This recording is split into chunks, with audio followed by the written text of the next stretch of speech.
Stand.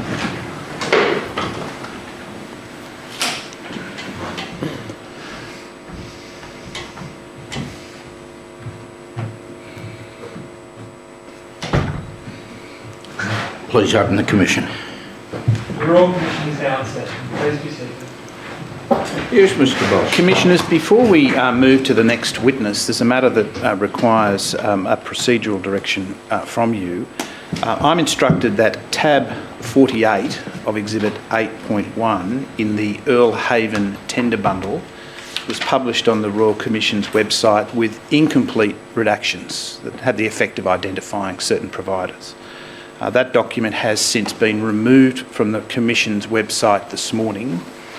A non-publication direction is sought over that version, that is the version that was on the website until late yesterday evening.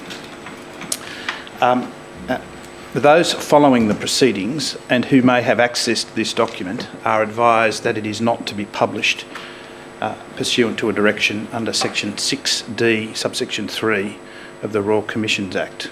We'll prepare a formal order to that effect and provide it to the Commission, but we'd ask Commissioners for an order in those terms on an interim basis. There will be an interim order in those terms, which will stand until a written order is promulgated. Commissioners, I call Anne Wunsch, who is in the witness box. Take an oath or an affirmation? An affirmation. Please repeat after me. I solemnly and sincerely declare and affirm I solemnly and sincerely declare and affirm that the evidence I shall give that the evidence I shall give will be the truth, will be the truth, the whole truth, the whole truth, and nothing but the truth. and nothing but the truth. Ms. Wunsch, I apologise on behalf of the Commission for any inconvenience that's been caused to you by your evidence not being taken yesterday as anticipated. As you no doubt gleaned, we got well behind with the schedule. Thank you, Commissioner. If the document WIT 0283 0001 could be brought up on the screen, along with a more recent document RCD 999 0170 0001. Ms. Wunsch, do you recognise your statement on the left and a document styled corrections to statement on the right? Yes, I do. On the left is your statement, Yes. and I take it the only amendments you wish to make are those that are set out in the list of corrections on the right. That's correct. Right, and with that in mind, are the contents of the statement true and correct to the best of your knowledge and belief? Yes, they are. I tender both the witness statement, which is dated the 22nd of July 2019, and the corrections document, Commissioners.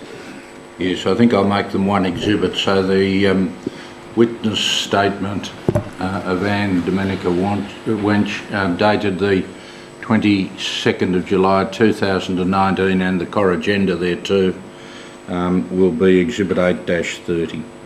I just want to make sure the correct pronunciation is Wunsch. That's correct. Thank you.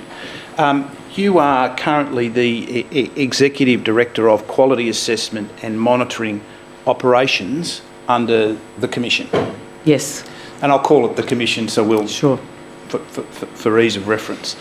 And before that, you were the Executive Director of the Operations Division within the Quality Agency. Yes. Correct? And how long were you the Executive Director of the Operations Division in the agency? Since 2015.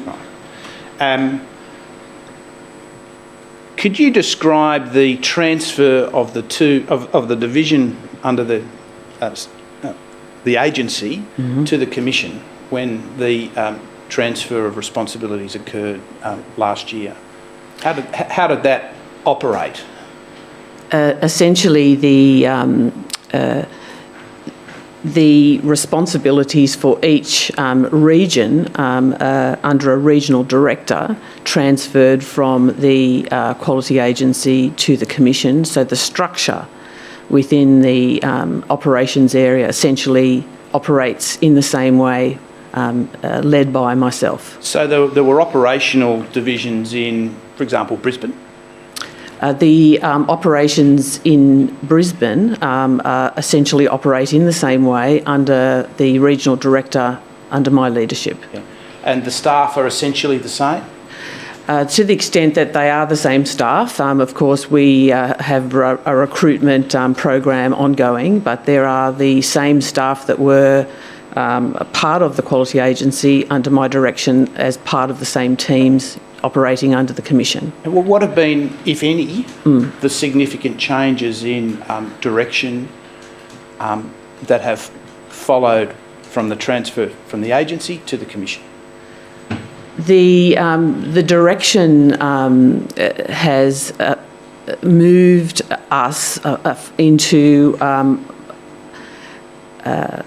far more into a risk-based, responsive regulatory program, albeit that journey commenced before the inception of the commission. We have, as part of our risk-based responsive program, a far more joined up working arrangements with our colleagues in the complaints resolution group. So the processes involve a combination of understanding of information that comes into the commission via that complaints resolution group to inform the operations of the quality assessment and monitoring group in a far more comprehensive way. Let's take Brisbane, for example. Yes. Is there a complaints office? Yes. Inside the Brisbane office, and the complaints officers who deal with complaints in Queensland and the Gold Coast would deal with those complaints? So the complaints office in Brisbane is in the CBD, and the quality assessment and monitoring group are located at Spring Hill. The way these two groups work together is through joint meetings, discussions on a daily basis, meetings on a weekly basis, and the complaints resolution group personnel are also involved in the overall case management, the national case management processes that are headed by my area. All right. The number of staff in each, has there been any significant fluctuation as we move from agency to commission? There has been some increases in the assessor workforce in my area. I can't really talk to the changes or increases in staff in the complaints resolution group. And who do the complaints resolution staff report to? They report to the executive in that group. And who is that? Viv Daniels. And she's based where? She is based in Melbourne. And you're based? I am based in Parramatta in Sydney. All right. So we have, for completeness, we have complaint staff and resolution staff in different offices in Brisbane, and they report to different offices in different states, effectively within the agency, in the commission as it now is. No, sorry, that was an incomplete answer on my part. There is a reporting structure in each regional office, both in the complaints resolution group and in the quality assessment and monitoring group. So the complaint staff report to a regional director based in Brisbane, and that regional director reports to an executive based in Melbourne. Right. In addition to the regional directors that are located around the country that report to me, I also have a director of operations, and that director of operations happens to be located in our Brisbane office in Spring Hill. The two functions that we've been talking about eventually report to you on a national basis. Is that correct? No, that's not correct. All right. Well, how do they under Janice Anderson's office, Yes. who else, apart from yourself, deals with those processes? So Viv Daniels reports to Janet Anderson. Right. And so the complaints resolution group has its reporting structure to the Commissioner, and the quality assessment and monitoring group has its reporting structure to Janet Anderson, and I report directly to Ms Anderson. All right. Well, let's talk, can we, about the Homes of Interest list. Yes? What is it? The Homes of Interest list is a list that is generated by our business operating system to detail the services that the Commission is currently actively regulating through its regulatory programs. It includes services both in home care, National Aboriginal Flexi Care and residential aged care. The list is a tool, in effect, to support the national oversight of our regulatory program.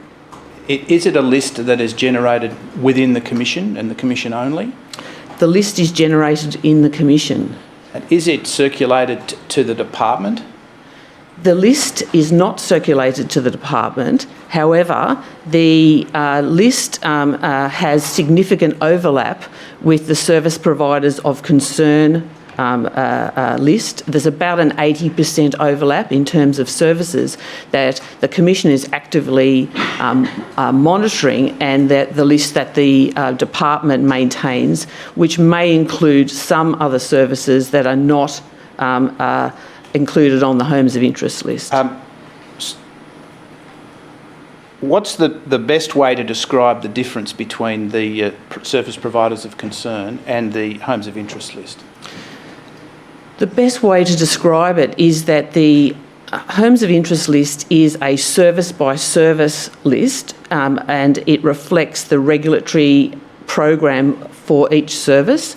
The service providers of concern list is at a service provider level, not at a service level, and the services, the SPOC list, essentially can contain information that the department has under its surveillance broader than the Commission's remit. For instance, prudential concerns or other matters that it is seeking to bring to the attention of the Commission. All right.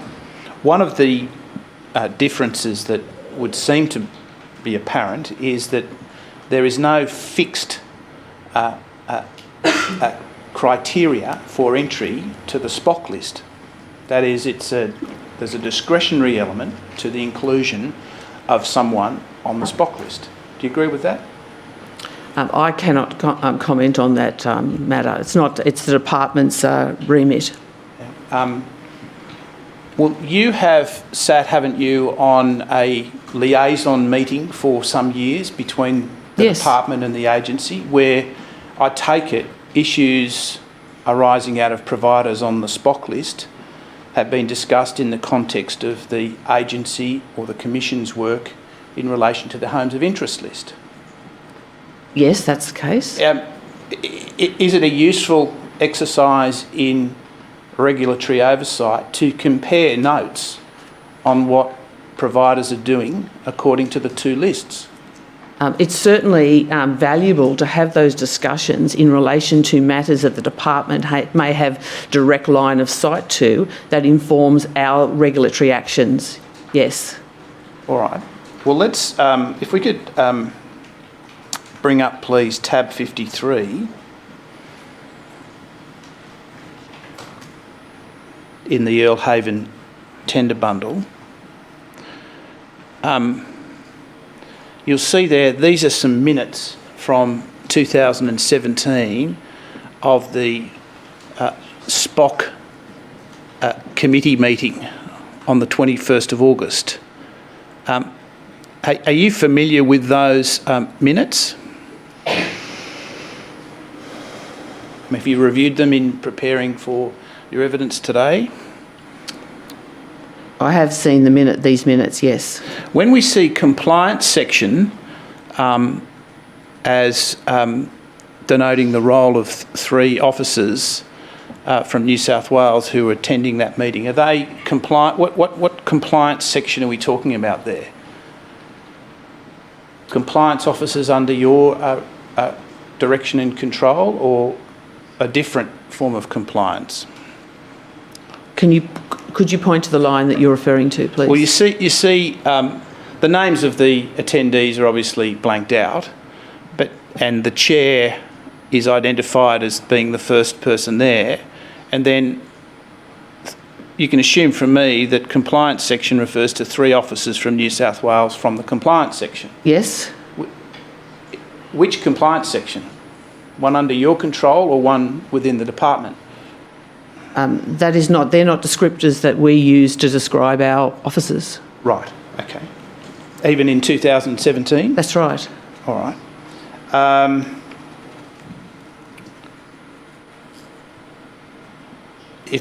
Thank you.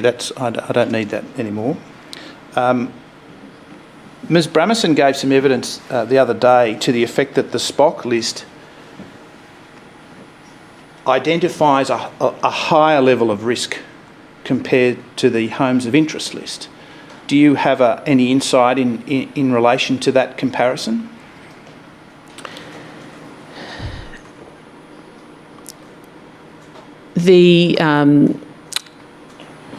I can understand that that statement would refer to that as the SPOC list is a list of providers, that the department may hold concerns in relation to approved providers that are beyond the regulatory activities in relation to a specific service of a provider. The department's remit is far broader than the Commission's or the previous quality agency, and so that inclusion on a SPOC list could indicate broader concerns about a provider. I just want to ascertain, though, the extent to which that sort of intelligence that the department may have, that it's obviously gathered together because there's an issue of concern about a provider, the extent to which in the ordinary course that comes within the purview of the agency or the Commission. The communication between the department and the Commission at a regional office level is frequent. It could be daily in relation to particular services or providers. And the information exchange is one to inform both parties on any concerns in relation to a service or a provider. All right, well, let's talk then practically about the Brisbane office. Does that mean that, assuming someone was on the SPOC list in Queensland, that would be the result of work done by officers in the Department of Health in Brisbane? It could be. And the officers of the Department of Health in Brisbane, have they been co-located with the agency and the Commission in the recent past? No, they have not. And what is the relationship between Commission and agency? I'll put another way. What is the relationship between agency and Commission staff on the one hand and health staff in Brisbane? To what extent is there cooperation? I think there are good working relationships between officers of the department, the Commission, the previous Complaints Commission, and that we have been on a journey over some years, and more so since the inception of the Commission, to work in a far more joined-up way, in an effective way, to understand complex problems in relation to the regulation of aged care services. Right. Ms. Bramison gave some evidence the other day that the Commission has only had access to SPOC committee meetings since April of 2019. Is that correct? I'm sorry, can you just repeat access to SPOC? Access to SPOC committee meetings since April 2019. Committee meetings? Yes. I've participated on SPOC meetings, service provider of concern meetings, since 2015. Right, okay. When And my director of operations, in my absence, routinely participates in those meetings. we're talking about case liaison meetings, are we? That's the name that the minutes give to those meetings. Those meetings are meetings to discuss the service providers of concern. There's a meeting scheduled for the 22nd of August in relation to the service providers of concern. It's a routine meeting that is... In preparation for that meeting, though, a document is prepared which sets out the regulatory history, at least from health's perspective, of each particular provider, correct? There is summary information around the relevant matters in relation to those providers for the purposes of consideration at the meeting. All right. If we could bring up tab 48, please.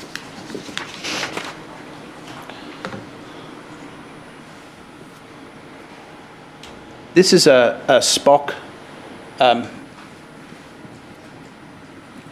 document prepared for a SPOC meeting in May of 2017, which I assume replicates all of the providers on the SPOC list at that time.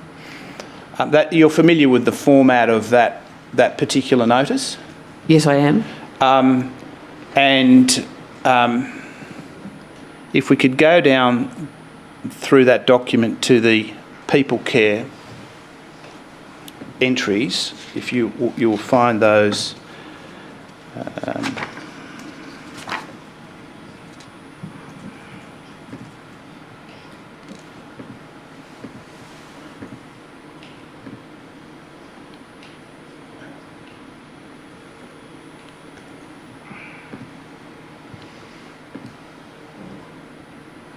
Yes, so it was number 9 on the list, and there's a decreasing level of severity, isn't there? So the red coding that we saw on the first page shows an extreme or severe risk, and it's couched in terms of risk, isn't it? Yes. And do I take it that when you went to the various meetings that you've just been talking about, these documents were circulated beforehand? I cannot recall that. Well, wouldn't you, when you went to a SPOC meeting or a SPOC liaison meeting, whatever you want to call it, with departmental officials, wouldn't you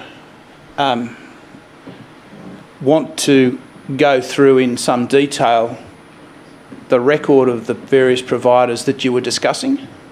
Yes, yes, I would, and I did. But that information is information that the Commission contributes to the SPOC meeting based on the activities the Commission has undertaken. But to what extent, when you look at that, do you see information about people care that comes from the department?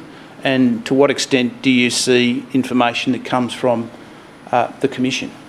There is a combination of both in this document, information in relation to compliance history around home care services, notices of non-compliance. There is a combination of information generated from the department and from the Commission or the previous agency. The secretarial work for these meetings, is that done by the department or by the Commission? The secretarial work in relation to the SPOC meeting is done by the department. And so at the end of the meeting, are these documents available for circulation within the Commission? Yes, there are summary documents provided to the Commission that from the outputs of the meeting, yes. And are they used then to inform the Commission staff about the particular views that the Department of Health may have about someone on the SPOC list? Yes, they are, and so are the routine meetings that occur between the department and the Commission at a regional level in Queensland on a weekly or fortnightly basis to ensure that the Commission is updated in relation to all issues that are relevant to this particular provider or its services. So that discussion occurs far more frequently than the meetings that are held as SPOC or Homes of Interest or National Case Management. Yes, if that could come down now, thank you. One of the things that's apparent from your statement is that when a sanction process ends, assuming there was a sanction process that put someone onto the list, it automatically takes someone off your Homes of Interest list. Is that correct? That is correct, unless one of the other criteria for inclusion on the Homes of Interest list is still present, because there are 4 criteria that a service does not meet 4 of the requirements of the standards, that a service has a review audit in place, or that a serious risk decision is made. So those matters are also relevant to whether a service remains on the Homes of Interest list. Well, let's talk about the serious risk decision. The listing ceases 30 days after the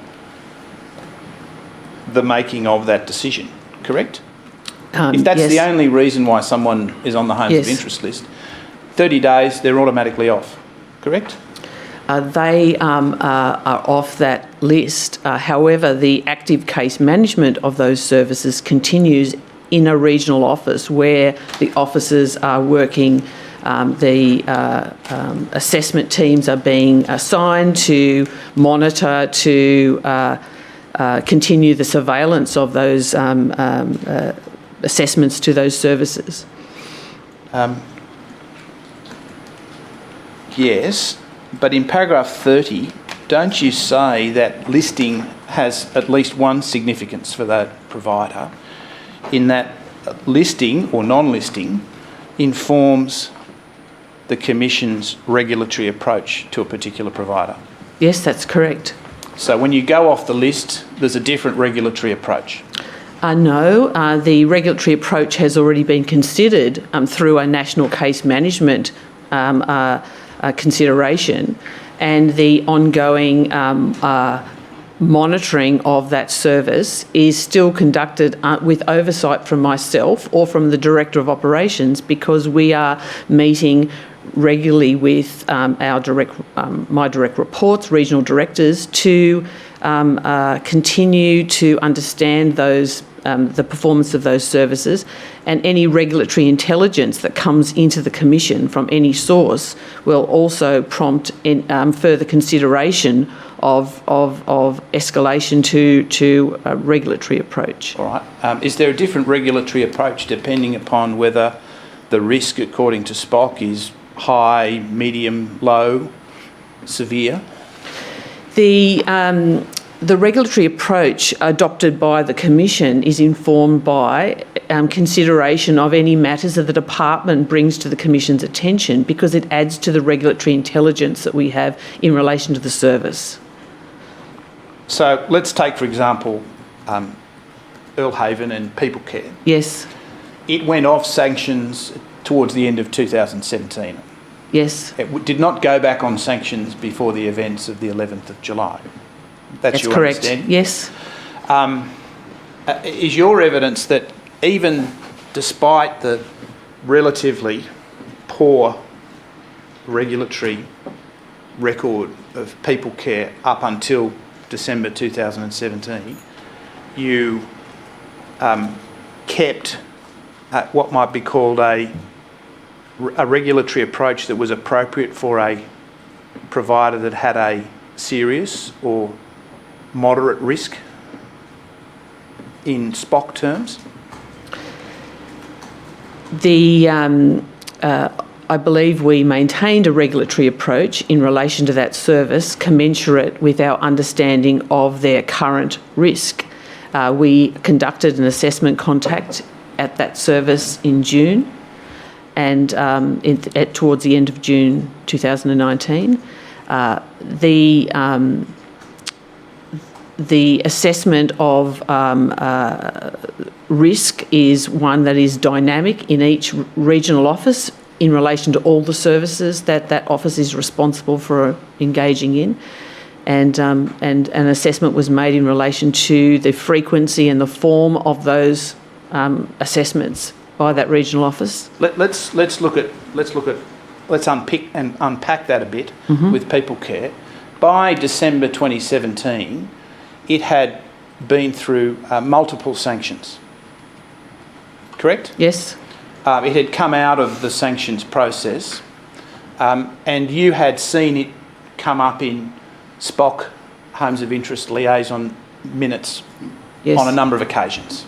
Do you recall the number of occasions at which it came up in minutes in meetings that you attended? I certainly am very familiar with the organisation and its performance. Right. And describe the approach, or the regulatory approach that the agency at the time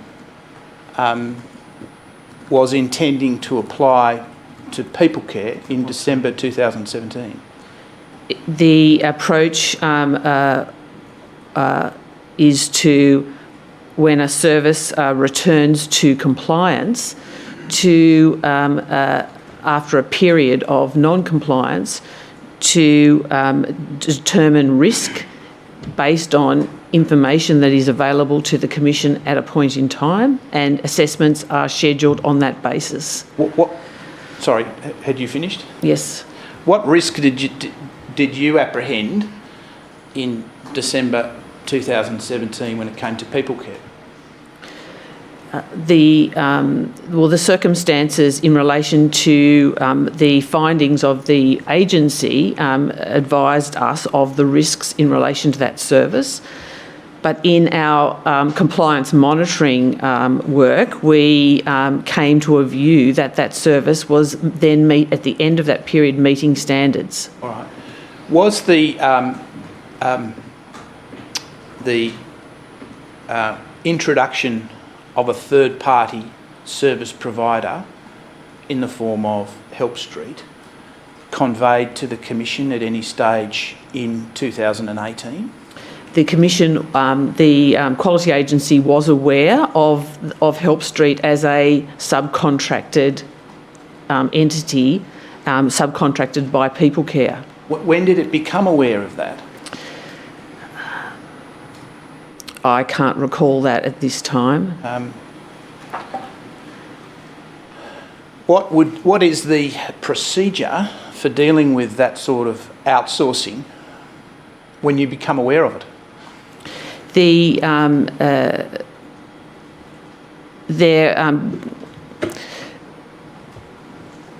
Aged care service providers routinely subcontract parts of their service to subcontracted entities. It can be parts of their service such as kitchen or laundry or clinical care, and less commonly, although it is not rare, they subcontract their care delivery operations to a subcontractor. What do you do when you find out that that's happening? We understand that through the next assessment of performance against standards. We wouldn't necessarily take a view, though, that a subcontractor was created risk for a service. In many instances, the engagement of a subcontractor has enhanced the quality of services for an aged care service provider and has been seen in a positive light rather than a negative light. I'm not saying that obviously in the case of Earl Haven, but we have seen circumstances where an approved provider has sought to subcontract to another approved provider or another entity, and that has benefited the quality. And then we see that through assessments of performance. Where do you see the role of ensuring that the person who's actually going to deliver the care, and in this case it was a substantial assignment, effectively, of the obligation to provide a vast bulk of personal care, to the residents of this facility. Where does the responsibility lie, as you see it, for checking the bona fides, the experience, the qualifications of the entity that's going to do that? Under the new standards from 1 July, under the Standard 8 governance, we see an opportunity for us to better understand the governance arrangements for aged care services, which would include the understanding of subcontracting arrangements. But we would do this through the through the lens of risk and also feedback from consumers. So it's the quality and the safety of the care that is delivered that is our primary focus, and feedback from consumers would inform us as to whether the arrangements that were in place, be they arrangements through a subcontractor, are delivering the quality of care that meets their needs. We'll come to the lessons learnt from Belhaven a little bit later. Let's just focus now on the period in 2018 when it was apparent to the department, and I'm assuming from your answers to the agency, that this process had been implemented. It doesn't seem from the record that the agency directed any queries to the provider or to Help Street about what was going on and what the terms were of their arrangement and what the contractual obligations were on the part of Help Street to deliver care. Assessment teams can seek to understand those issues, but they would normally do that through concerns or matters raised by an assessment, by information they receive at an assessment, and that would direct their inquiries. Wouldn't you agree with me that task, that effectively second-guessing the accreditation of Help Street, is not really a task that your assessors are trained to deal with? I'm sorry. I didn't understand your question. Your assessors, yes, faced with a situation where they find out that People Care is no longer providing any care, all the care is being provided by a different organisation which has taken over a licence to operate the facility. There's no formal written agreement about the terms upon which they're going to do that. To what extent are your assessors in a position to make judgments and to request documentation, to seek information about that sort of commercial dynamic? If I understand your earlier question in relation to that question, assessors could seek to understand the nature of the contract. They could. But that would be on the basis that they had a reason to understand those particular matters because of concerns. Well, surely they had a reason to understand what the arrangement was between the approved provider and some other company that had come in to actually provide the care. Only to the extent that those inquiries are relevant to an assessment of performance against the standards. And the reason I took us to post 1 July is because the standards we currently operate under are fundamentally different, and they provide a line of sight to governance in a way that the previous standards didn't. It's not.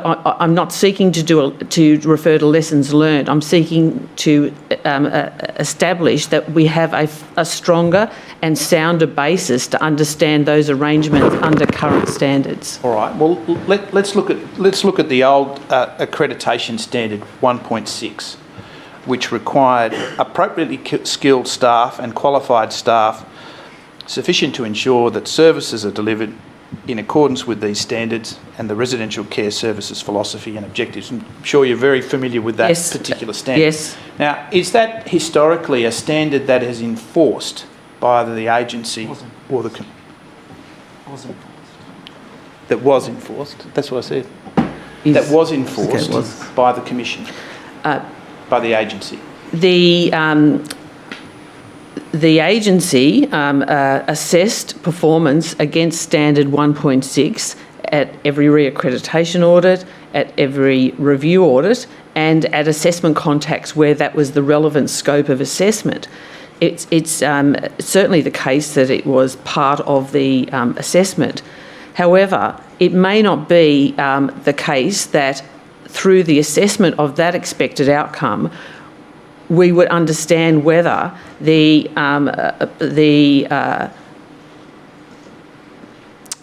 staff in a service were contracted or were employees of a service. The nature of their engagement by the service may not be understood through that assessment, as it's a very common practice in aged care services across Australia to use contracting arrangements in a variety of ways, including in relation to key personnel of a service. Right. We're talking then about the actual terms of engagement for the staff with the provider. Yes. Which is different from the provider not having any staff and not having any relationships with individual staff, but having a commercial relationship with a third party who employs the staff. You'd agree with me that's a very different scenario. It's a scenario that, as I said earlier, is not rare, and and there have been other instances that where we have been aware of and confident with the arrangements where a provider has subcontracted its services to another entity, albeit most commonly it's another approved provider. What was the contractual arrangement with People Care picked up in an audit of the old accreditation standard 1.6? I don't believe that it would have been understood under the scope of that expected outcome. Yeah. Speaking more generally, and yes. Off People Care for a moment, yes. Under the old standards, to what extent was 1.6 enforced by the agency? Did it ever require, through a sanction process, the actual employment of extra staff in any particular case? When you say enforced, I'm taking you to mean applied or used as an assessment against the standards? Let's assume there've been a number of visits, a number of accreditation visits, site visits, and Facility A is just simply not employing enough staff. Might be the overnight situation where there's an enrolled nurse or a carer with a registered nurse on call that you find is in breach of 1.6. You get to the end of the road where the provider will do nothing about it. Do you issue a sanction to say, we'll revoke unless you do this, and you have a registered nurse on site overnight? That is not the process that we engage in. When we make an assessment of performance against 1.6, we make a finding of whether we used to make a finding about whether there were sufficient and available staff to deliver care and services. That finding may contribute to an overall decision that the service doesn't meet other expected outcomes of the standards, and the decision that flows from that may be to revoke or vary a period of accreditation.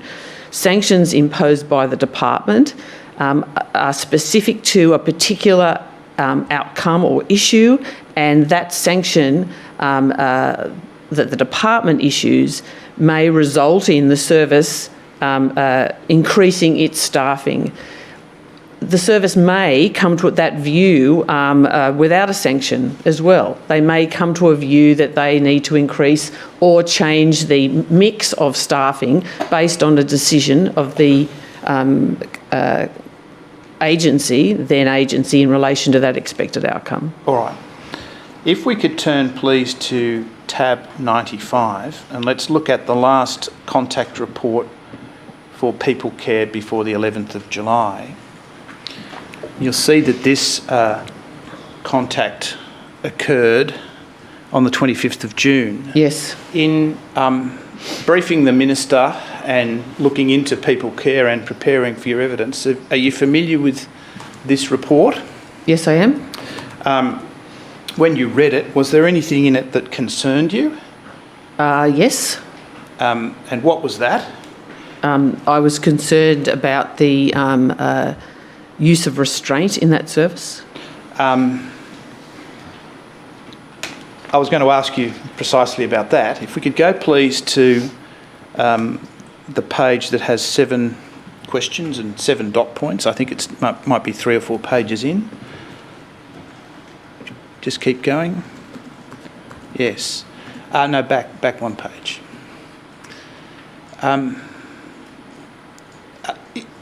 The 7 opening questions there, are they a mandated or a prescribed way in which an assessor opens up a meeting with a provider? An assessment contact Yes. with a provider in this case. Yes, they are. They are the risk screening questions that we developed in 2017.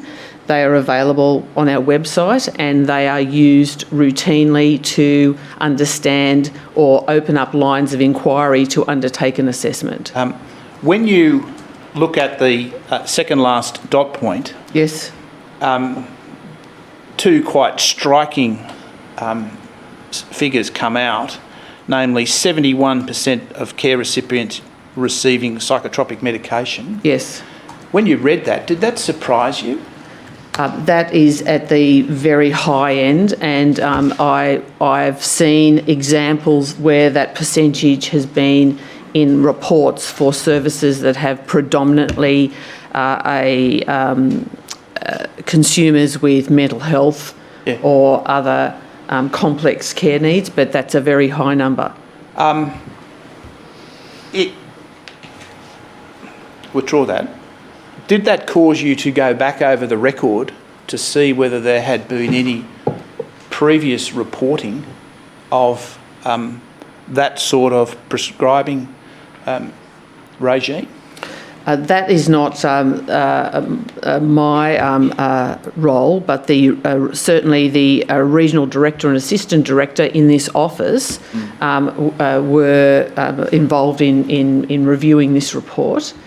And at the time of the incident of the 11th and 12th of July, this report has been since made available to the provider for the purposes of further information to inform these matters. So the assessment of this particular matter was not concluded at the point in time when the incident occurred on the 11th. Yeah.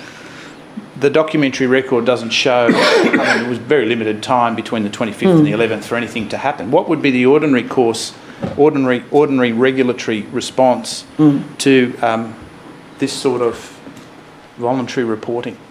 To provide the report to the provider to seek their feedback in relation to these matters.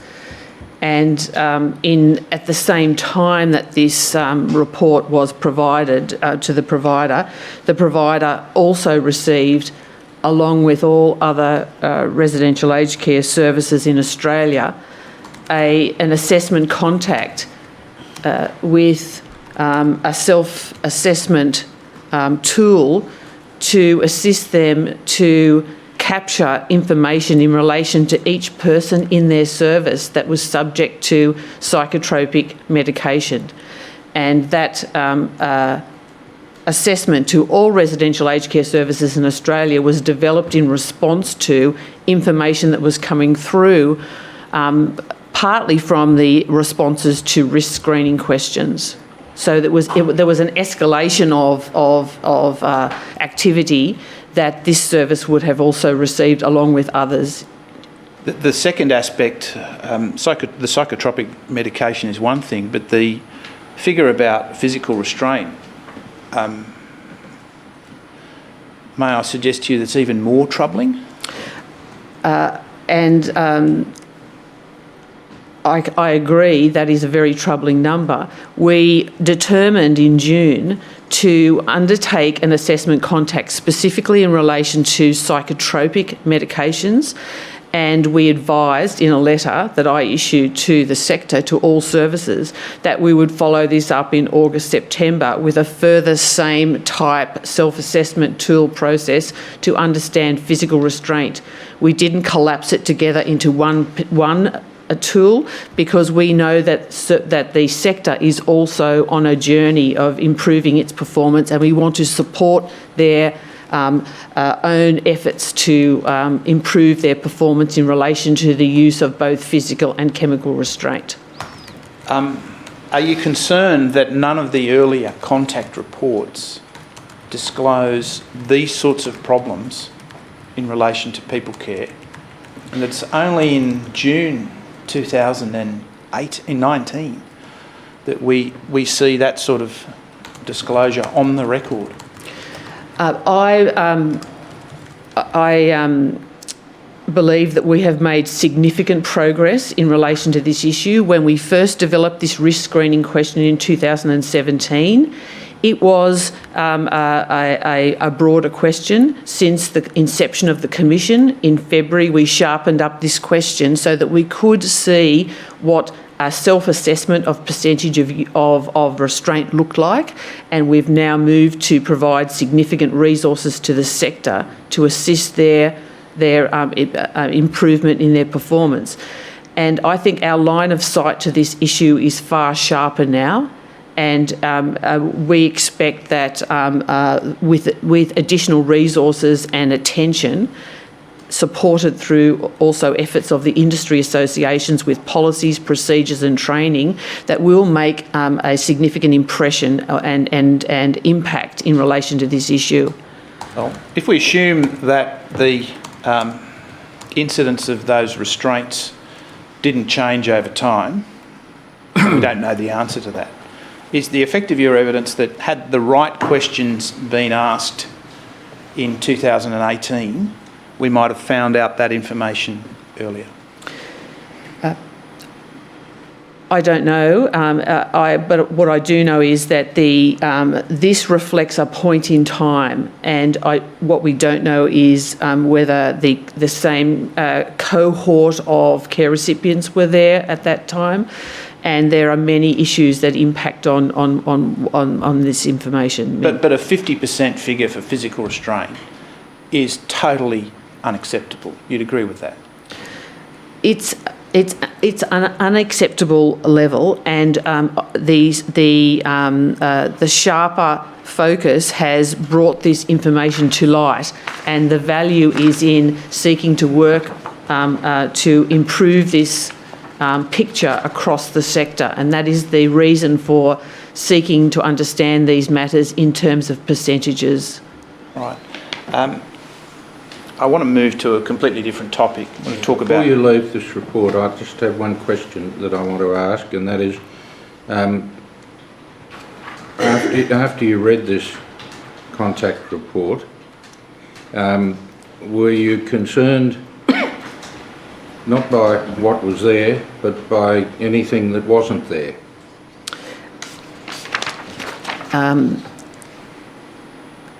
I believe that the report gives us line of sight to issues that needed to be followed up with this service, and following a response from the provider, the Queensland office would have made a determination in relation to next steps in terms of regulatory activities. You haven't answered my question. I'm sorry.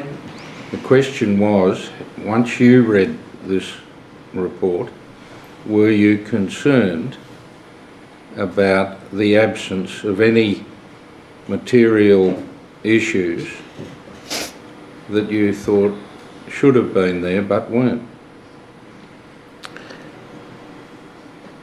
I'm concerned that that there are statements in the report that point to significant problems, and that concern requires further assessment and further regulatory action. And You're referring there to things that are there and that have implications. I'm asking you about whether there were any matters that should have been there in your view but weren't. I'm sorry, I don't know how to answer that question. Well, the answer may be that you didn't have any concern. That's not my answer. My answer is that that the information in the report would suggest that there are further issues that need to be understood about the service. So this is an assessment contact that took 1 day, and therefore the scope of this activity was limited to particular matters. There is enough information in this report to raise concerns, and our experience in many years of undertaking these activities is that a concern in one particular area may point to concerns in areas that have not been explored, and that's why the next step to this process is to seek further information from the provider and then come to a view about what the next steps would be. Yes, Mr. Ball. Could I just take that a step further? A month earlier, another officer had gone to the facility and effectively been told by the facility manager that the provider was not being provided with information about the complaints that were then before your organisation. That was obviously a matter of concern, wasn't it? Yes. That was a month beforehand. Yes. One of the things perhaps that the assessor could have asked the provider in June was, had that issue been rectified?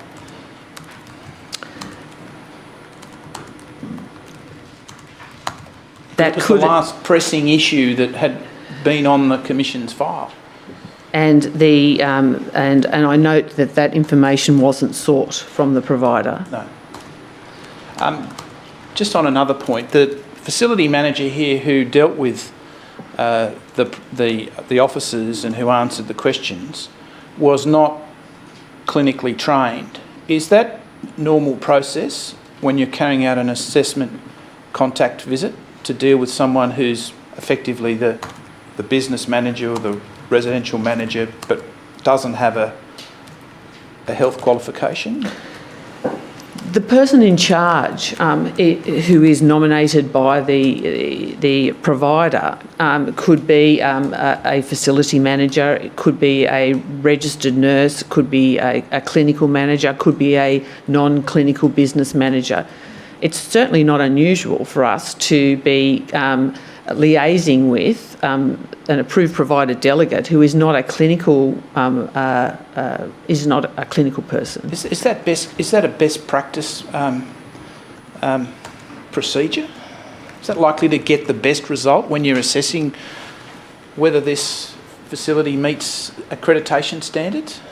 I don't believe that goes to those issues, because the assessment involves an assessment in relation to a broad range of matters and is informed by clinical personnel and non-clinical personnel across the standards. So the information the assessment team requires in relation to clinical matters is sought from clinical staff. All right. And now I will change to home care. Okay. Risk-based regulation of home care, how different is that from risk-based regulation of residential care? The key difference is that as home care is delivered predominantly in individuals' homes, that the assessment team has not had the same access to making observations about care and not the same access to interviewing consumers and their representatives. However, this has changed significantly under new standards, and from 1 July, where we have introduced consumer experience interviews into the assessment of home care services. We have always sought to engage with consumers through the provider as required under legislation, but we now have additional avenues to seek that information to inform that assessment. I want to ask you about a specific aspect Yes. of this, in that is that home care providers are allowed to commence operations before they are subject to a quality review. Is that correct? Yes. And the average time taken to have a quality review is once every 3 years. Yes. How is that a risk-based approach to the regulation of home care? The quality agency sought to understand the introduction of new providers into the home care space, new as in commencing home care services, and did some risk analysis around those services to the extent that we had information available to us about those services and their configuration, and to prioritise the assessments to those. All right. 2017, 2018, the median time for the first quality review in home care was 324 days. Yes. Last year, the year ending 30 June 2019, it was reduced to 201 days. What's an acceptable period of time to wait before a commencing home care provider has its first quality review?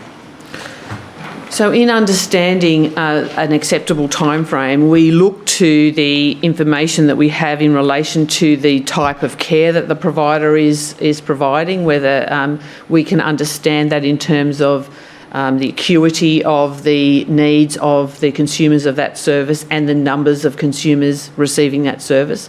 And we prioritise those visits according to the best regulatory intelligence that we have available to us in the Commission. The budget allocation for home care compliance and risk-based monitoring was $5.6 million, I think, in the last financial year, of which $2.4 million went to the Commission. Did that involve the employment of extra staff to engage that process? There has been a recruitment of 10 extra positions to enhance the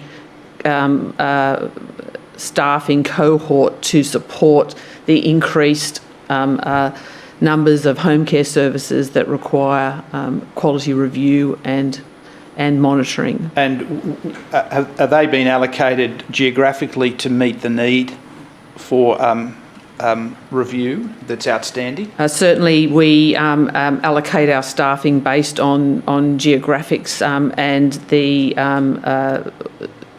numbers of home care services and the distribution of those services across the country. All right.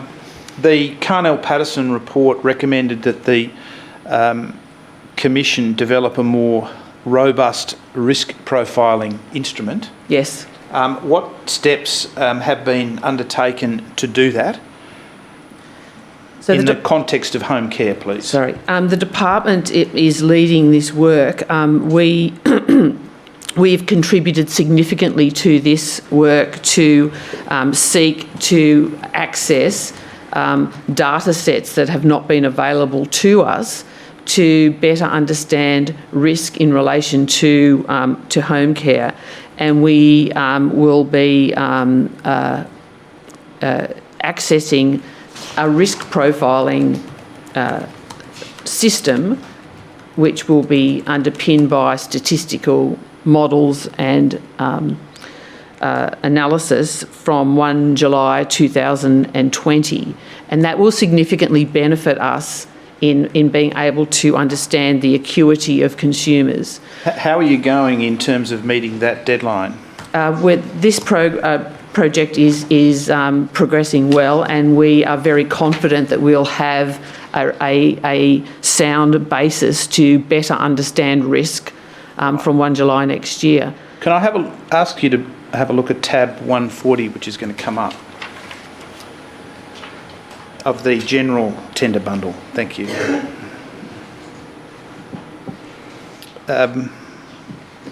Are you familiar with this, what's called a dashboard, isn't it?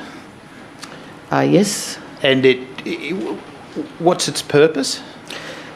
This is a dashboard to inform the Department of Health of the progress in relation to its projects. If you look at let's focus on the reds. The fifth column under risk-based assessment, extreme, it suggests there's a risk that the department may not have sufficient time to publicly consult on approach in order to meet the legislative timeframes. Is that the 30 June 2020 timeframe that you're talking about for the risk assessment instrument? I can't talk to this matter. This is the department's department's project. I'm confident and I understand from the contributions the Commission has made that we will have a risk profiling system available to us, and there is significant work that the Commission is doing in conjunction with the department to support this project. So are you unaware of the extent to which public consultation processes have been engaged and completed to enable? I'm not aware of this, as this is not my area, but I certainly have had meetings and discussions with the relevant personnel in the Commission and the department in relation to this project. Is this a document that's not shared with the Commission staff? I'm not aware of the distribution of this document. Have you seen it before today or preparing for this hearing?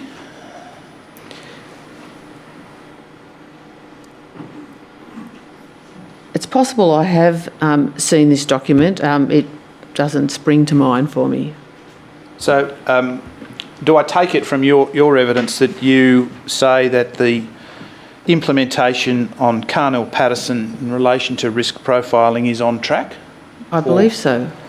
You don't see any impediments in the way of a 30 June 2020 introduction? I'm not aware of impediments.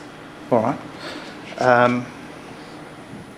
Publication of risk profiling work. You've mentioned that the Commission does not want to, or has decisions been made not to publish the outcomes of its risk profiling work. Could you explain briefly why? Risk profiling is an input. It's regulatory intelligence that supports regulatory activities, and it should remain with the Commission for the purposes of internal decision making around regulatory programs. Certainly, we would want to publish research and outcomes from our work that is informed by risk profiling and the enhancements to the quality of our work that risk profiling has informed. But the risk profiling itself is material that should be maintained by the regulator because it's of regulatory intelligence value. So in that respect, you accept that the Commission takes a view that's different from what's in the recommendations of Carnell-Patterson? Yes. All right. And that decision about that was made by the Commissioner or by the executive team at the Commission? Or? I can't talk to how the decision was made, but the decision, I believe, is a sound decision, and we will seek, though, to be open and transparent about to the extent that we should about information that comes from a risk profiling system that informs better regulation. All right. Finally, I want to briefly return to Earlhaven. If we could go to tab 101 of the Earlhaven bundle.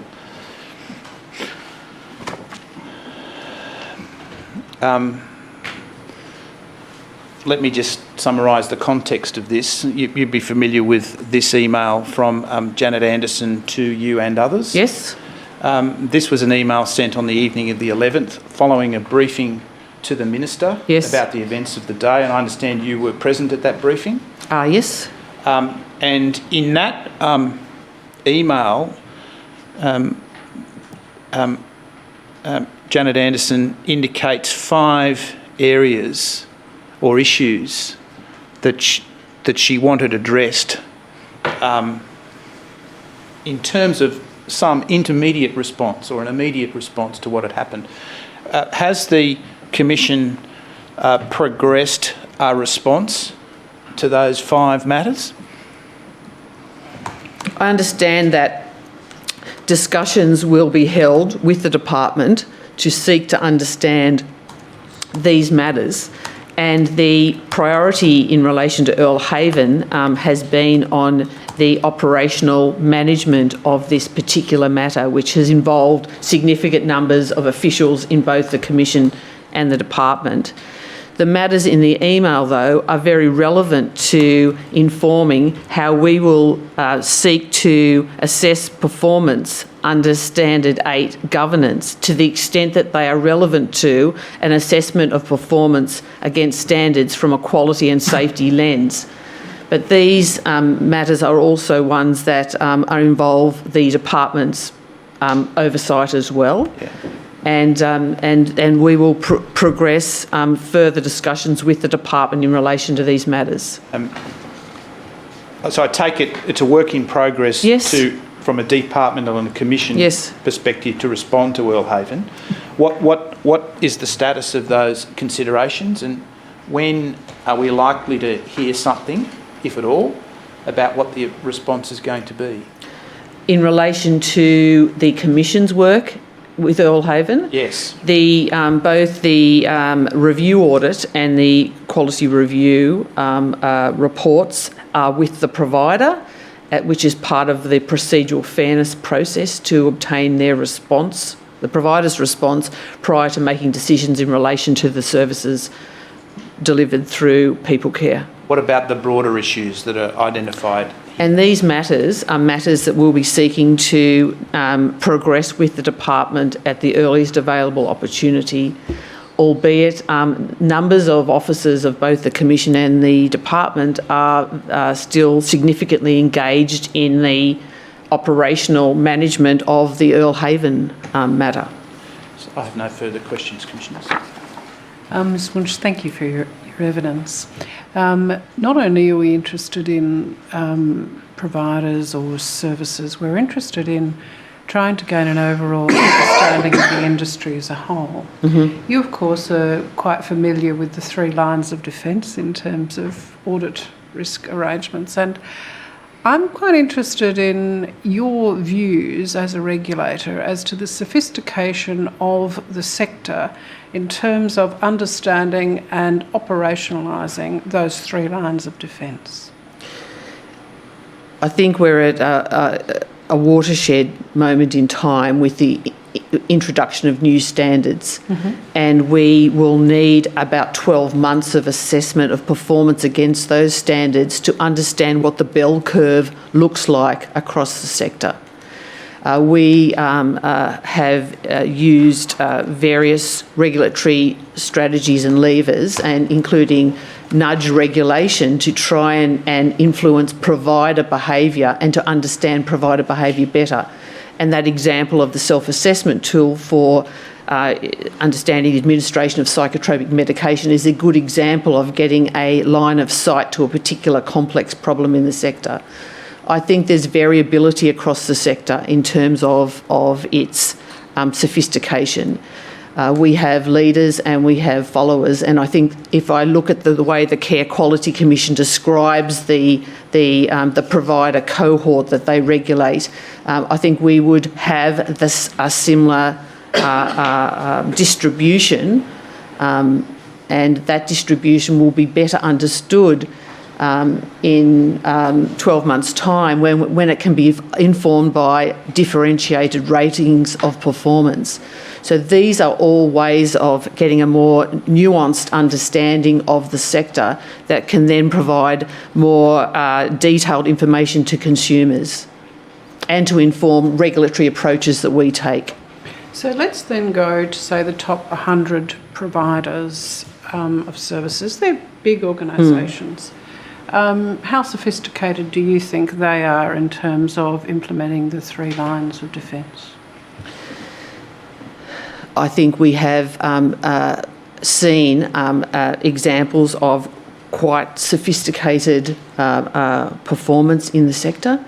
I think it's difficult to answer that question at this point, and we are eagerly seeking to understand the outcomes of our assessments, and we'll be reviewing those significantly over the next 3 months to see what results emanate from that.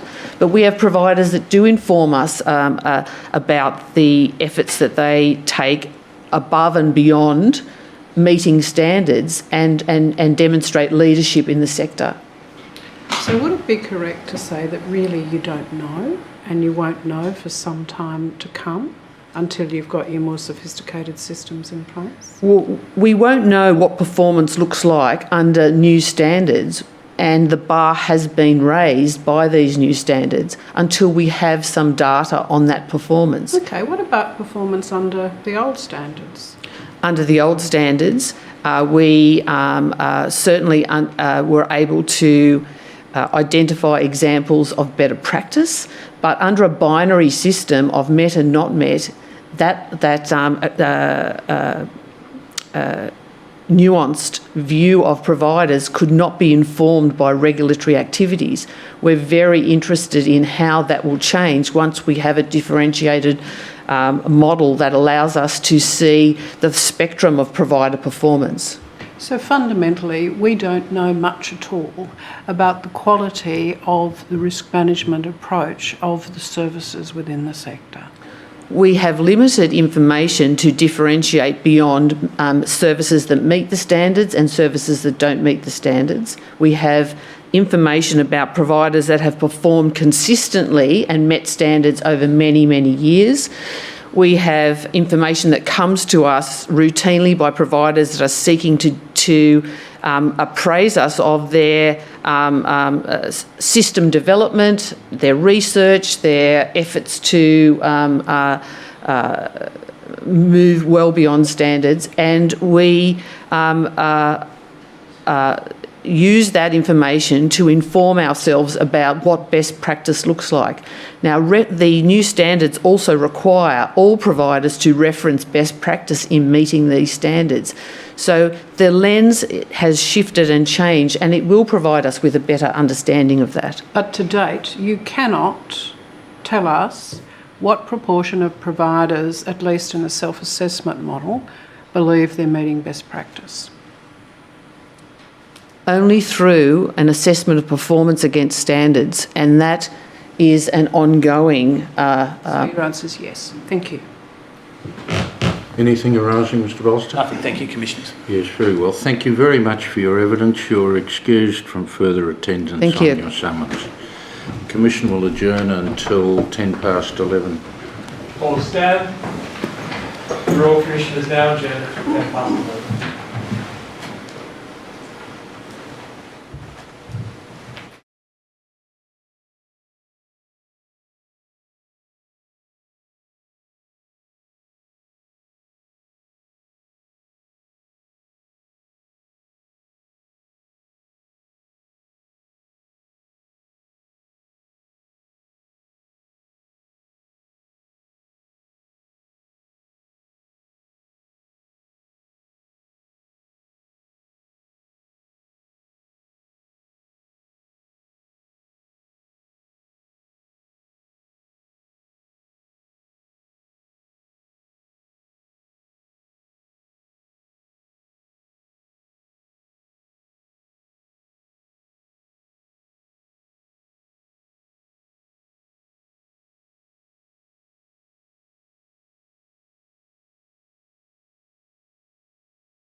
stand.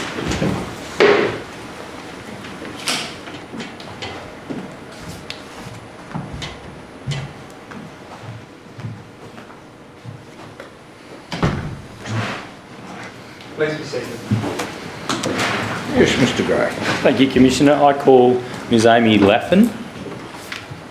Ms Laffin's in the witness box, if she could please be sworn or affirmed. Do you wish to take an oath or an affirmation? Affirmation. Please repeat after me. I solemnly and sincerely declare and affirm I solemnly and sincerely declare and affirm that the evidence I shall give that the evidence I shall give will be the truth, will be the truth, the whole truth, the whole truth, and nothing but the truth. and nothing but the truth. Ms Laffin, what's your full name? Amy Elizabeth Laffin. You're the Assistant Secretary of the Aged Care Quality Regulatory Design and Implementation Branch of the Department of Health of the Commonwealth, is that right? Correct. And you've previously given a witness statement to the Royal Commission dated 18 April 2019 in relation in particular to amendments to the quality of care principles around the topic of restrictive practices, is that right? Correct. And you gave evidence at the Sydney hearing. I did. You've made two further witness statements dated respectively 10 and 22 July 2019. Correct. I'll now ask that they be displayed to you on the screen in order, starting with the statement of the 10th of July, WIT stop 0279, stop 0001, stop 0001. Do you recognise that to be your statement of 10 July 2019? Yes, I do. Do you wish to make any amendments to the statement? No. To the best of your knowledge and belief, are the contents of the statement true and correct? Yes. I tender the statement. Yes, the witness statement of Amy Elizabeth Laffin dated the 10th of July 2019 will be Exhibit 8-31. Thank you, Commissioner.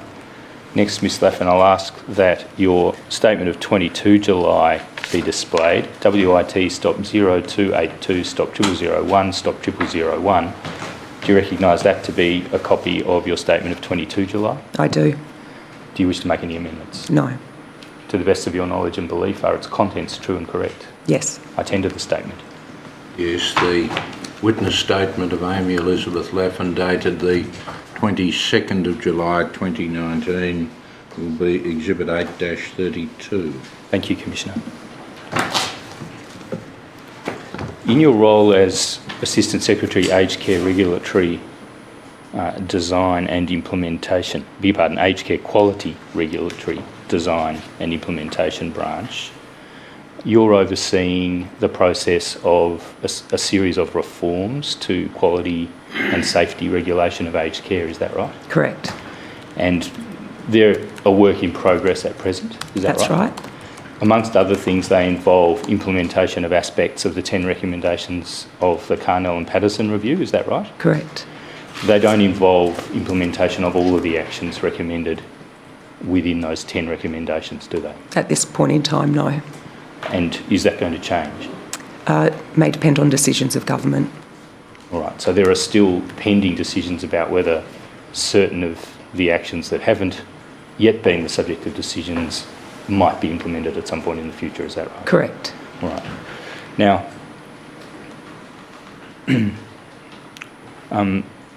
there are other assistant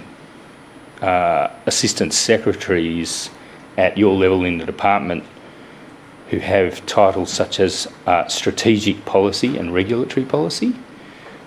What's the difference between what they're doing and what you're overseeing?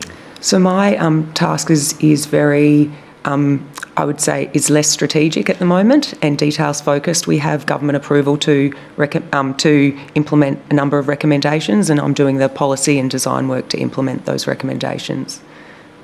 Thank you. So you're not in the process of making recommendations to government to change decisions that have been made or to procure new decisions, but to execute the instructions of government on those decisions that have been made. Is that a fair summary? No, I would say things that relate to the decisions that have already been made, for example, in terms of Carnell Patterson, that would be within my bailiwick, but things that are more strategic, more forward-looking, bigger sky kind of policy issues in terms of quality would be dealt with in another branch. All right. Well, we might have to come back to that topic. We'll see how we go. Ms Laffin, today you're being called to give evidence in relation to 3 broad topics dealt with in your statements. Firstly, government responses to those recommendations of Carnell and Patterson, in particular progress towards a serious incident report scheme. And your statement of 22 July deals at a holistic level with recommendations of Carnell and Patterson and phases for implementation of reforms. And your statement of 10 July deals specifically with serious incident response scheme. Correct. In addition, you've been asked some questions about the regulation of home care Correct. and related matters. Now, I'll start with progress of implementation or the extent of intention to implement the actions under the 10 recommendations of Carnell and Patterson. So, Commissioners, the statement of most relevance to this topic is Ms Laffin's statement of 22 July, Exhibit 8-32. Ms Laffin, I'll ask the operator to display the second page of that statement, paragraph 11. You say there, all 10 recommendations have been adopted in whole or in part, initially through a 2018-19 budget package, and then at paragraph 12 you say some actions have not.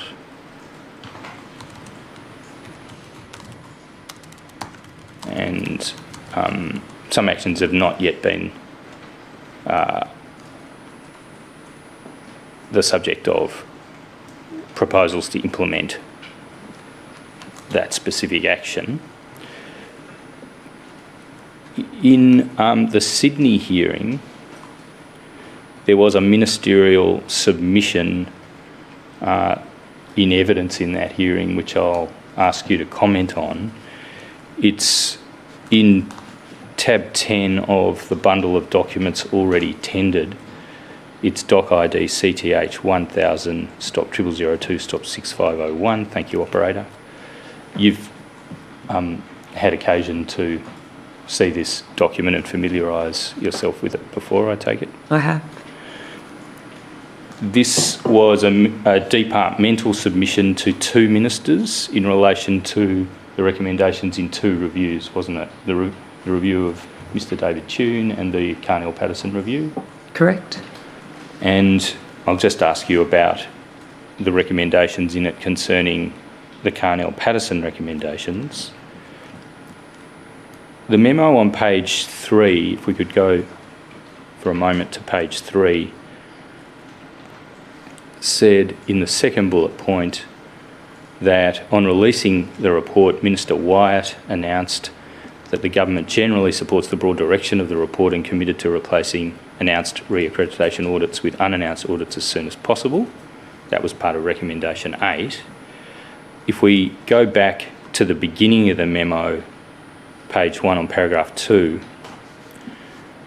the memo conveyed, near the foot of the page, please, operator. The memo, in effect, stated that current messaging, does that mean current information made public? Your current information provided publicly, yes. Yep. Communicates the 2018-19 budget, more choices for a longer life package as the response to both reviews. And the recommendation being made in this document was that there should be a formal response document, because that would ensure that the government is seen to be transparent in its consideration of every recommendation made within each review. That's a fair summary of the purpose and the purpose of the recommendation in the submission. Correct. And on page 2 at paragraph 7, there's a little more detail on this. It said that the package, that is the budget package, isn't it, provided a comprehensive public response to the 10 recommendations. Just pausing there, that word comprehensive is really on my reading of this document, tell me if you disagree, a reference to the fact that it covered all 10 recommendations, but not necessarily every action under each recommendation. Would you agree with that? That's correct, yes. Yeah. And it was a comprehensive public response in that sense, but the package did not respond to all actions. And the gist of the submission to the ministers is, in order to ensure clarity and transparency, there should now be an action-by-action response. Is that a fair summary of the recommendation to the ministers? Yes. And the ministers rejected that recommendation? Certainly, Minister Wyatt did not agree to the recommendation. Right. And so I'll take you through Annexure B in some detail. Annexure B is a document contained within the submission which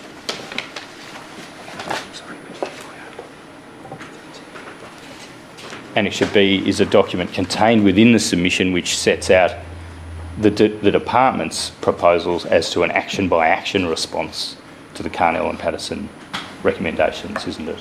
Correct. But has a document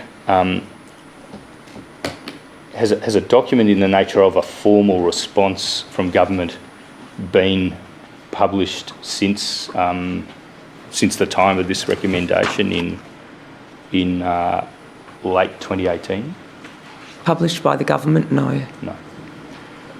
There was a table attached to Secretary Glenys Beecham's statement in February to the Royal Commission, but there hasn't been an executive government response referring to each action in the recommendations. Correct. Okay. Now, I'll just ask you about some of the recommendations made in Carnell Patterson, and there's not going to be a comprehensive analysis of each and every one, but I'll ask you about some aspects of those recommendations and the department's suggested response to them. Just pardon me for a moment.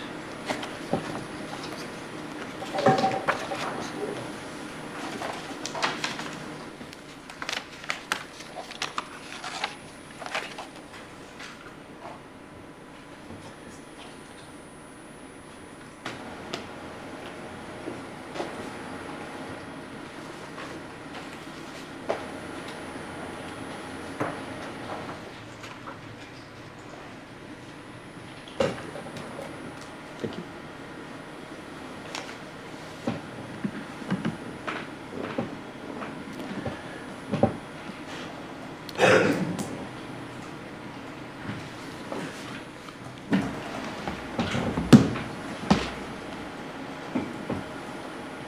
If we go, please, operator, to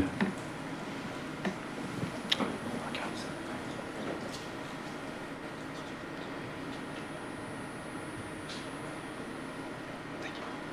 That's fine. 6513. That's the beginning of attachment B.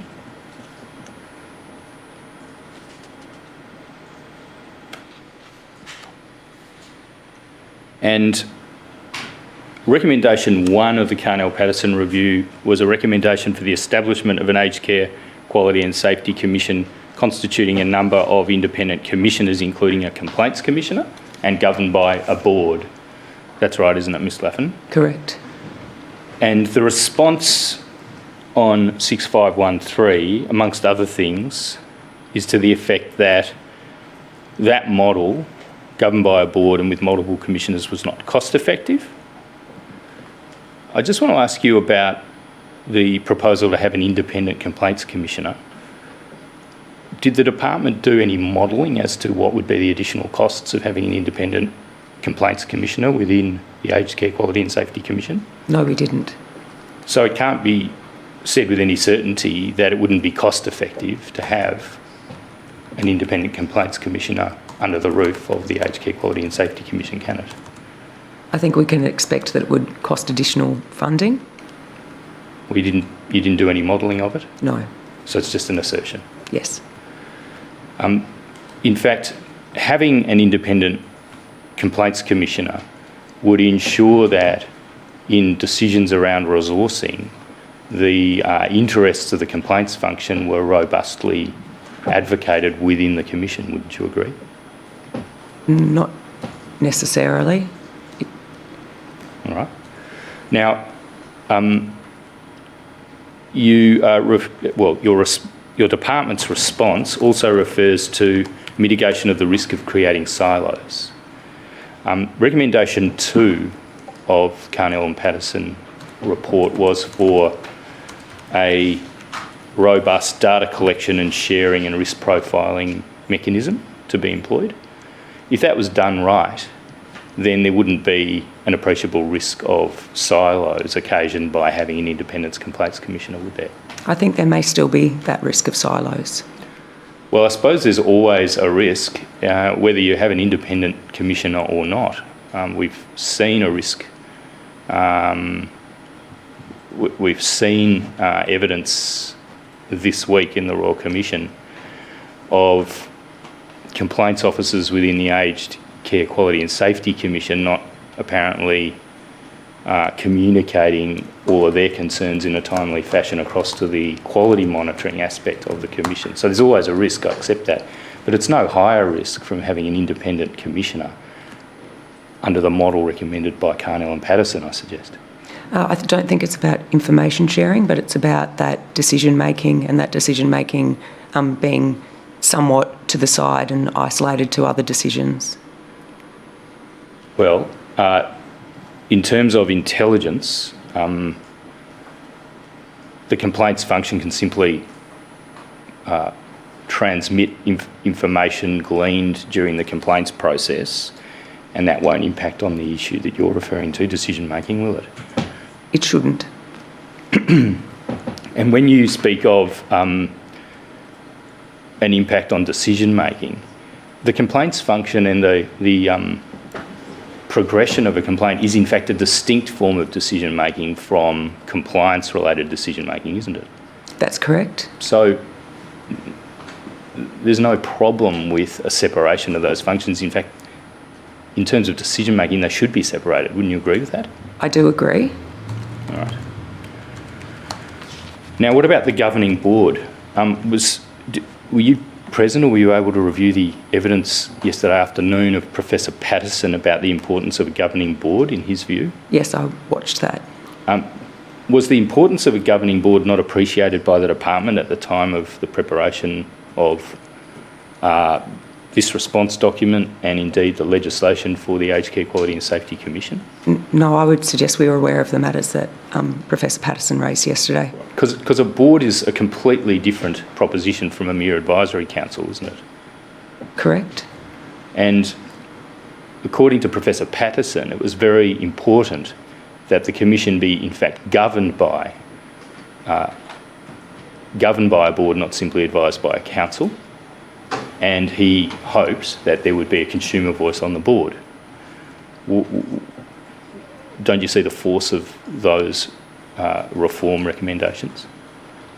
I do, but I believe some of those things can be achieved, or that can be achieved through an advisory council in the model that's been adopted. Well, an advisory council is merely providing advice. It can't influence the actual governance of the organisation through direct decision making, can it? No, it can't direct the commission. Well, and it can't take steps to bring the chief executive of the commission around to a particular manner of administering her functions.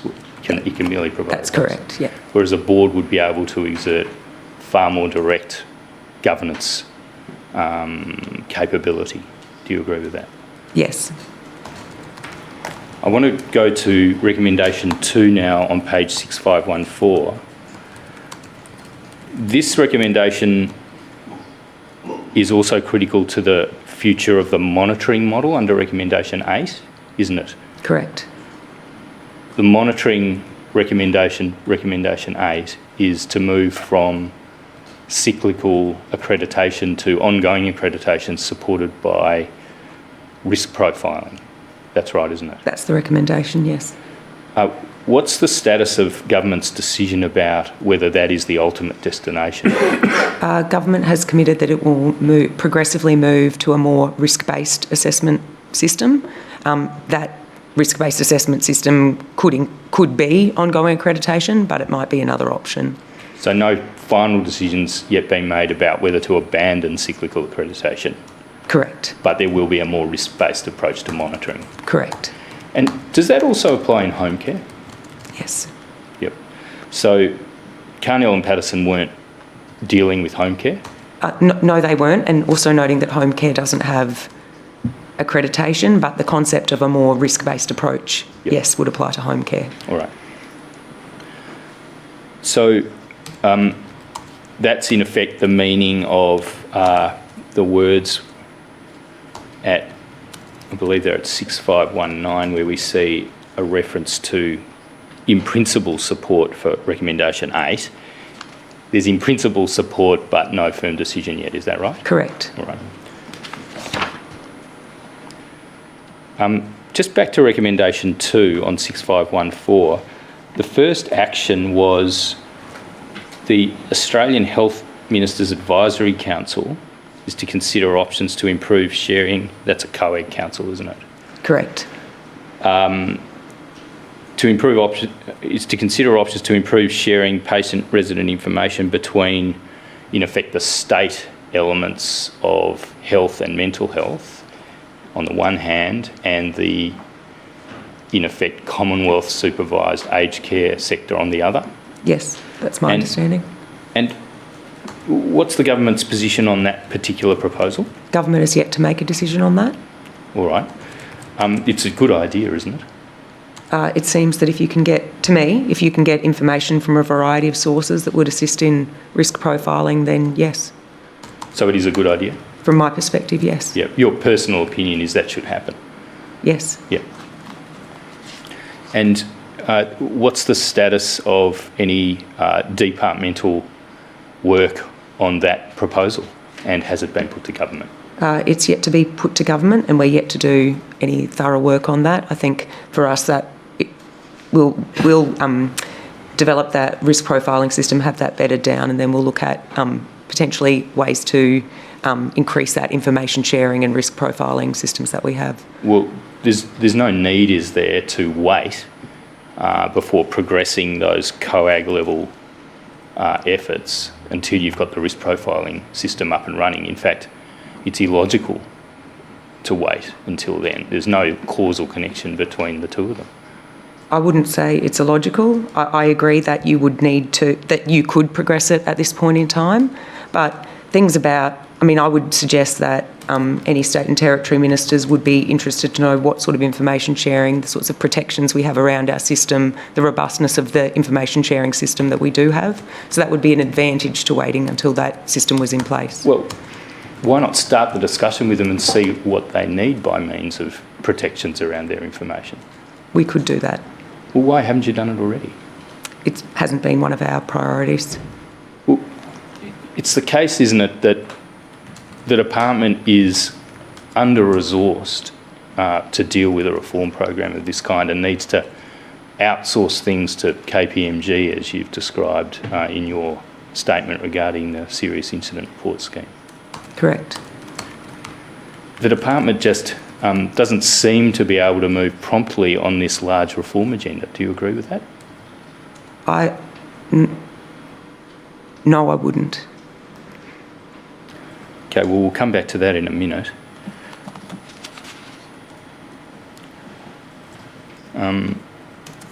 Now,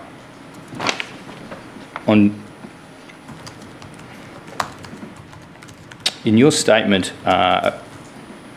you've referred to another aspect of recommendation 2, which is the action of obtaining the views of 20% of consumers and their representatives. In the response table at page 6514, there was I should give you a more detailed reference. The reference to capturing the views of residents, families and staff all year round is at action 2 under recommendation 2. And there's then at action 3 under recommendation 2, a recommendation that assessment contact visits must seek the view of 20% of consumers and their representatives. Now, in the response table, it's said that consideration will be given, this is virtually adjacent to points 2 and 3, consideration will be given to the percentage of views to be sought during assessment contact visits, etc. But in your statement, you've said that you hold the view, this is at paragraphs 19 to 27 where you deal with this in your 22 July statement. At paragraph 22 in particular, you hold the view that the 20% recommendation would be more prescriptive and less risk-based and shouldn't be adopted. I raised this with Professor Patterson yesterday, and he adheres to his recommendation about 20% being an appropriate prescription for visits because it's very important information from which one might glean intelligence, and it doesn't seem... well, I'll leave it at that. Did you hear the gist of what he said about that? I did. Do you still adhere to your view that it's too prescriptive to require 20%? With respect to the current assessment contacts, yes. And what about in-site audits? Sorry? What about in-site audits? Would it be too prescriptive in your view to have a 20% approach to taking consumer experience report surveys from residents in the context of site audits? I certainly have less concerns for site audits, Right. yes. It's because assessment contacts happen very frequently. Is that your concern? They happen frequently, and they're also used for a variety of purposes. So they're frequently used to assess against the standards, but not always. Sometimes you use limited, you assess limited standards, and sometimes those assessments aren't carried out on site. They're via desktop or survey or something like that. Because there are 3 types of contact that the Aged Care Quality and Safety Commission has with facilities. There's review audits when there's a particular concern known and the Commission goes to investigate that concern, agreed? Correct. Then there's accreditation site audits, which happen at about the time of cyclical reaccreditation, correct? And then there's every other form of contact, even by telephone, and they're called assessment contacts. That's correct. And you're concerned that if there was a requirement to survey 20% of the resident population on each and every occasion that there was an assessment contact, then that would divert resources. Yes, that level of prescription, yes. But if that level of prescription was applied to the other 2 forms of visit, what would you say to that? I think the views of care recipients are extremely important, so I would support that, noting that I think that might have resource implications for the Commission.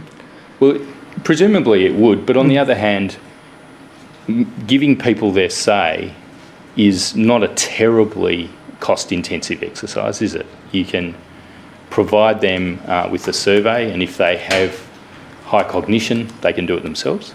That's correct, yes. And there's ways to support them in indicating their views. If they have lower cognition, that may be a little more resource intensive. Do you agree?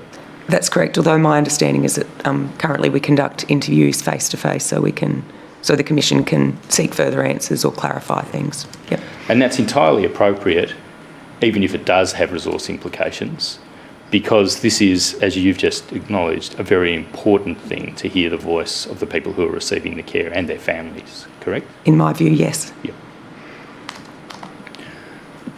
So are you able to tell the Commission whether there's actually a government position on that 20% proposal? To my knowledge, there is no government position. Right. Has the department supported the 20% recommended action to government? I don't believe we've provided advice on that. All right, why not?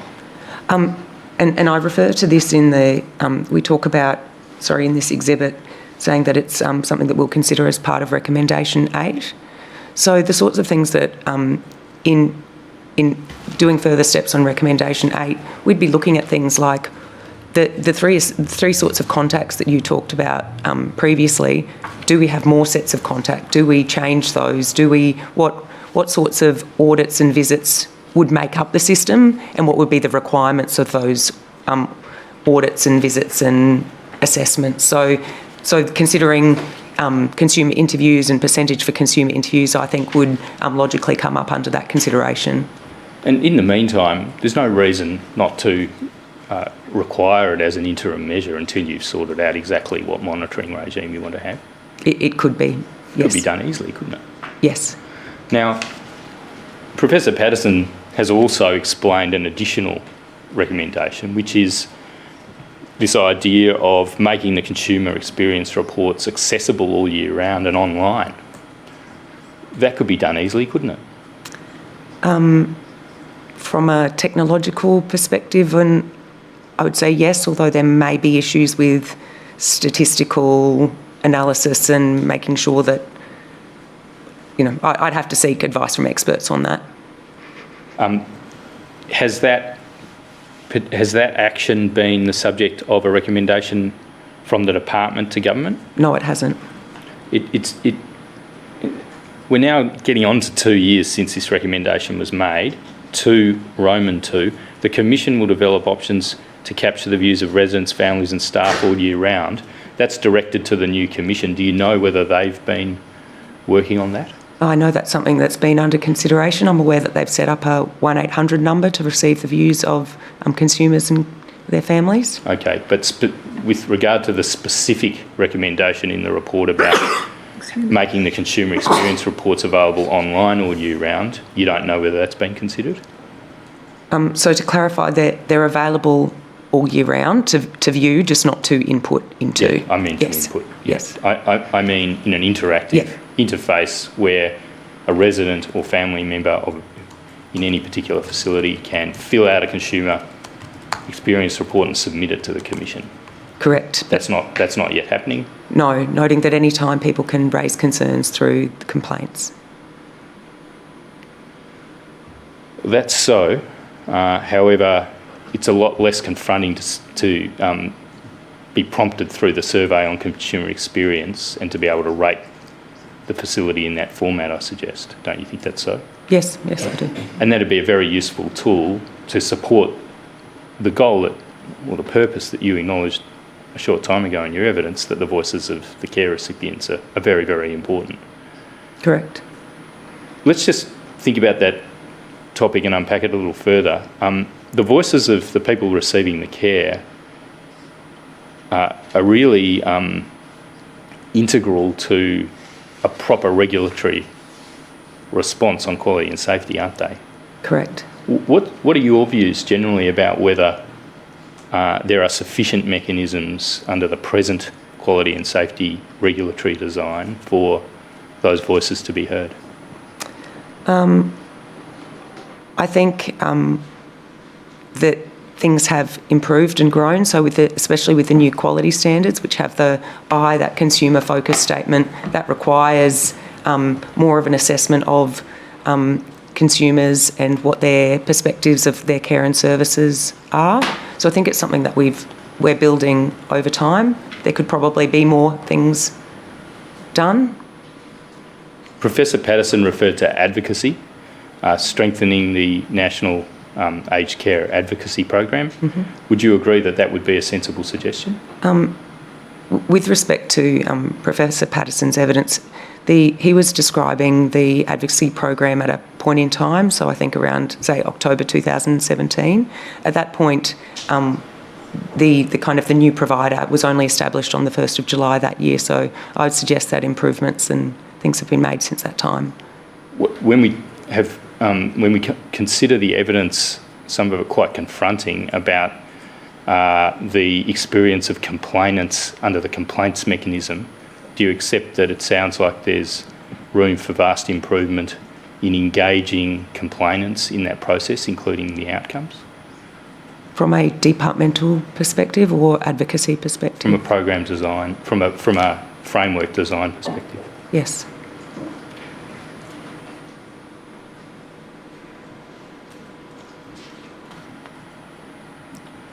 Now, I want to ask about another topic that's covered by recommendation 2, which is data collection, analysis and risk profiling. And you've already adverted to this a short time ago in the context of how important it will be for monitoring. Mm-hmm. In your statement of 23rd July, paragraphs 45 to 51, you referred to a process where there's been, again, outsourcing to KPMG in relation to another project, and this project is the building of a risk model. Correct. And in your statement at paragraph 46, you refer to various input data sets, if I could use that expression, that have been provided to KPMG. Correct. Now, when we look at that paragraph,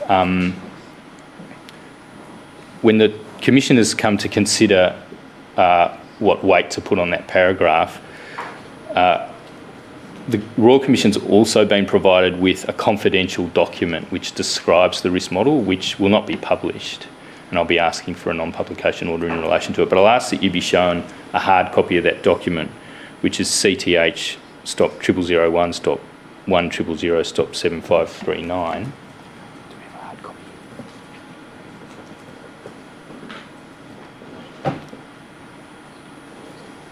Do you have that in the witness box? I don't have it. And copies for the Commissioners. Thank you.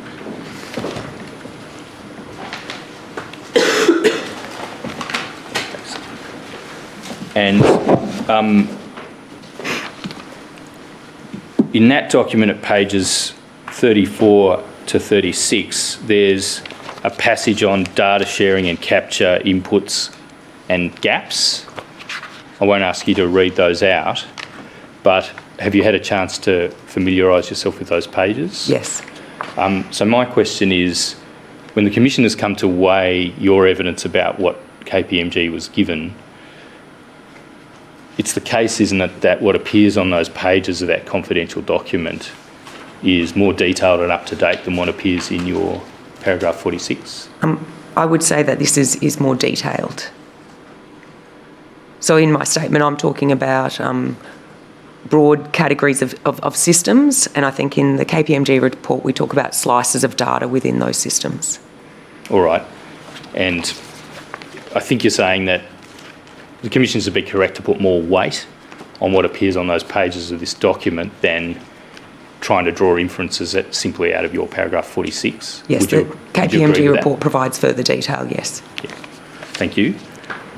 Commissioners, I tender that as a confidential exhibit and seek a non-publication direction in relation to it. Yes, the KPMG document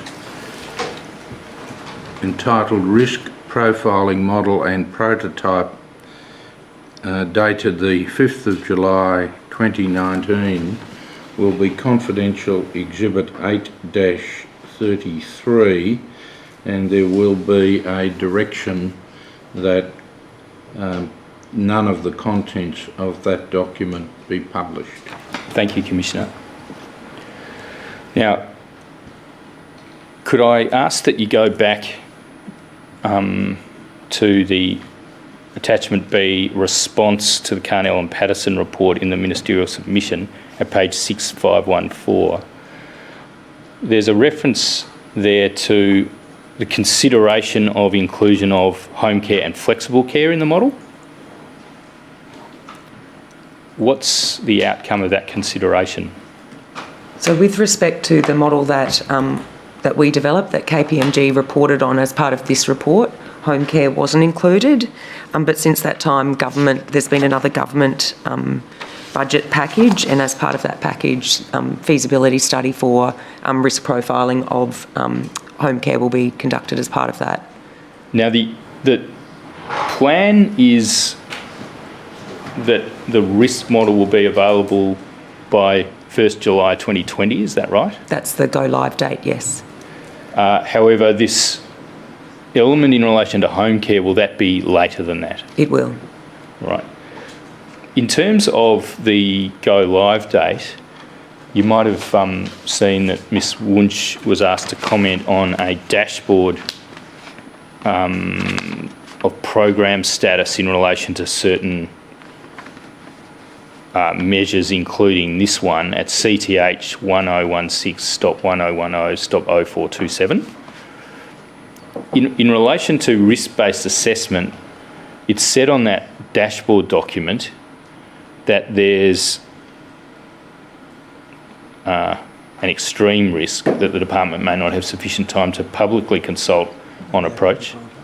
Yes. Are you able to bring that up, please, operator?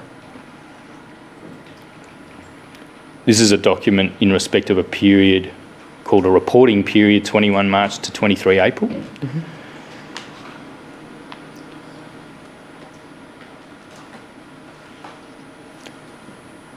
And it says there's an extreme risk. There's a risk that the department may not have sufficient time to publicly consult on approach in order to meet legislative timeframes. And there's a high risk. There's a risk that delays to progressing policy discussion with the Commission will impact overall project. Is that a... just bringing that document up. CTH 1016.1010.0427.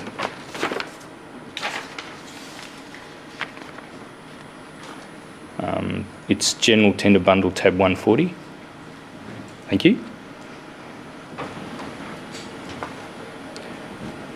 Do you see, going down the left-hand column, project risk-based assessment? Yes. And then moving across that row to risks and issues, there's an extreme risk that I read out earlier, and then there's a high risk that I read out earlier. Yes. Is this still the case, or has that risk been addressed? We've certainly had discussions with the Commission since this document was created, yes. And are you confident that the 1 July 2020 go live date can be met?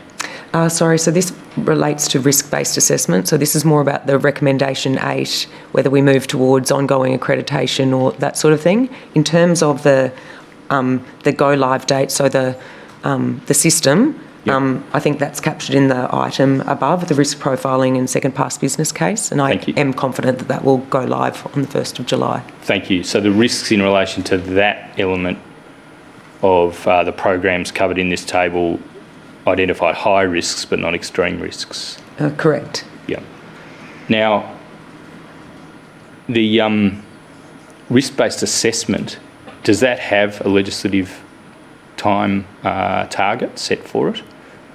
That is recommendation 8. A legislative target? No.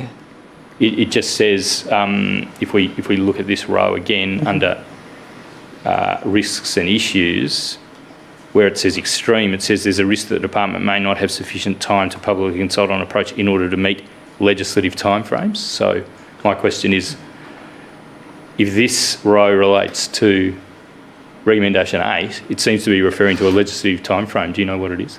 Yeah, I think what we're trying to get at there is that we think that any changes will have, any kind of reforms in that space will have legislative implications, and that those will take time. Okay. Are you on the Aged Care Quality and Safety Standing Committee? I am.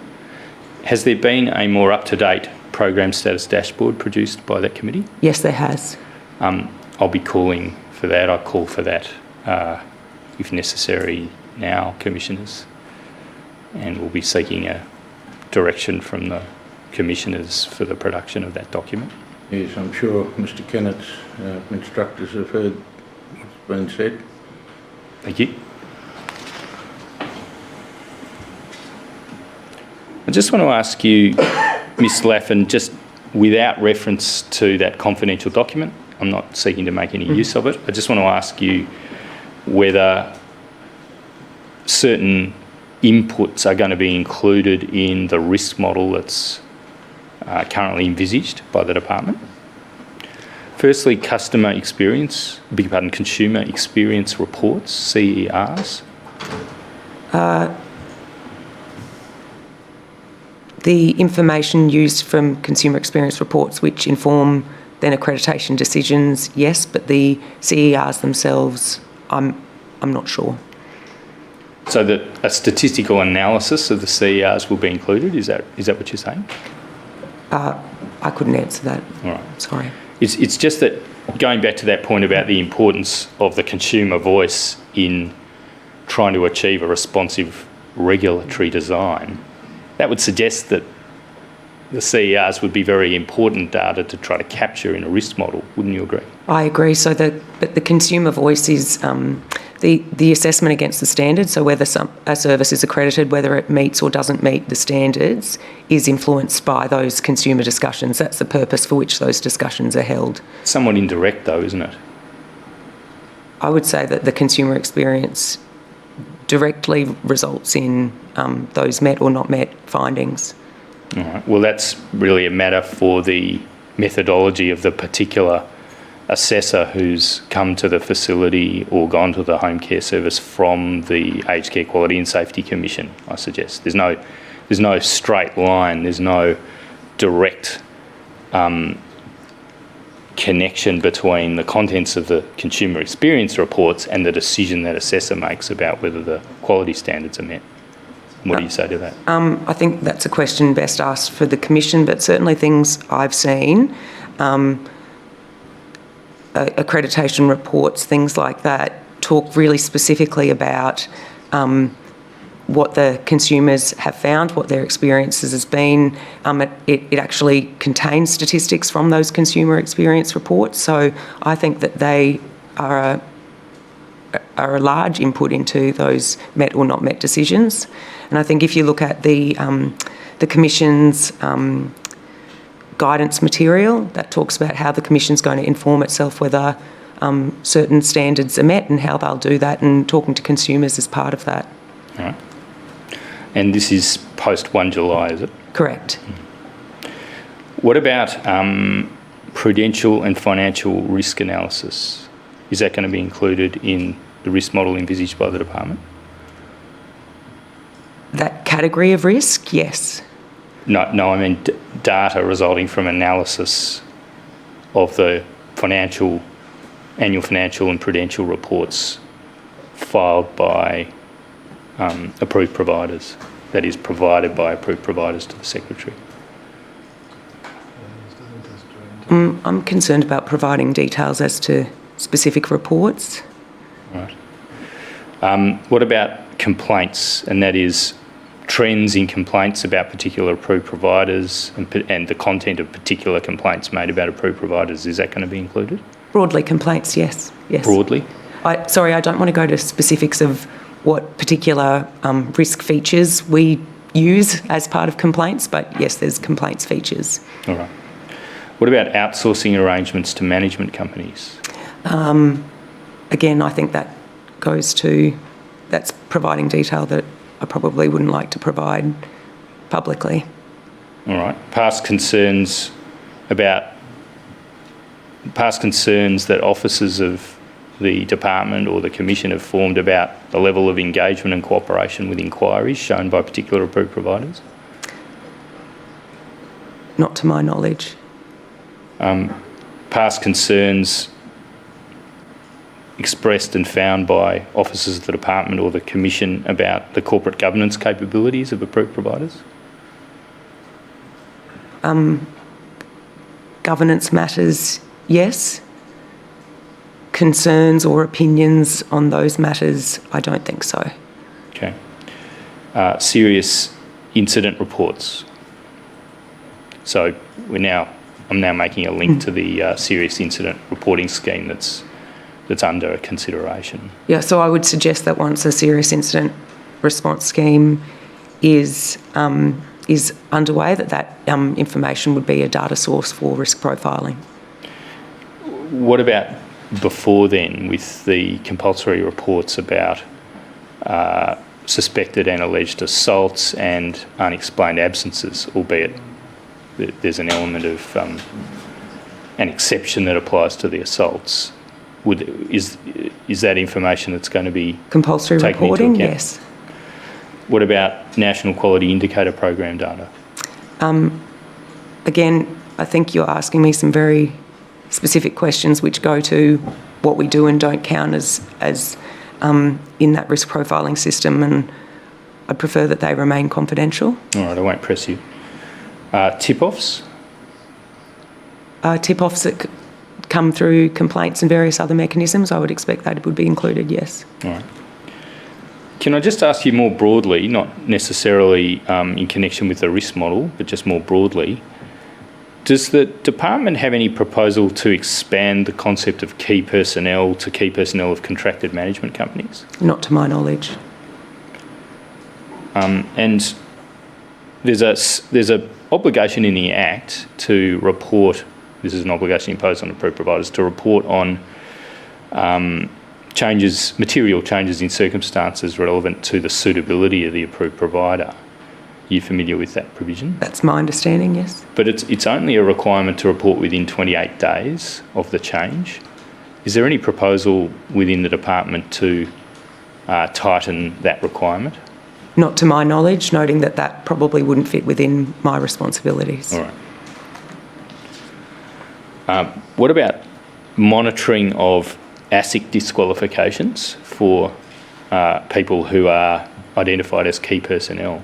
Is that within the reform agenda of the department? That's not one of the data categories that we've proposed. Right.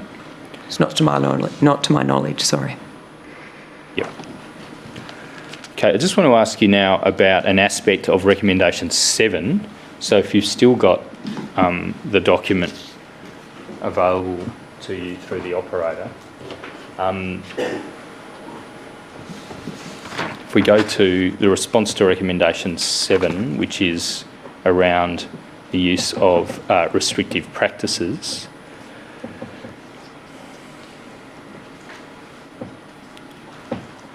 Sorry. Yeah.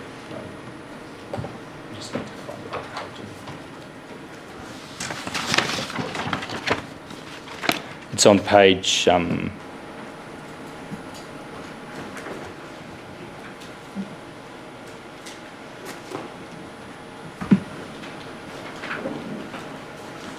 Thank you. It's on page 6518. And there's a recommendation within recommendation 7 to take action Roman 2. Approved providers must record and report the use of restrictive practices in residential aged care to the Aged Care Commission. Now, of course, you've answered a lot of questions about these reforms in the Sydney hearing, and I'll just ask you about this aspect of it in light of something Professor Patterson said yesterday on this. The regime that's been in place since the 1st of July has tightened, in some respects, the practices of approved providers around restrictive practices. For example, in combination with the now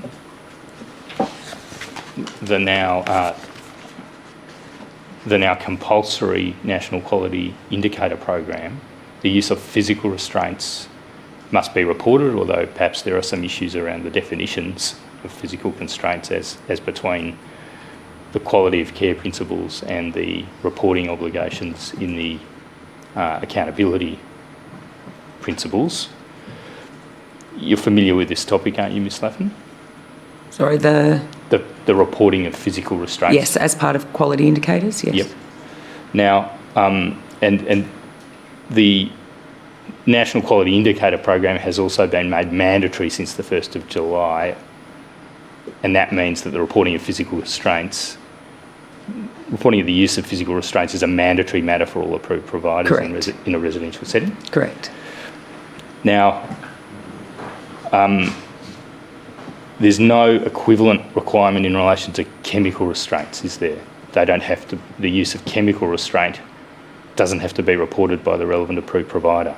Correct, noting that government's committed to extending the mandatory quality indicator program to include medication management, so it may be captured under that. Okay, now when I asked you about this in Sydney, there was still uncertainty about what the content of the medication management indicator would be.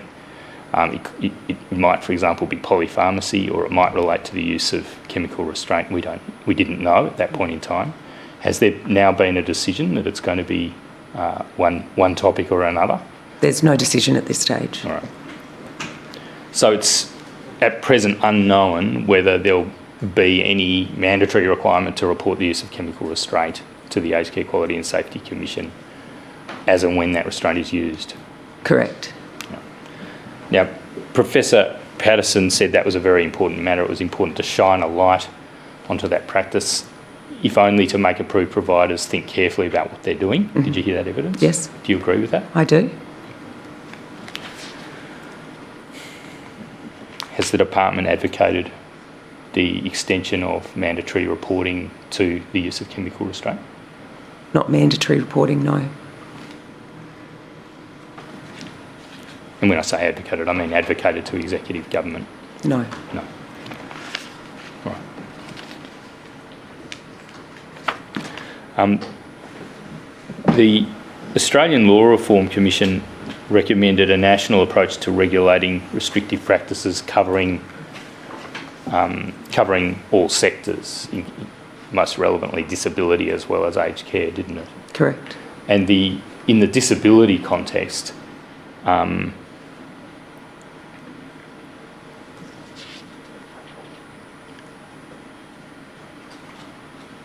there's a national framework which is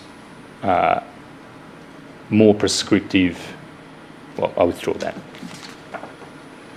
Can I just ask you about another aspect related to medication management, and that is residential medication management reviews? Mm-hmm. Did you hear Professor Patterson's evidence on that too? I did. And there seems to be a disagreement between the two of you about whether that should be mandated on, for example, admissions and readmissions to residential aged care facilities? Yes, and I think the key word there is mandated. Yes. And why do you say they shouldn't be mandated? I think it's a matter for the care recipient, for their care team, as to whether something is required at that point in time. Certainly if people think that it should be done, then it can be done. And there's also other things we're doing in medication management, looking at the use of chemical restraint. There's been evidence on a number of occasions before the Royal Commission that the care recipient is not well equipped and is subject to asymmetries of information, if I can put it that way, that would be necessary to make an informed decision about their own medication regimes. And there's also been some evidence from time to time in hearings of the Royal Commission to the effect that the care team responsible for the medication management of a particular resident doesn't always turn its mind to obtaining informed consent and thinking through all the implications of a particular medication regime. So I suggest that your argument or your evidence, your opinion relating to placing the onus on the care recipient and the care team is an insufficient answer to Professor Patterson's opinion that it would be useful to mandate RMMRs on admission to facilities. Do you have any comment on that?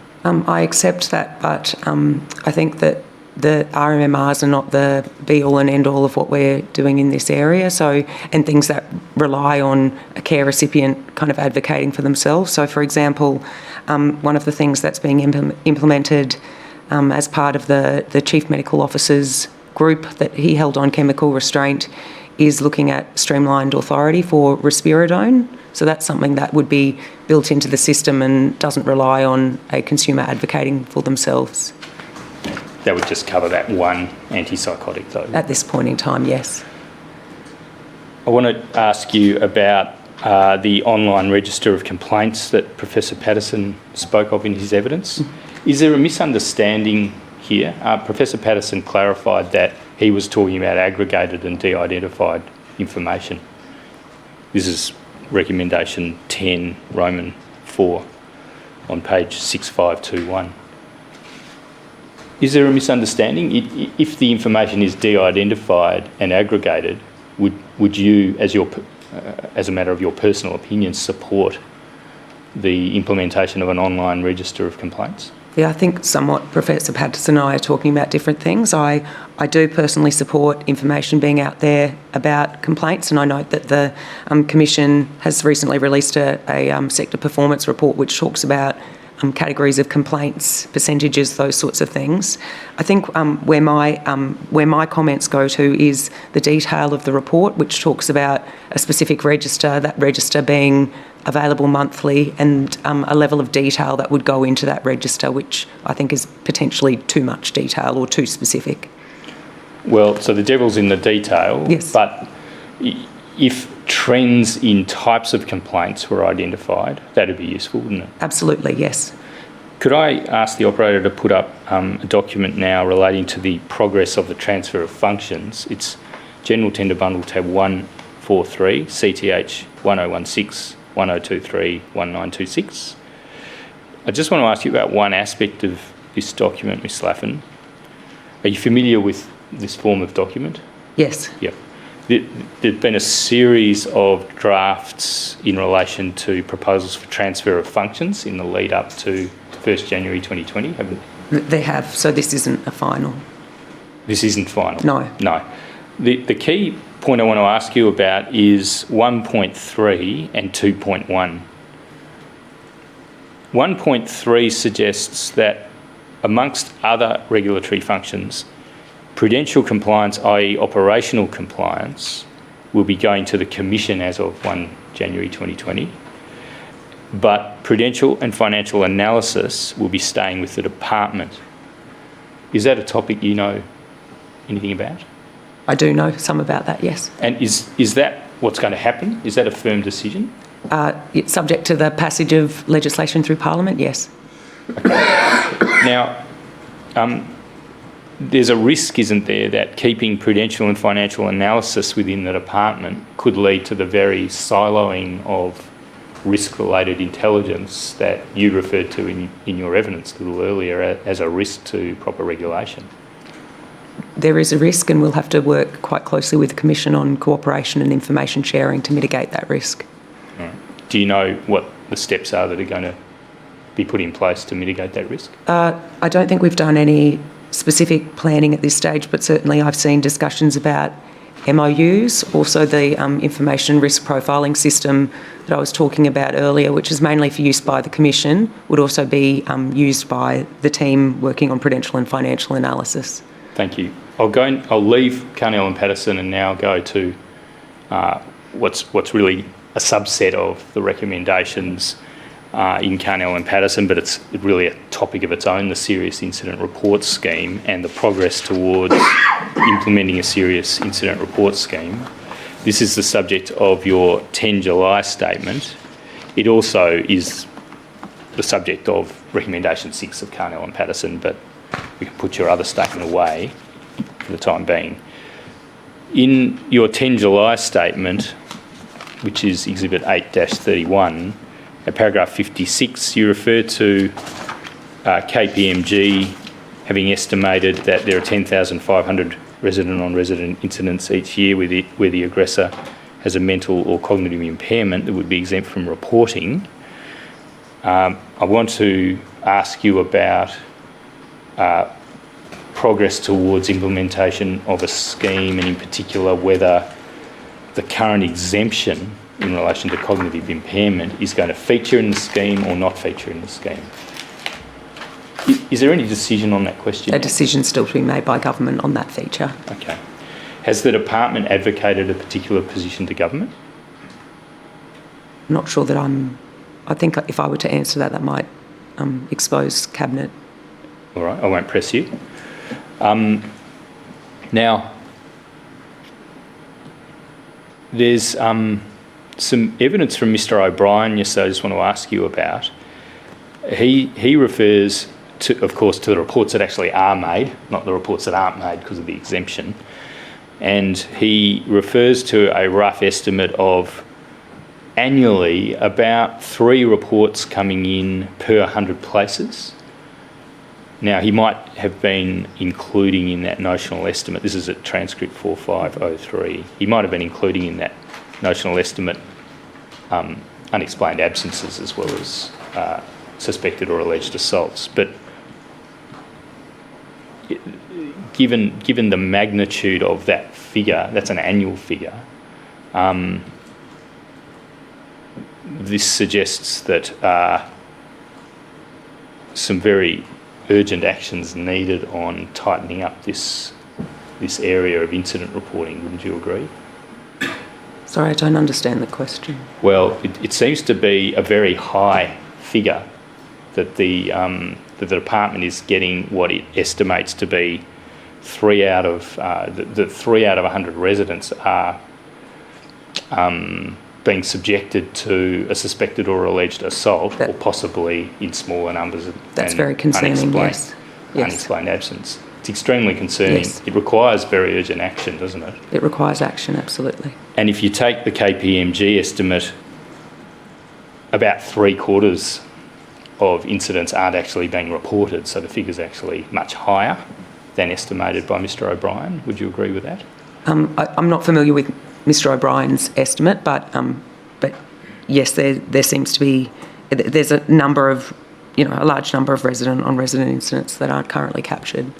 I'll just display from an old exhibit from the first Adelaide hearing, Exhibit 1-23, CTH 0001.100.4651, the exemption in question.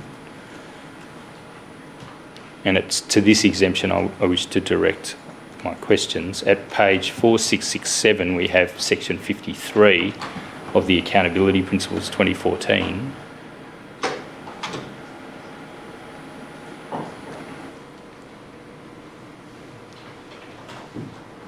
And section 53, subsection 1, in effect displaces the mandatory reporting obligation that's in the Act if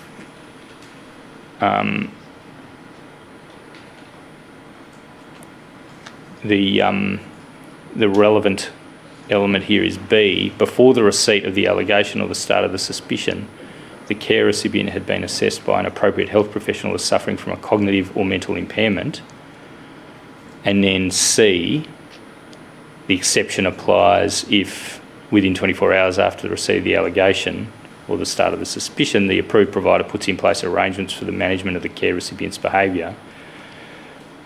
Professor Patterson also gave evidence about this exemption yesterday, and it's his evidence that there's an overwhelming case, that's my summary of his evidence, for removal of the exemption because of the obvious safety imperatives that are raised, and also because there doesn't appear to be an obligation on the approved provider imposed by this provision to actually report what the arrangements are.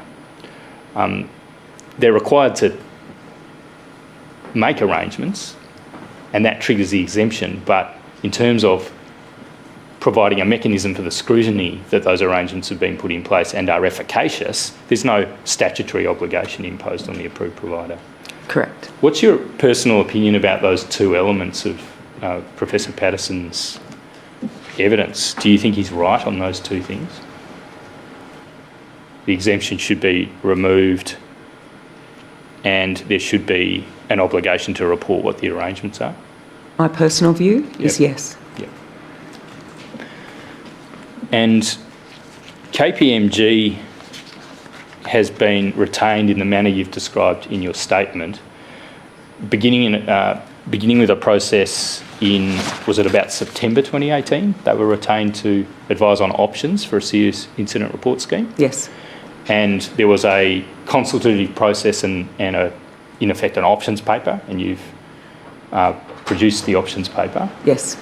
And that was then given to the department in February 2019 and published in March 2019. Correct. And now we're in a series of further consultations about the options KPMG's identified. Is that right? There's further preparatory work, not just on, developing options or responding to options. Further preparatory work involving consultation with industry peaks. Some of it involves consultation, yes. And there's, I'll just ask you to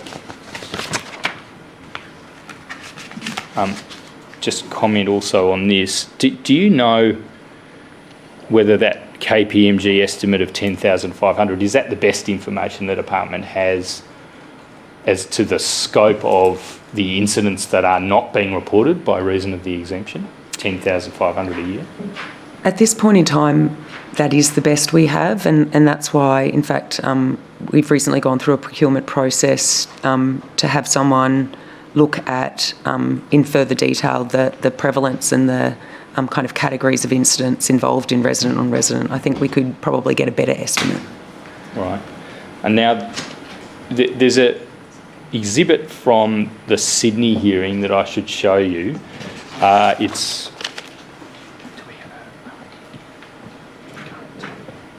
It's operator available in the list of previously tendered documents. It's the Oberon Village Tender Bundle Reportable Assaults Register. It was previously Exhibit 3-29, tab 82. Thank you, operator. Now, I don't know if you have had a chance to look at this, Miss Laffin, but if we just go to the first page, there are redactions, so we don't see the identities of any of the suspected or alleged people involved.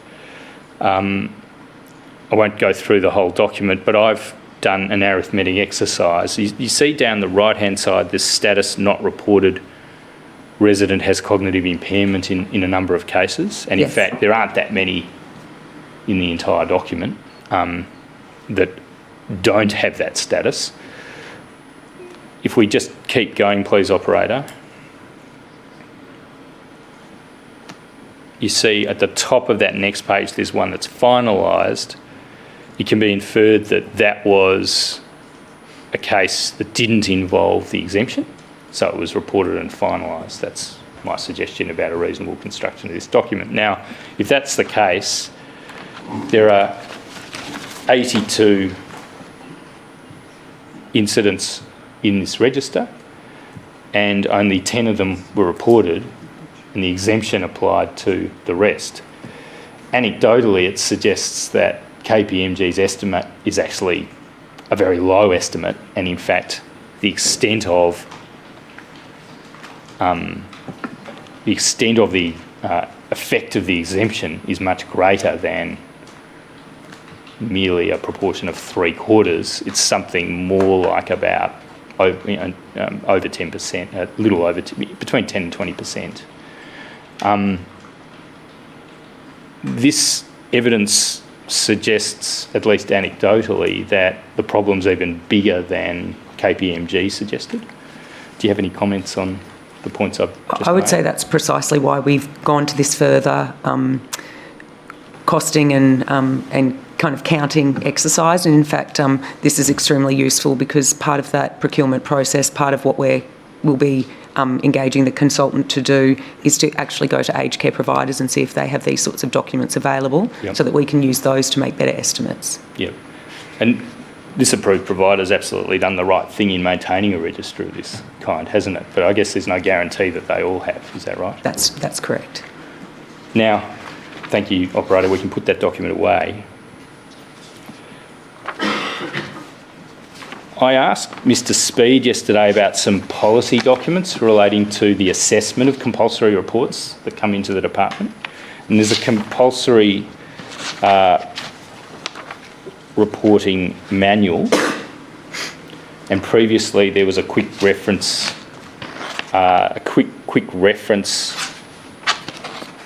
guide in relation to assessment of compulsory reports. And they both indicate that consideration should be given to accessing dementia behaviour management advisory service and considering whether the care given to people living with dementia is satisfactory in light of the reports that are made. In other words, the policy documentation that the department provides to its own officers suggests that cognitive impairment is a very important issue in this space. Yeah, and you'd I agree would that it is, isn't it? Yes. Yet the fulfilment of that policy objective is completely undermined by the fact that the exemption applies to suspected or alleged assaults where there's been a diagnosis of cognitive impairment, isn't it? Well, I understand there were some policy reasons why that exemption was made in the first place in 2007 when the scheme was introduced. Can I ask about another aspect? So you're not disagreeing with me. It's the exemption is contrary to guidance to officers to consider cognitive impairment, because the exemption means that the very incidents that involve cognitive impairment aren't going to be reported. I don't disagree, but I'm not familiar with the documents, so. Now, there's another element to Mr O'Brien's evidence I just want to raise with you. At transcript 4492, with reference to those reports that are received by the department, he said that there isn't a register or database maintained of the alleged or suspected perpetrators of assaults. Is that something that you have knowledge about? No, it's not something I have knowledge about, though. There should be a register of such people, shouldn't there? That would be an obvious risk mitigation measure to take so that the department could track whether the same suspected or alleged perpetrators are coming up repeatedly. I think there's a few issues raised by that. So largely it's the approved provider's responsibility to deal with staffing, if we're talking about staff, or are we talking about the care recipients themselves if there's a... Well, if we're talking about staff, let's just focus on staff for the time being. Staff can leave one approved provider and go to another, can't they? That's correct. So as steward of quality and safety regulation, certainly steward of the design of quality and safety regulation in the aged care space, shouldn't the department be tracking the movement of alleged or suspected perpetrators of assaults in the workforce? I think there's an open question as to what we should do in that space. What's your personal view? Personally, I think that ultimately the approved provider should retain responsibility and that they should be making assessments and judgments and calling referees and talking to people before they hire someone. But they might not know that the person's been previously subject to possibly a pattern of suspected or alleged assaults.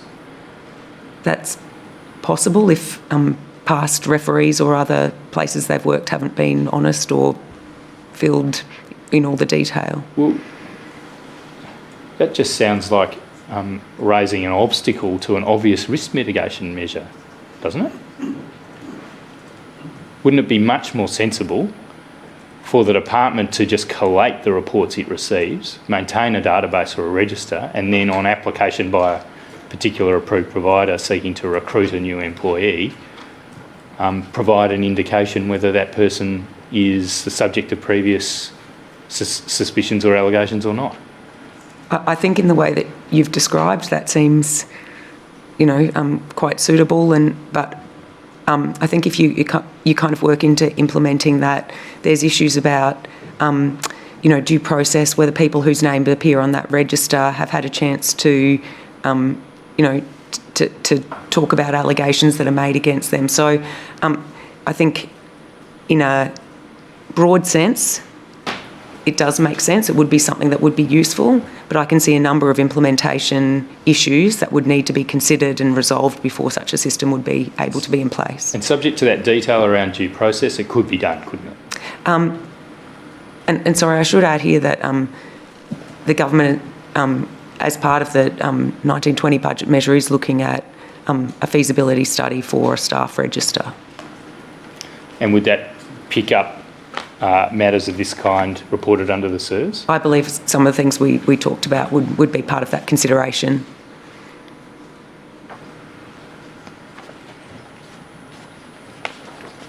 Now, just returning to the current status of the consultation on the SIRS, KPMG's come back with an options paper with 5 options, ranging from no change through to removing the exemption for resident on resident aggression where cognitive impairment's involved, correct? Correct. Isn't it just obvious that we should proceed to the best SIRS that is available, which is the one recommended by Carnell and Patterson and Australian Law Reform Commission beforehand, which is one that doesn't have such an exemption?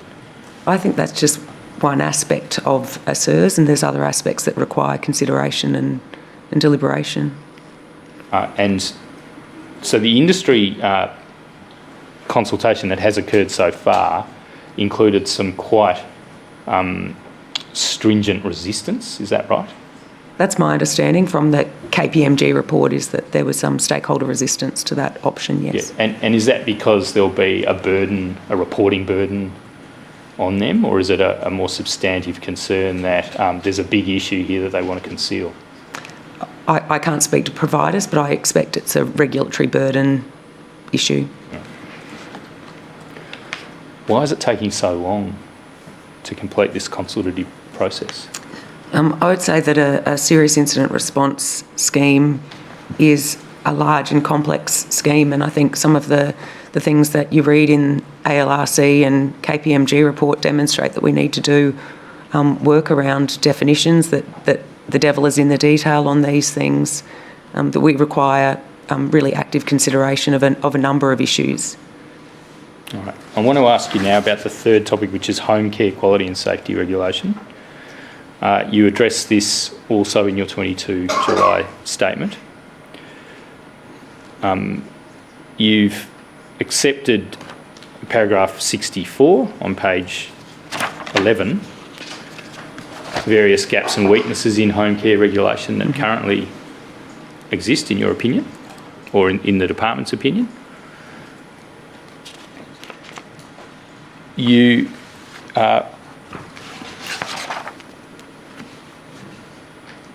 know, of course, that there's no accreditation requirement for home care services. Correct.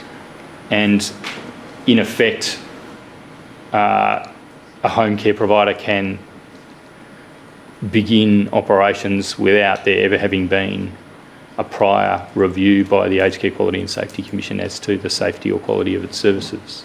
That's my understanding, yes. Is that going to change? I'm not sure that I can answer that question. I think that would be a matter for government, whether accreditation would expand to home care. Is it your personal opinion that it should change? For some types of home care, yes. I think it's a scalable thing depending on the risk and the services provided. But I think some sort of assessment prior to delivering care would be a sensible one for home care. All right. Well, let's now look at point B, the conduct of reviews. You sought, or the department sought, clarification as to aspects of the Commission's rules on the processes that the Commission applies to conduct monitoring and auditing within care recipients' private homes. What was the nature of the clarification you were seeking? Sorry, I would say that we made that clarification. So in the development of the rules, which was done at the end of last year following passage of the primary legislation, we've made it a lot clearer in those rules that the Commission can go into a care recipient's house to ask them about their care experiences of home care. I see. Yes. And has that measure actually now been implemented, to the best of your knowledge? I would have to ask the Commission that.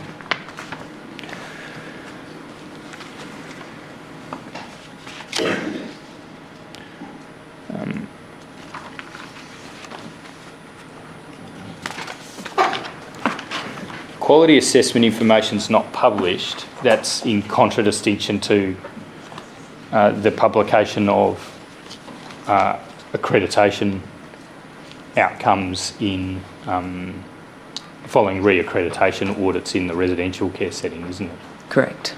So why the difference? Why don't we publish quality review outcomes in the home care setting? So I'm not sure that quality reviews have the same outcome in a sense that accreditation does. So accreditation, you are accredited or not, but there's no decision in that sense in the home care setting. So that's my understanding as to why that distinction exists. Home care is an area where the approach known as consumer-directed care is applied. Correct. It's an approach that's intended to optimise the use of a market mechanism to allocate services to particular consumers at their choice, correct? Correct. And so isn't there an even stronger argument to allow the demand side of the market to be informed about the relevant performance of providers under consumer-directed care? I think that information would be really important, particularly to people seeking that information prior to receiving care rather than already being in care. Yeah. So it's your personal opinion, is it, that those quality reviews should be published? Is that what you're saying? Yes. Yeah.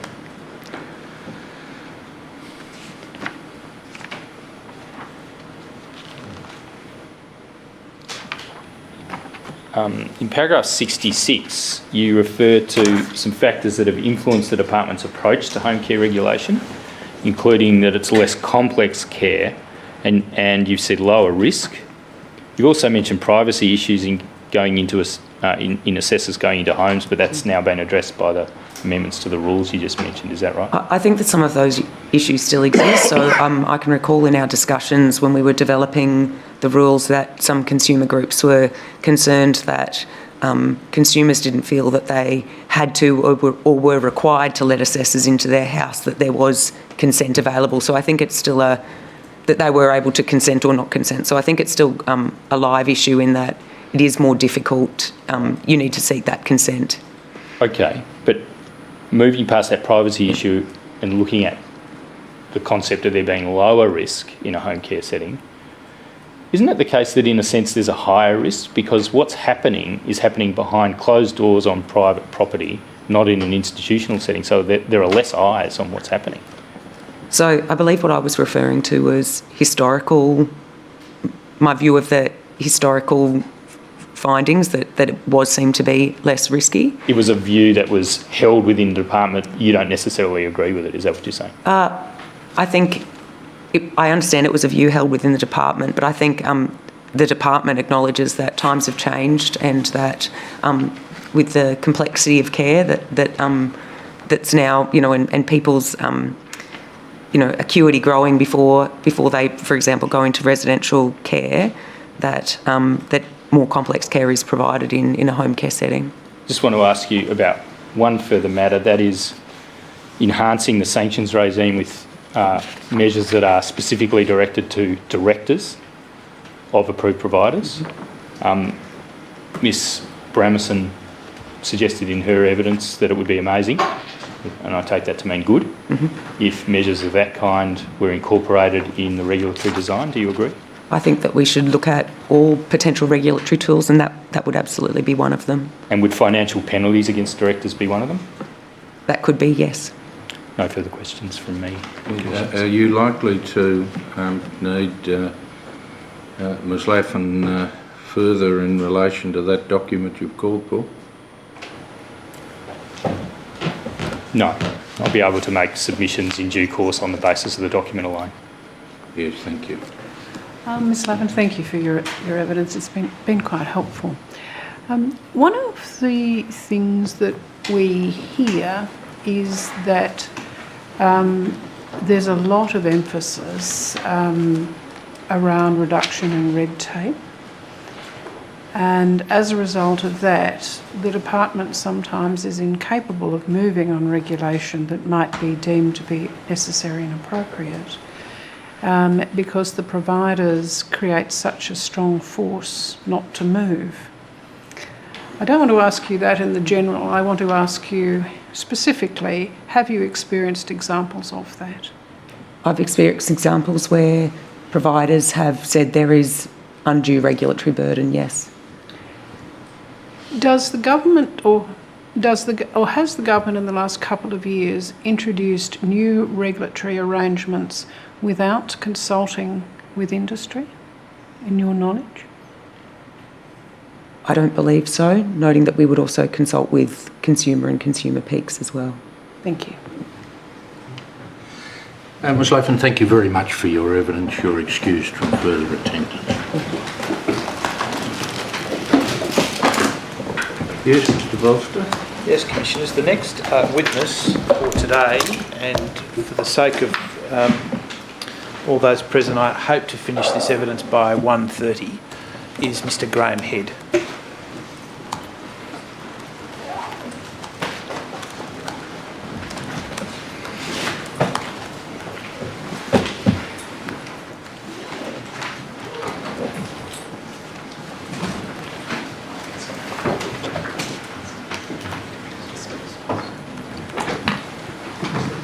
I wish to take an oath or an affirmation. An affirmation, thank you. Please repeat after me.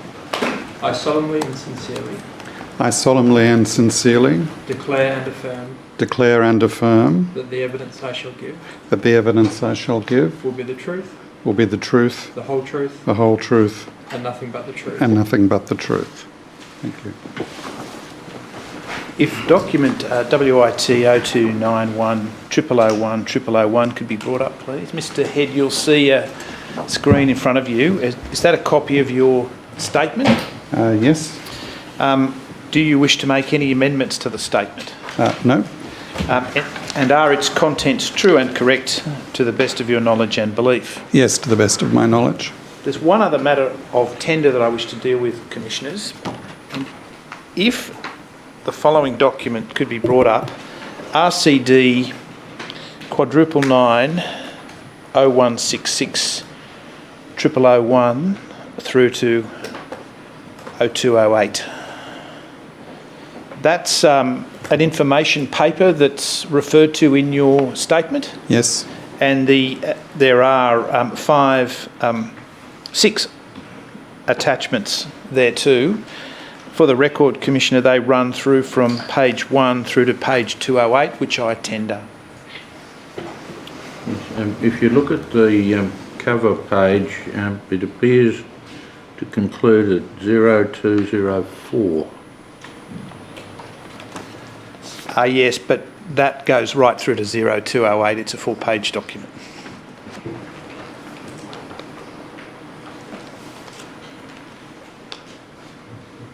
So it starts at 204. I see, it starts at 0204, but continues. Yes. Yes, I see.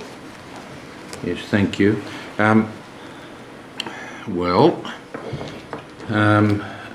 Firstly, there's a witness statement, is that right? Yes, I tender that. All right, well, the witness statement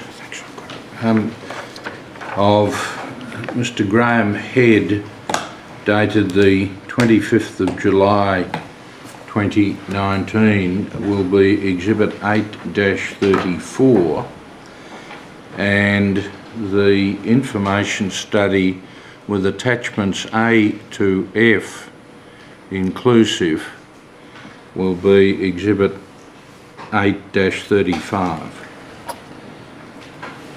Thank you. Mr Head, you are the Commissioner of the NDIS Quality and Safeguards Commission. Yes, that's correct. Can I raise with you that word safeguards? Yes. Because it's a word that's different from safety, which we see in both health and aged care. What's the significance of using the word safeguards as opposed to safety?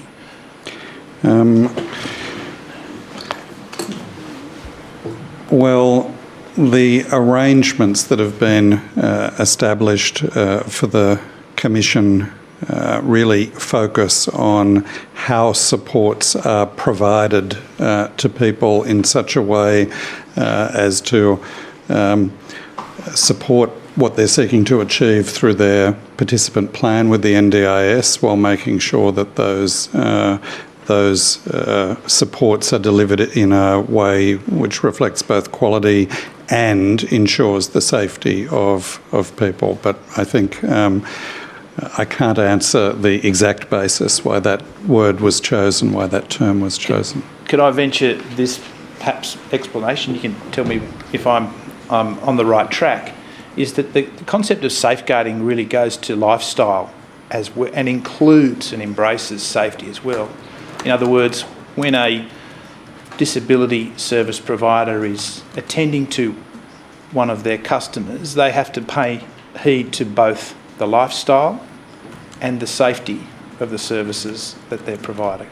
It's certainly the case that central to the design of everything to do with the National Disability Insurance Scheme is the idea of choice and control by participants, and that the person with disability is at the centre of what is happening in an NDIS arrangement, and that includes the quality and safeguarding arrangements. Is the source of that perhaps the human rights focus that we see in the NDIS legislation? Yes, I would say so. The convention referred to in my witness statement is a key underpinning of everything to do with the quality and safeguarding arrangements. And for the benefit of those listening, if you could elaborate, please, on the essential aspects of that source for the entitlements of your participants. Well, the Convention on the Rights of Persons with Disability and the objects of the legislation and functions and powers of the Commission link up in such a way that consideration of the ordinary human rights of people with disability are to be upheld and promoted through the way that quality and safeguarding is undertaken as part of the NDIS.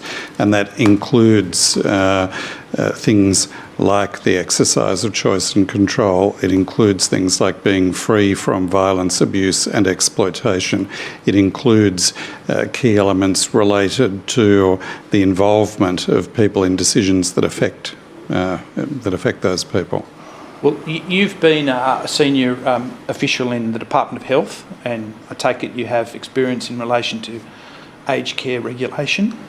Now, as my witness statement indicates, while I've had experience as a Deputy Secretary in the Department of Health and Ageing, I haven't had direct involvement in aged care regulation. My role in the Department of Health was running national health reform with a focus on hospital reform, but I have had experience in other regulatory settings. All right.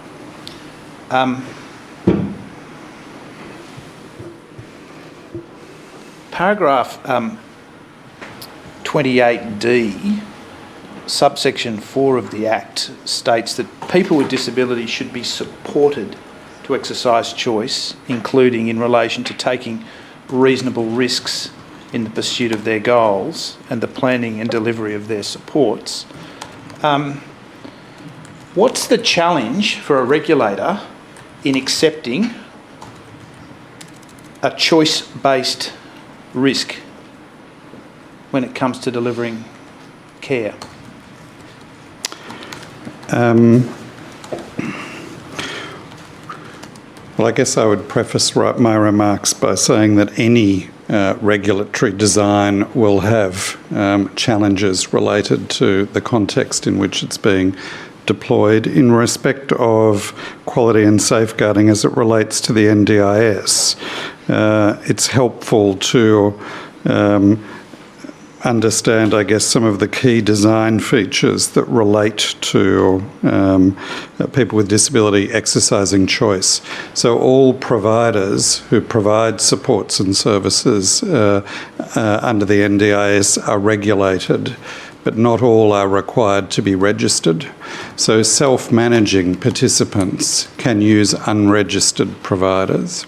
unregistered providers are regulated because they're subject to the Code of Conduct, which is expressed in one of the rules made under the Act.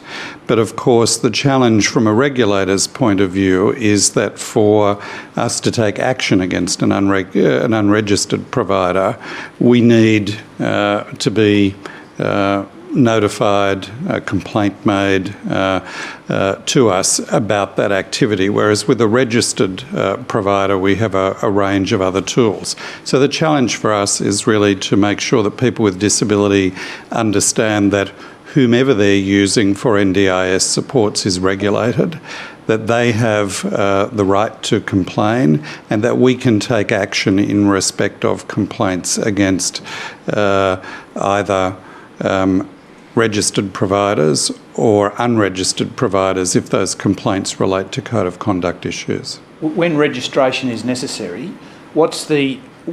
is there a situation where there has to be an assessment of the provider before registration, or like as we see in home care, services can be delivered before a person receives accreditation? So when NDIS providers are required under the registration and practice standard rules to be audited as part of the process. There are two audit pathways to registration. One is a full third-party certification process against the practice standards, and the other is a verification process, which is also described in the practice standards. The second of those is a more light touch process, and it relates to providers who are providing lower risk supports.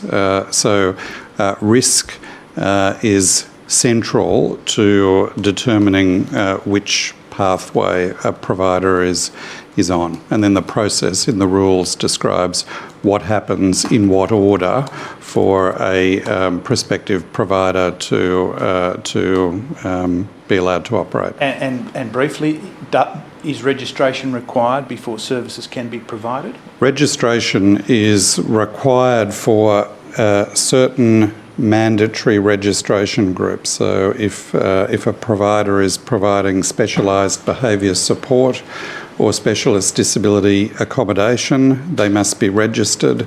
Also, if a participant is not self-managing, the provider must be registered if it's a plan-managed participant. There are elements of the guidelines for auditors which relate to new providers, so people coming into the market who will undergo a suitability assessment from us and an initial audit, and the auditor guidelines set out the arrangements that apply to new providers that do not yet have participants. In terms of compliance, is there a compliance emphasis that's directed by risk as well? Yes. I would preface my remarks by saying that the Commission is a new organisation that's in taking over the registration of providers from the NDIA, the National Disability Insurance Agency, and at the same time taking over the regulation of quality and safeguarding from the states or territories in which providers operated, and moving those providers under the new national framework. The characteristics of the regulatory framework that the Commission operates under are quite different than the frameworks that operated in states and territories. So there has been, in the first year, a heavy emphasis on successful transition management, but the Commission has started to use the range of compliance tools that it has, and we have a compliance and enforcement policy that relates to our work, as well as an internal high-level committee that oversees the rollout of our approach to compliance. Is risk responsiveness embedded in that procedure? that framework? Everything about quality and safeguarding in the NDIS is designed to focus on risk. So the combination of the requirements under specific rules as well as the integrated approach that the Commission has by virtue of having all of the key functions in one organisation allows us to connect the dots, as it were, in relation to risk and determine what the right course of action is. I wanted to talk about the organisational structure. You talk about both operational streams and enabling structures in the Commission. What's the difference between the two? I get a sense from reading your statement that the structure is really one that embraces all of the streams. That's right. I mean, we're a national organisation where we're working across a range of key regulatory functional areas, and it's the case that we have, I guess, nationally focused parts of the organisation that support work across one or more of those streams. So, for instance, an operational stream related to complaints or reportable incidents is also enabled by work that's happening in the education and engagement area, the work that's happening in IT around system development, the work that's happening in other central areas. So really that description alludes to the fact that there's somewhat of a matrix in respect of those things. Am I right in thinking, let's speak practically here, that say, for example, the Brisbane office of the Commission, the staff there would operate seamlessly across the operational streams of the Commission? That's correct. The focus of state and territory officers is principally around complaints management and resolution, and also around some work in behaviour support and responding to reportable incidents, as well as some work in investigations. So in paragraph, for example, paragraph 22 of your statement, where you list the 6 streamed functions, staff would be across all aspects of those particular operational streams. Am I right in thinking that? So registration is a stream that's performed centrally. So there's not...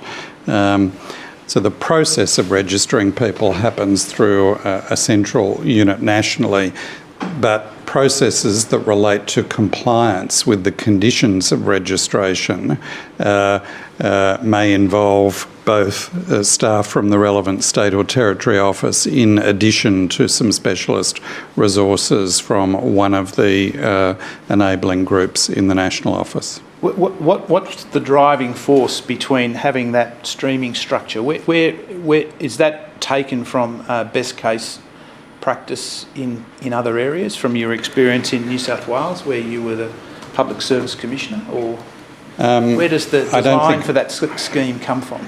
I don't think I can refer to my Public Service Commissioner experience in respect of the design of this particular organisation. Essentially, in the work that the Department of Social Services did in developing the initial operating model for the Commission, the focus was on reflecting what ministers had agreed and COAG agreed in the quality and safeguarding framework in the general kind of functional remit of the organisation and its approach. The reality is that certain types of work that people do really requires that people are locally present in order to talk to participants, talk to providers, maybe conduct site visits, that they have an understanding of local issues and the way service provision has historically operated. And some functions make sense to perform centrally from the point of view of both consistency and efficiency, but the key thing is to make sure you have governance arrangements that mean that those things that are done centrally talk properly to those things that are done in state and territory offices, and that's been our focus. Third-party audits would seem to be a process that is different from the aged care sector. Why the need for third-party audits in your system? The NDIS market is intended to evolve. So we've, if you look at the market today, we have providers transitioned into the NDIS who historically have had quality and safeguarding managed often through funding agreements with state and territory governments that were block funding services.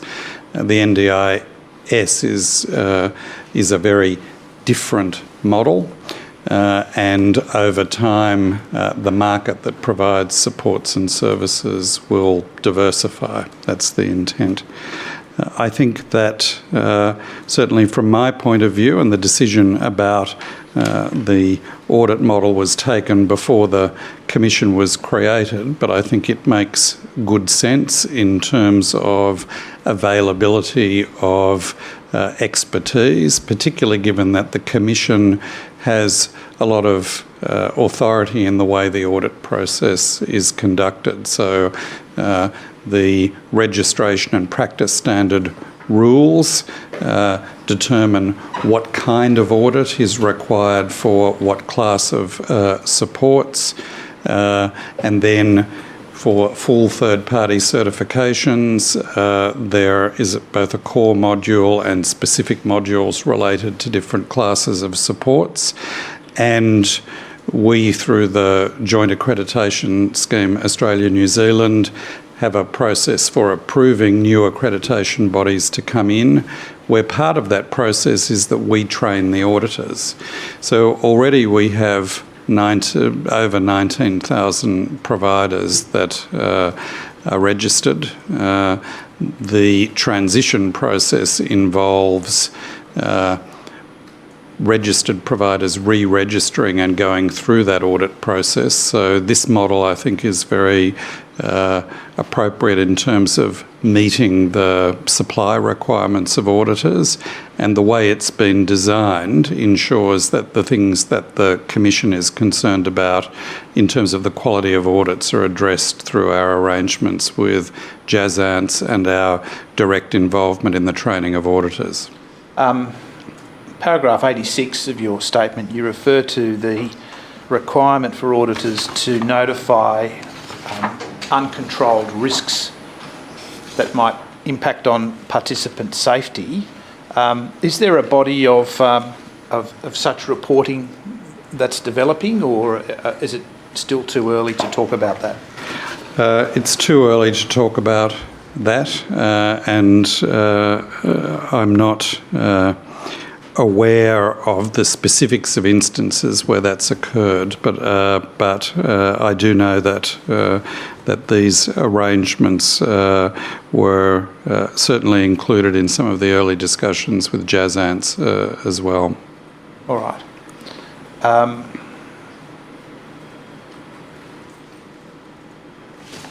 We could turn then to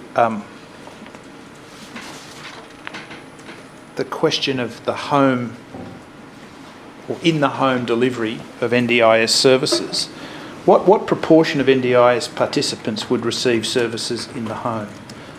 I don't have that information off the top of my head. What is there a different regulatory approach or strategy to focus on the way in which NDIS services are delivered in the home?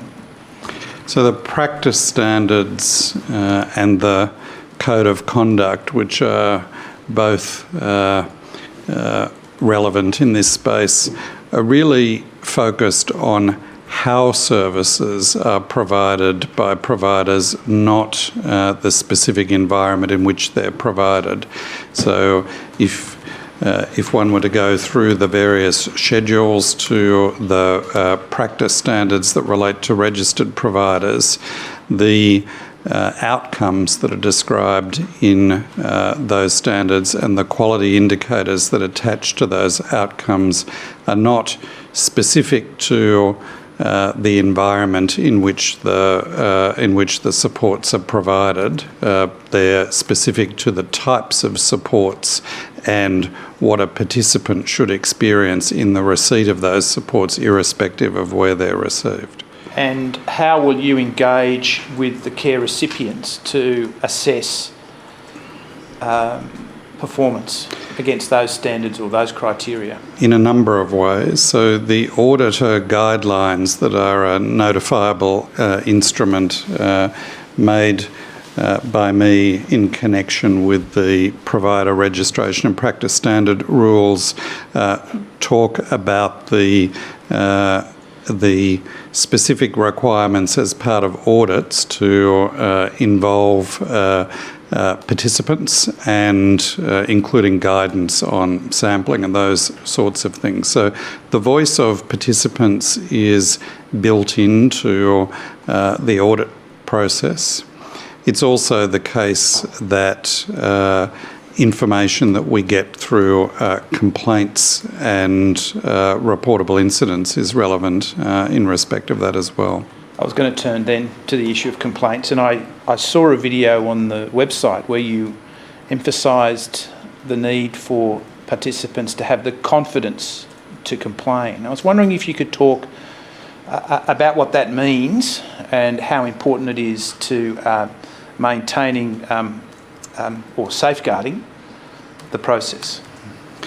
So both in the quality and safeguarding framework that governments agreed to and in subsequent work that the Commission's been involved in, the centrality of the need for people to be able to complain and to make that as simple as possible and to encourage people to feel confident has been emphasised. There is an often stated view, which is a view that I share, that there's probably been a tendency on the part of people with disability to not complain about things that they should feel free to complain about because of concerns about what might happen as a result of making a complaint, or a belief that the complaint wouldn't be taken seriously.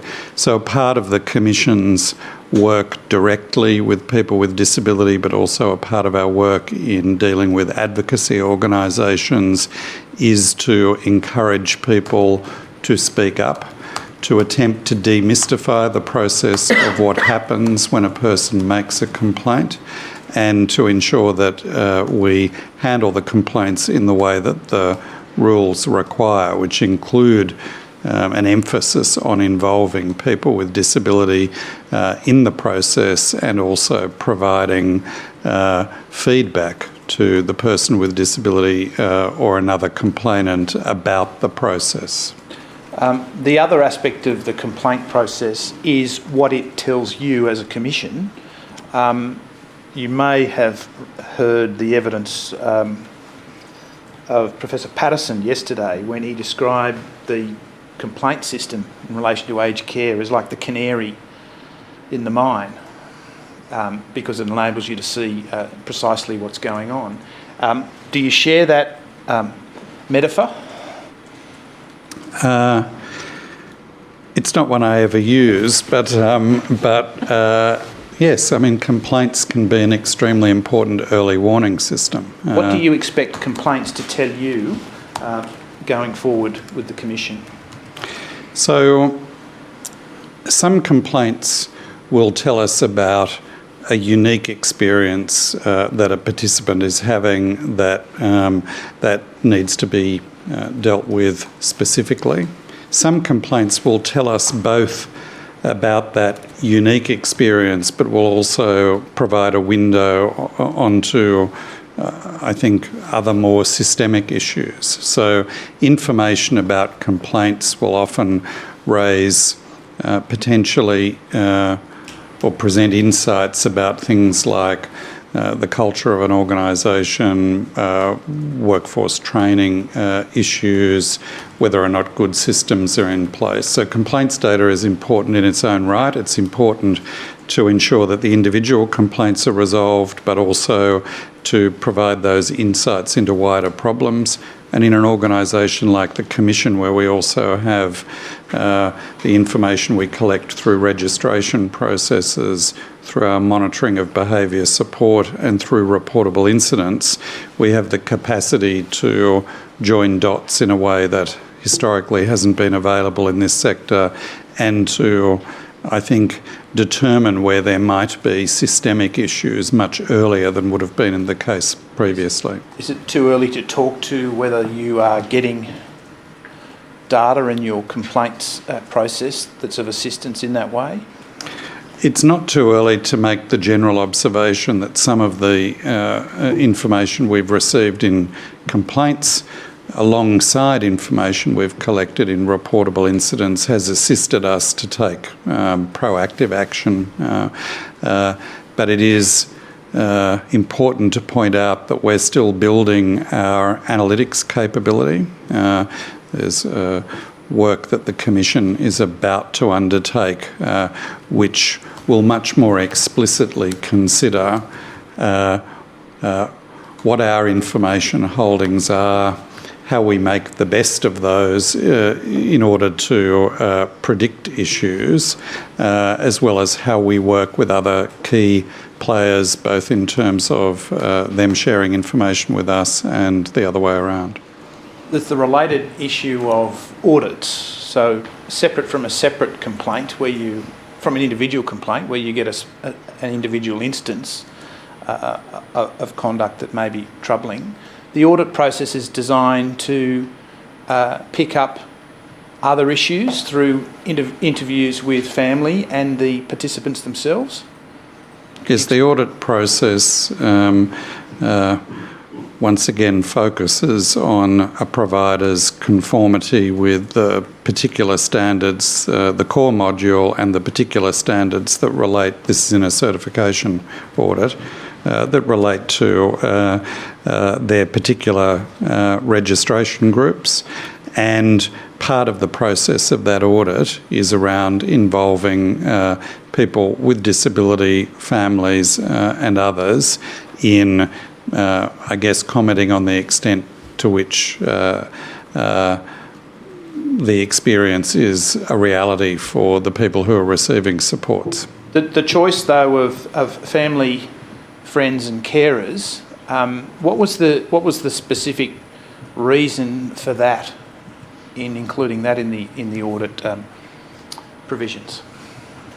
So the auditor guidelines really acknowledge, I think, that participant voice is critical, and that the support for that voice being included, depending on the circumstances of a person with disability, may involve family, other carers, or indeed other people who are appropriate to represent a perspective on the part of a participant.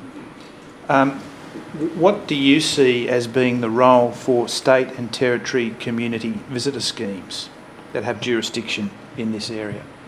How important are they? I should start by saying that they're all constituted somewhat differently, so it's and are staffed differently and do similar things, but often in slightly different ways. So the Commission recognises the importance of community visitor schemes. They're schemes that are controlled by state and territory governments.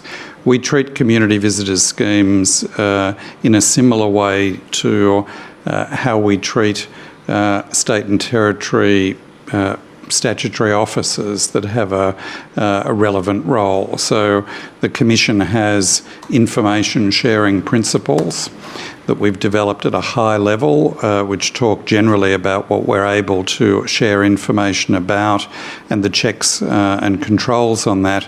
And for each state and territory, we then have a sort of series of entity-by-entity schedules that are under development at the moment to describe how information sharing will occur with those entities, and where, at least in a number of jurisdictions, community visitors schemes will have their own schedules as part of those arrangements. And a community visitor could make a complaint about something they observe that could be managed under the complaints process.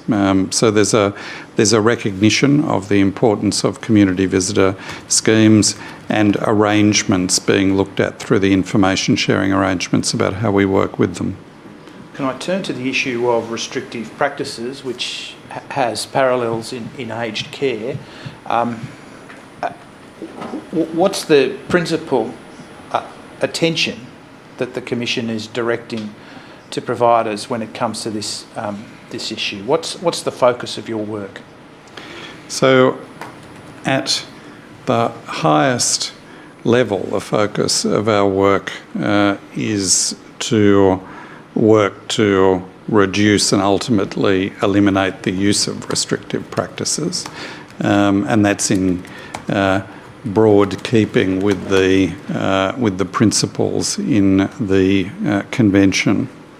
The way we do that is through a set of arrangements that relate to both the registration rules and the behaviour support rules, which are really about ensuring that people who require behaviour support as part of their NDIS supports have a proper plan for the way those supports are provided, that plan is put together by somebody who's appropriately skilled to put it together, that the use of restrictive practices in respect of such a plan are properly identified, that they're properly approved by the relevant state or territory, and that plans are reviewed to make sure that they remain appropriate and relevant for people, and that unauthorised uses of restrictive practices are notified to us. And those behaviour support plans are plans that are required to be lodged with the Commission if they contain a restrictive practice. So really the Commission has an oversight role to try and ensure that the way behaviour support is used is evidence-based, it's centred on the person's needs. There's a principle of seeking to reduce and eliminate the use of restrictive practices, and where they're required to use the least restrictive practice available, and to work with states and territories to achieve consistency, national consistency in the way authorisation processes work. Does that mean that you would the organisation accepts that there might be some shorter term need for restrictive practices on an individual basis, rather than you're talking more generally about you want to phase out use of restrictive practices, or what are you saying, Mr. Head?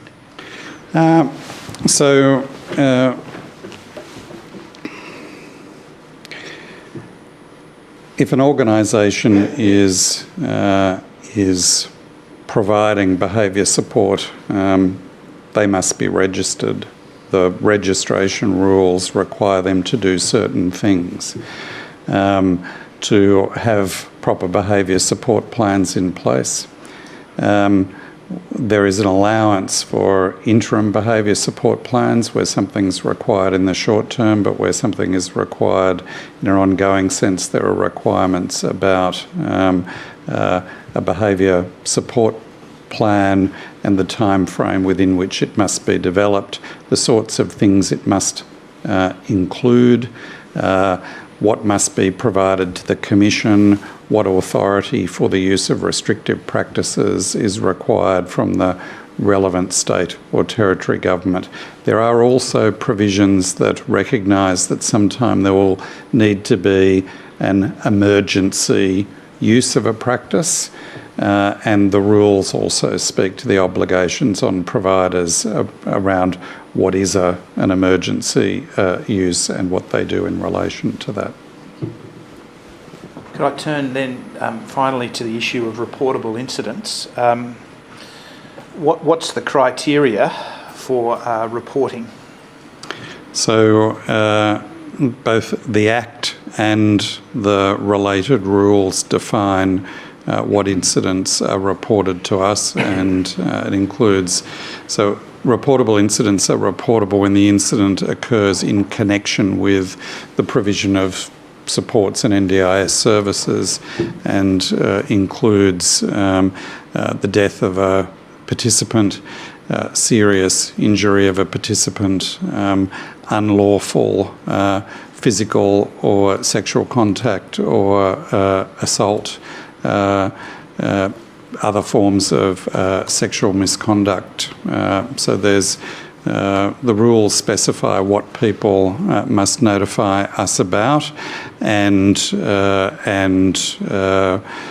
a process where we oversee what happens in relation to those incidents. Is there any carve-out for situations where the person who inflicts the assault has a cognitive impairment, or it may be associated with their particular disability?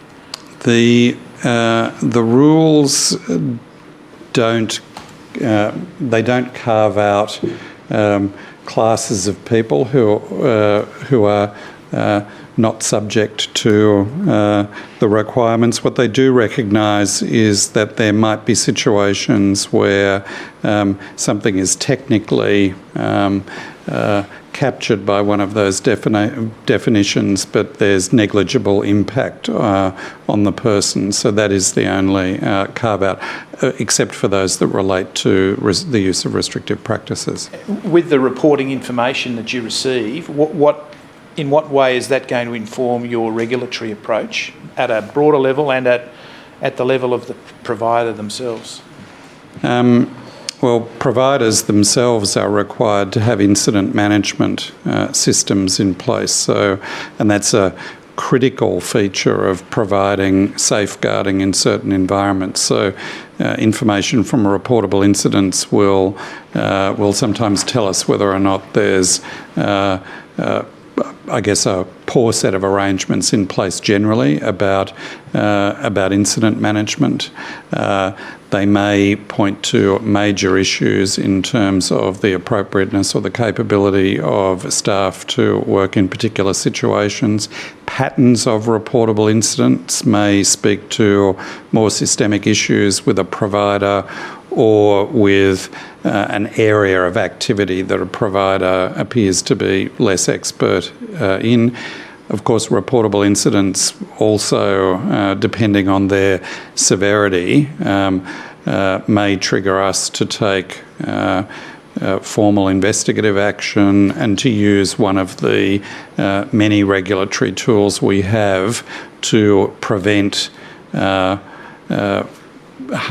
further harm coming to either the individual involved or to other participants. So our first response to receiving a reportable incident is around ensuring that the provider has taken all necessary steps to avoid any additional harm occurring, and to consider, when appropriate, if there are other regulatory steps we should take.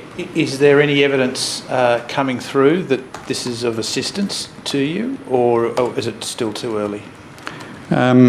Look, it is very early, and I would be loath to talk about trends or anything in information we're seeing, but it is an important source of intelligence to us about what's happening in the sector, and in line with the comment I made to you earlier about complaints, some of the reports we've received have assisted us to take early action in the form of talking to providers about things that appear to be happening in a less than ideal way, taking account of the fact that we're dealing with a transitioned provider cohort, many of whom are only they're going through their re-registration against the new practice standards in a phased approach. So reportable incident reports are very important insights into what's happening. Finally, to finish, what's the most important message for the Commission in the operation of a complaints mechanism and a regulatory mechanism such as that which you oversee? So from my perspective as NDIS Quality and Safeguards Commissioner, the thing that I think is central to our ability to succeed in this space is the fact that we have the key functions in one organisation and will be able to connect the dots in a way that has, I guess, historically been atypical. I think that will allow for much more focus on preventing problems before they become systemic, but will also allow for really more precise judgments about the right regulatory response to particular issues. So I think it's in the disability space, it's an extremely important development. Thank you. I have no further questions, Commissioners. Thank you, Mr Head, very much for your evidence. As you have no doubt heard, we're grappling with a number of issues, not least the one that's just been mentioned, and that's regulatory issues. And your guidance has been of great assistance. Thank you very much. You're excused from further attendance. The Commission will adjourn until 2 o'clock. All stand. The Royal Commission is now adjourned till 2 p.m.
Silence or stand.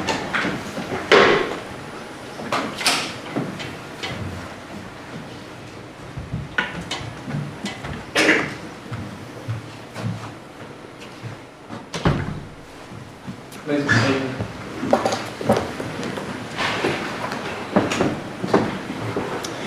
Yes, Mr Niles. Thank you, Commissioners. I now seek to call Ms Beverly Johnson, who is appearing by video link. Yes. I understand that there is a solicitor in the room with Ms Johnson who is able to assist with the administration of the affirmation in this case. Please repeat after me. I solemnly and sincerely I solemnly and sincerely declare and affirm declare and affirm that the evidence I shall give that the evidence I shall give will be the truth, will be the truth, the whole truth, the whole truth, and nothing but the truth. and nothing but the truth. Thank you, Ms Johnson. Can you state your full name to the Royal Commission for the transcript? My name Beverly Junior Johnson. And do you have before you a copy of a statement that you have prepared for the Royal Commission dated the 2nd of August 2019? That's correct. And that document is wit.0332.0001.0001. Yes. Ms Johnson, have you read your statement recently? Yes, I read it yesterday. Yes. And are there any changes that you wish to make to your statement? No. And are the contents of your statement true and correct to the best of your knowledge and belief? Indeed they are. Thank you. I seek to tender the statement of Ms Johnson dated the 2nd of August 2019. Yes, the witness statement of Beverly Jean Johnson dated 2 August 2019 will be Exhibit 8-36. Ms Johnson, you're 83 years old, is that correct? That's right. And you've been a resident in an aged care facility in regional Victoria for the last 10 years or so? Yes, that's right. Now, before I come to talking with you about your time in that facility, could I ask you some questions about other aspects of your life, both prior to and after your entry into the aged care facility? Yes, Now, you were born with cerebral palsy, that's correct. and at paragraph 5 of your statement, you describe some of the challenges that you've faced in your life living with cerebral palsy. You say you've faced being continually told that you can't live life as other people do. In broad terms, what are some of the can'ts that, despite what you were told by others, you've still achieved? I was initially at school age told I can't go to normal school unless my 4.5-year brother went with me. Then in secondary education I was expected to leave school at 14 because being female and disabled I would never have a career or higher education. But I went on to get a Bachelor of Arts degree with distinction, and I'm now studying a second one, and I went on to have a career in accountancy and then librarianship and work both in London and in Melbourne, and just might be told I can't, that I will. And when you say that you are engaged in further studies, you first sought to do so, I think, in the 1950s at what is now RMIT in Melbourne. Is that correct, Ms Johnson? Yes, that's correct. But that was interrupted by marriage, is that right? That's right. Yes. And you then went overseas in 1956 and that was before you could graduate from what is now RMIT? Yes, that's right. Yes. And you said before that you worked in London and Melbourne. Was it at that time when you were overseas that you were working in London? Yes. And I spent 4.5 years in London.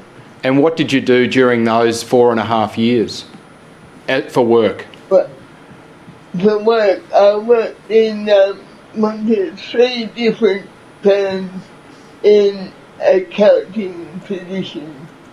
Yes. And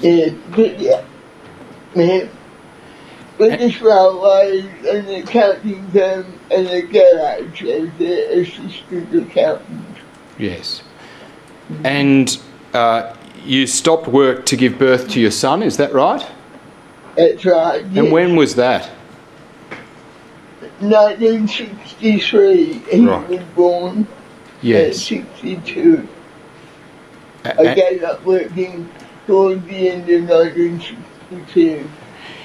And can you describe the circumstances in which you then returned to work subsequently?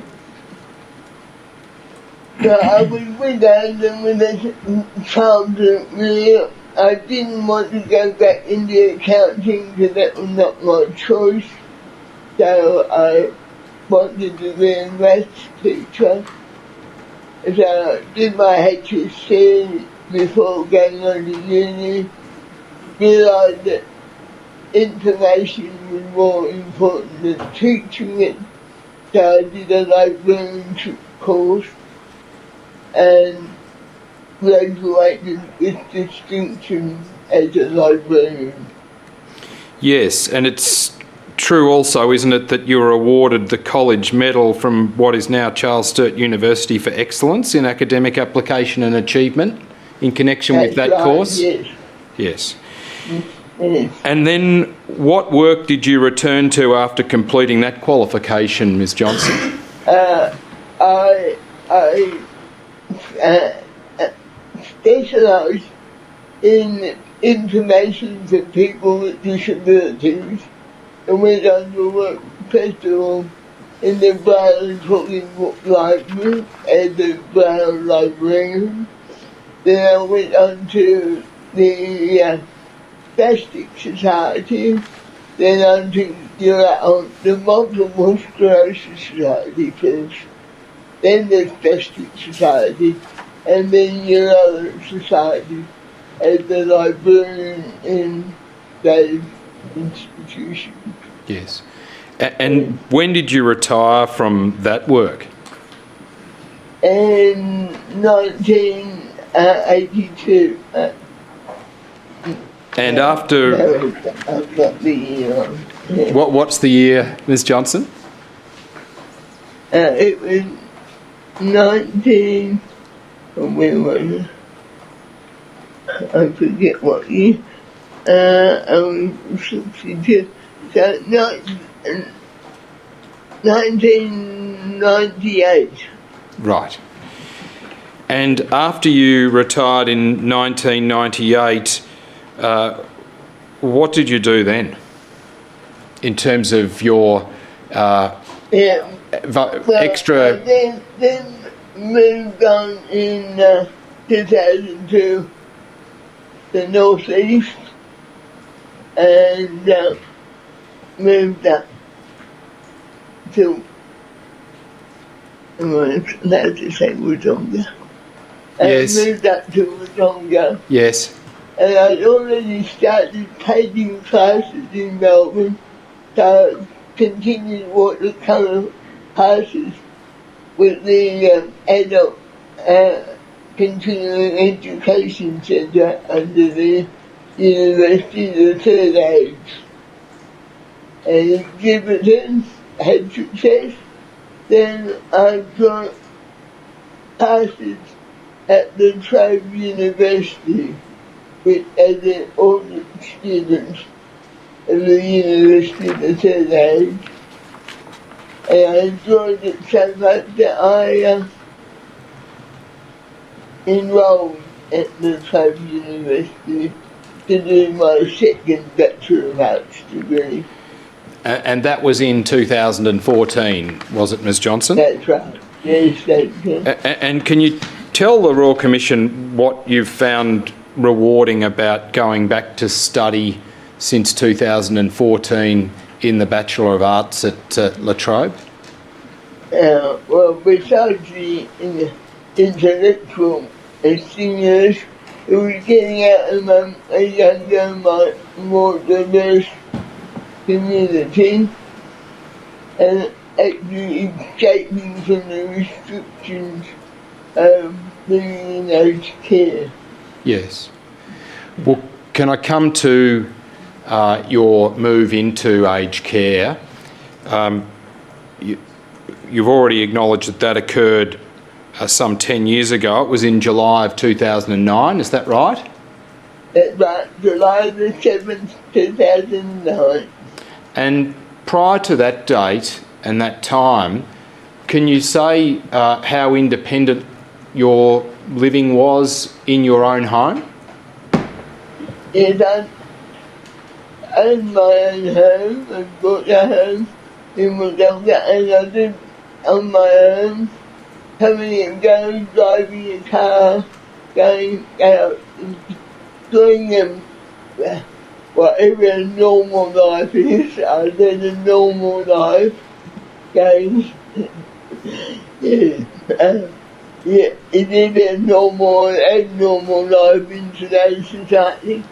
But no, I'm a member of the University of the Third Age, without the theatre, backyard, museums, dining, anything that most people do that need a full life. Yes, and what led to you then entering the aged care facility where you still are today? But unfortunately, I tried on something that rolled under my foot and ended up breaking my right ankle. And unfortunately, the break was such that the bone would not repair, and I could no longer walk there. So I had to use an electric wheelchair. A bit hard on your own in a wheelchair. So Yes. home care wasn't available as it is now, so it was aged care. So I take it from that, Ms Johnson, you say that the lack of availability of home care played some part in your decision to move into the aged care facility? That virtually was the only reason I made that decision, because it's very difficult on your own.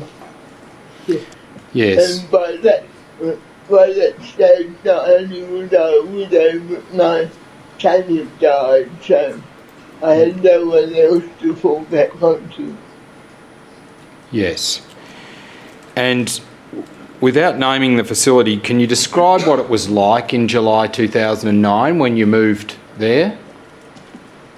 Well, the facility was owned by a family old small company with Home Life, and it was definitely person-centred with a team, the same team looked over care workers looking after you each day, and they were well aware of your routine and likes and dislikes, and attended to you accordingly. Yes. So, and you got to know people, and they got to know you, the residents, personally, and could see them accordingly. yes. So you formed relationships with care staff, is that what you're saying, Ms Johnson? Yes, that's right, yes. Yes, you knew them personally, and even knew a bit about their family life, and, so they were like other people you met in the community. You got to know them. Yeah. Yes. And were you mostly able to maintain your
of the facility, staff were rotated through the four wings of the facility?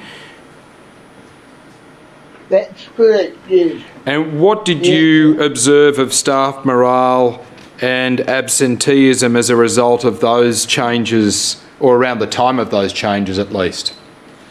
Oh, it definitely, staff turnover went on all the time, and staff were constantly absent.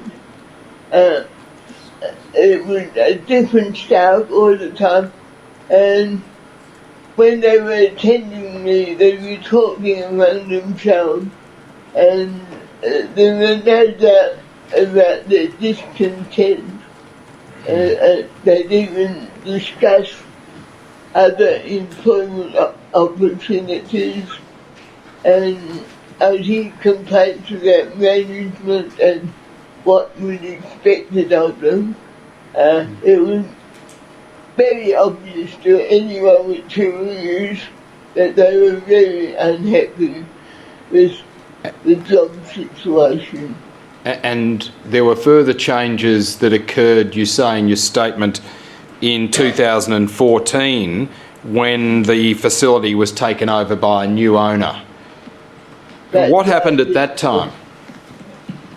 Well, there was further staff cuts and more rotation, and previously when staff were expected to answer your call bell within 3 minutes, that was abandoned, and you could wait anything up to 20, 40 or minutes or longer for staff to attend to you. And not only was the care staff cut, but even the cleaning and laundry staff were cut as well. And less cleaning, for instance, was done. And in your statement you've said that people were encouraged in those circumstances to go to bed by 9 p.m. each night? Yeah, because after 9 o'clock there was only one staff per 40 residents, so while there were 2 staff on duty, they would go from room to room saying it's bedtime, and you had to be very strong-willed to refuse to go to bed by 9 o'clock. But the majority of residents would be in bed by 9 o'clock. And by this time, what sort of opportunities were there for residents, including yourself, to form ongoing relationships with staff members? Well, it was very difficult when you see a different person every day, and if you see up to 110 people over a 12-month period, very hard to get to know them. You might see them today, and it might be a month or longer before you see them again. And so new staff, particularly if they didn't wear their name, it took a long time to know what stranger was coming into your room each day. It was. Sorry, Ms Johnson. It was very difficult to get to know anyone. Also very difficult for them to get to know your routines and how to be done for you and your family. Did you and other residents subsequently complain to management about staffing levels? There were complaints about staff, but we were told that was the policy of the provider to rotate their staff so that staff got to know everyone. And it's a bit hard to get to know 80 people when you only see them once a month. And were there complaints ever made about the numbers of staff by residents? Yes, indeed. What resulted from those complaints? Well, there were complaints from some of the residents who were aware that the staff were harassed. And nearly 2 years ago, I didn't want, because of complaints, they did add one carer to the morning shift on a 4-hour shift as a floater to help out. How were those... Sorry, Ms Johnson. They added one staff member. Was that adequate in your mind? No, not at all. Because they still had absenteeism, so instead of the extra staff, they often had one or two less staff because staff were not turning up and not always replaced. And how were those... If they were replaced, it would be an agency staff who had never been inside the facility before, so didn't know our needs. Yes. And how were those complaints able to be registered by residents with management? What was the mechanism for making those complaints? Well, they've had several forms under different titles, but they had complaints and compliment forms that residents and families could fill in with their complaints. And they had a separate form that staff could fill in, complaints that were lodged and looked into by management. Or they looked into. You said earlier that you don't think that was an adequate increase in the number of staff. In your statement, you've referred to how mornings can now still be, and these are your words, harrowing for both staff and residents, and that's at paragraph 23 of your statement. Yeah. Can you tell the Royal Commission why you say that that is the case, that the mornings can be harrowing for both staff and residents? Well, in the limited time that staff have, because they had to hand over at 7 o'clock, and handover can go 15 to 30 minutes, and then staff have got until 8:30 on my wing to get residents up ready for breakfast. And when you've got 2 staff trying to get 20 people up in that short time, when they had to be got up, toilets and washed or showered and dressed, and into the dining room within that time limit. And seeing that they're not on the same wing each day, they haven't got a set routine because the same staff don't work together on consecutive days. So there's no routine or coordinated working together. And they dashing around the room at call bells going, and the loudspeaker announcing that they should be in the dining room, and they can say that they've still got residents on the toilet or in the shower, and that they can't leave the resident under the shower, but they're still being harassed to finish attending to the residents and into the dining room to assist with meal service and serving trays. And you have said in your statement that the staff are, from your observations, rushed and stressed in this environment. How has that affected the way in which staff care for residents at the facility in the mornings from your observations and experience? Well, because they're rushed, they try to do things as quickly as possible, and that not all residents can move quickly or respond quickly.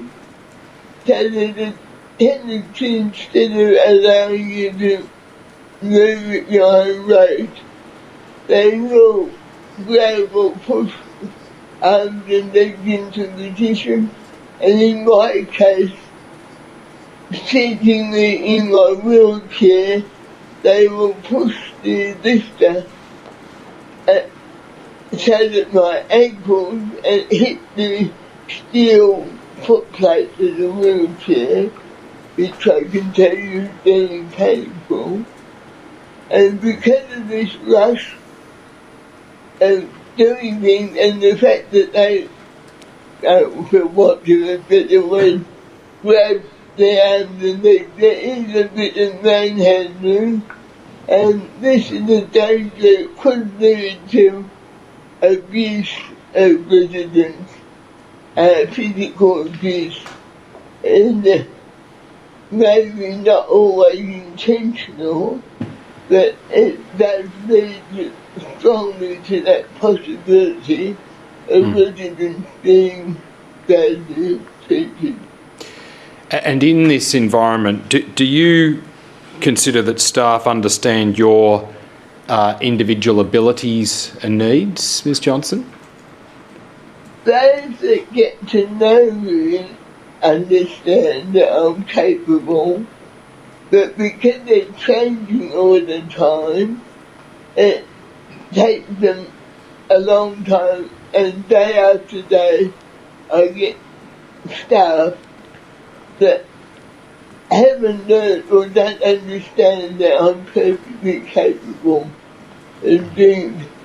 And often new staff are amazed when they're told to leave me to shower myself, because they've been trained to believe that everyone needs everything done for them.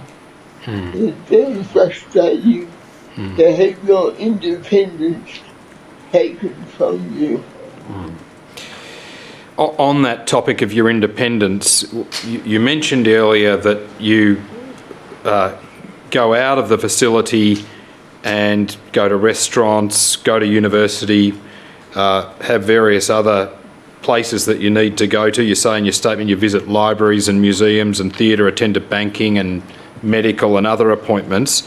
How often per week would you go out unaccompanied from the facility by yourself? Well, as often as possible, but usually 3 to 4 days a week. Yes. Now, as long as buses are running or taxis are running, yes. Yes.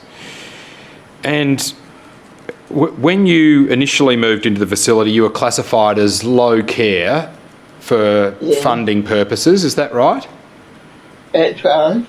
And that classification, you say in your statement, was changed in 2014 to high care soon after the change of ownership of the facility? That's correct, yes. And were you told about the change in your care classification at the time of the change? No, I wasn't told by management. It was a comment by one of the carers that things had changed that led me to question whether it had been changed, and I was told yes, and when I said why, I was told because they had to use a lifting machine to place me on the toilet to use my bowels now made me high care. The fact that they used the lifter to put me in my wheelchair and to put me on the bed at night seemed to be irrelevant. But Right. the fact that I had to use my bowels is the relevant point. So, simply by reason of being lifted for a particular purpose, that was the reason that was given as to why now you were classified as high care.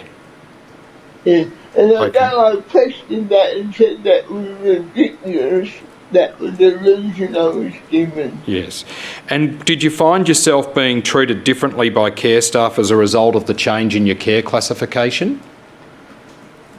Well, initially they tried to have attendance shower me, which I had to resist very strongly before they agreed I could continue showing myself.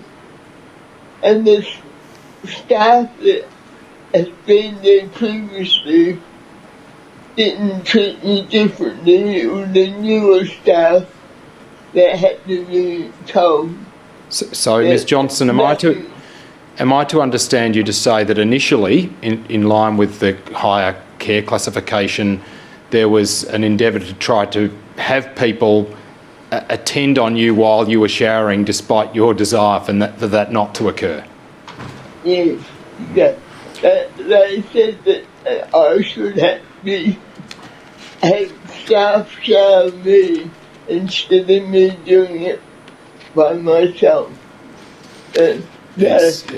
The practice then and is now, because I insist on it, Yes. they place me on a chair under the shower, then leave me, and I ring the call bell after I had showered and dressed myself. Yes. They then transfer me from the shower chair to my wheelchair. But I really had to make a solid dance to get that to continue. You've also referred in your statement to your attempts to get access to personal information in the form of your care plan from staff at the facility, and that being unsuccessful, at least initially. Can you tell the Royal Commission about your requests for your care plan and what the response was that was given to you? Yes. I had one of the carers, or a couple of times, could I see my care plan, and they said only the RN, the registered nurse, was the only person who had access to it. And when I asked one of the registered RNs, could I see my plan, she told me that she would be in trouble if she showed it to me. She gave me no other explanation. Also, which I didn't put in my statement, survey was sent out to residents asking them at different times about how happy they were with the service. And one of the questions were we happy with our care plan? And several times in writing I said I had never seen my care plan and would like to see it. But I had never, those written requests were never ever answered. And so I never ever saw my care plan. It's probably a question that has an obvious answer, Ms Johnson, but why did you want to see your care plan? Well, I'd like to know what was under. Everyone has the right to know what the treatment is and how it has been recorded, so that you know what to expect, and also to know whether you are getting the care that your care plan says you're getting. And if the care plan is incorrect, then surely the provider is claiming funds from the government under false pretenses. You've described in your statement about the circumstances in which you happened to see the care plan, where it was inadvertently left with you by your GP, whom it had been given to for signing.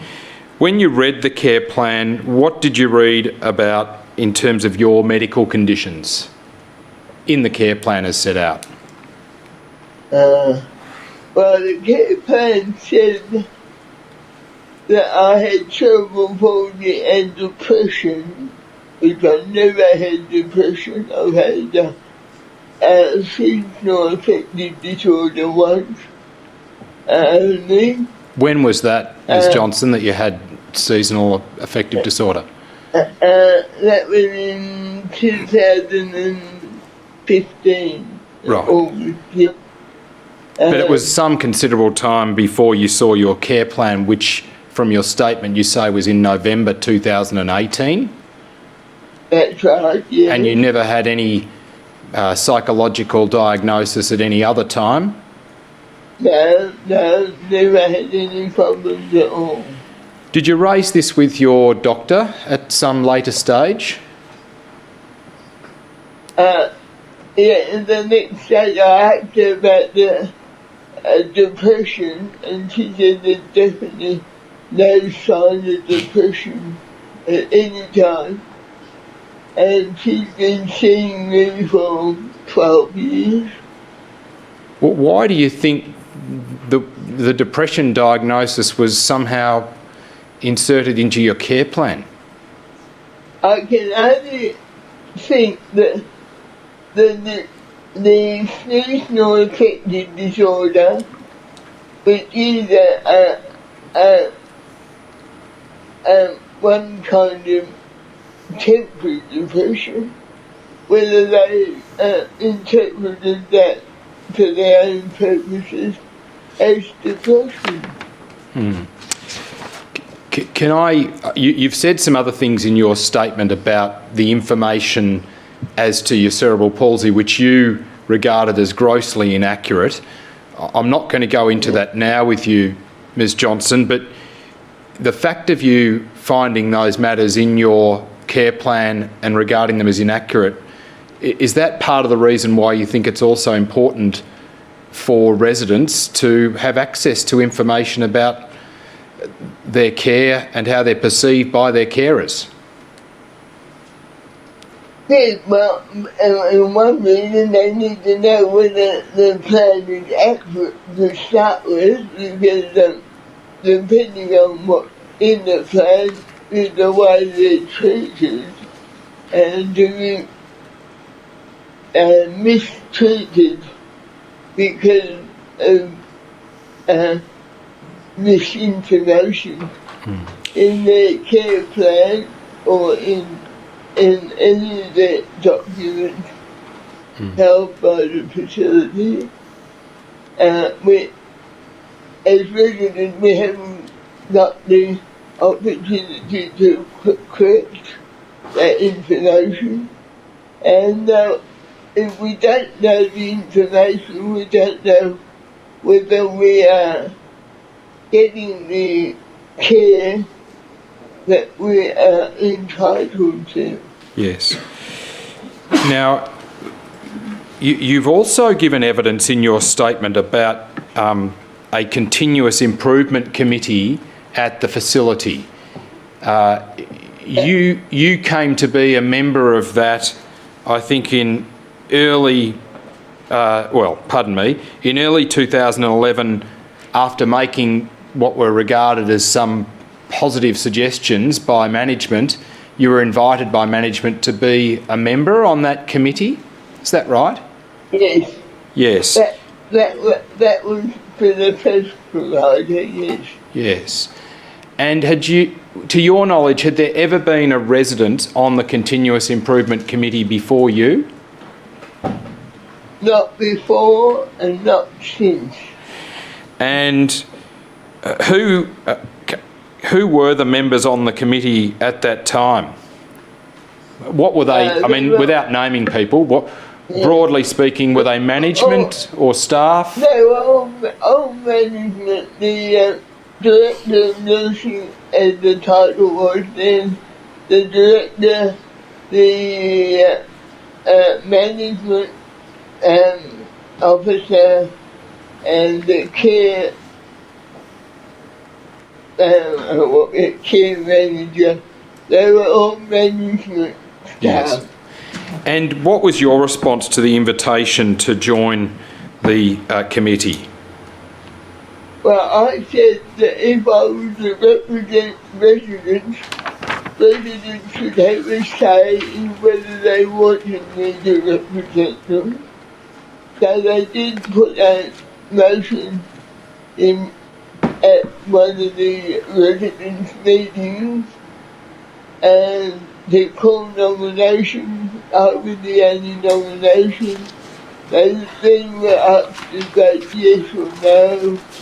The majority voted yes, so I became the representative member in May 2011. And after that first occasion when you were on the committee in May of 2011, how often did the meetings of the committee take place? They met every month, Yes. once a month. And were you involved? Oh, sorry, pardon me, Ms Johnson. I think it was then changed to bi-monthly. Bi-monthly after. Yes.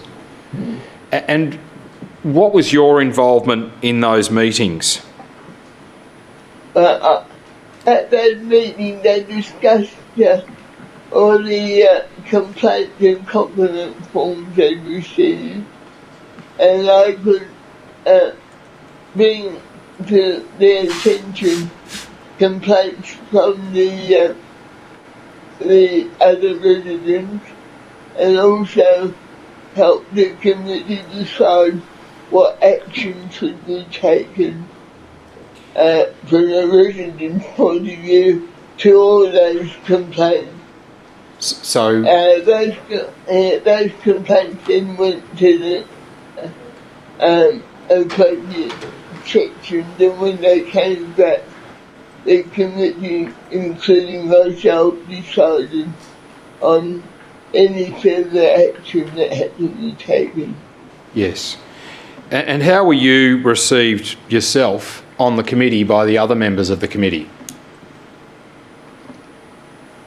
Well, initially, until a change in its staff, I was received very well. My contribution was accepted and listened to my suggestions, and even were very tolerant of me suggesting that maybe they were on the wrong track, and from the residents' point of view, what was wrong with any decision they might have made, and they would reconsider what I had said. Yeah. I take it that you saw this as an important function that you were fulfilling. Can you just explain, if that is so, why you felt that way to the Royal Commission? But it meant that the residents had at least one voice in how the facility was run and how residents were treated.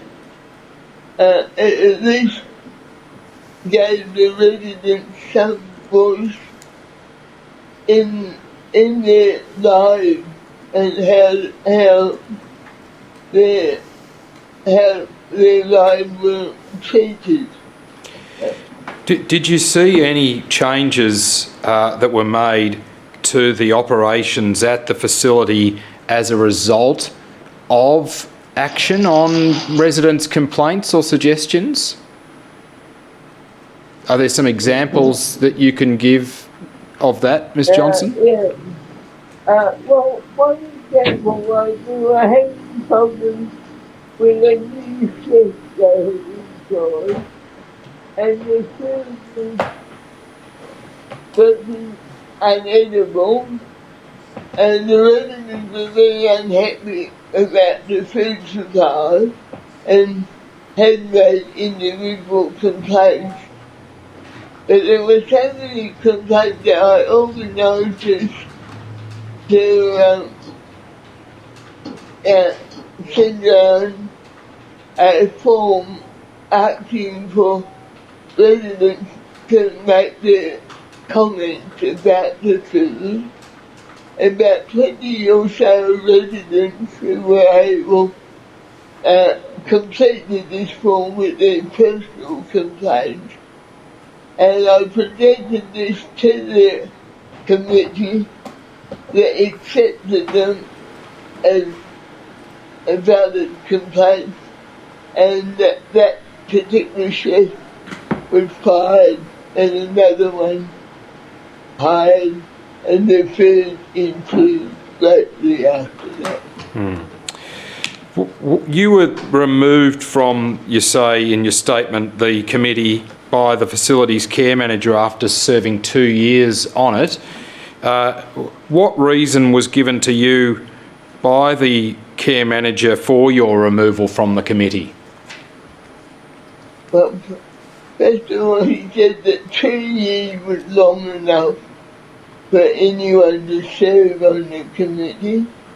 Also, they had opened offices in town, and he said that a wheelchair would not be able to get into the office. There was no testing of whether I could or couldn't, but on the grounds that 2 years was long enough and the offices were not accessible, I should leave the committee. They couldn't have had... Was it proposed they might have had the meeting somewhere else, Ms Johnson? I think so. Sorry, I understand there's some building works at your end.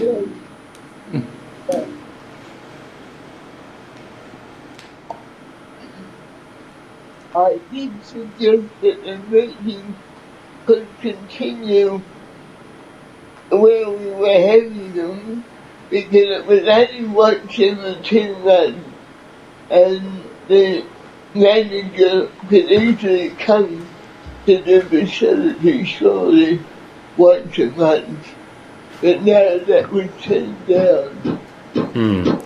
And in terms of you being given the reason that 2 years was long enough for you, was somebody else from the resident cohort appointed to the committee to replace you?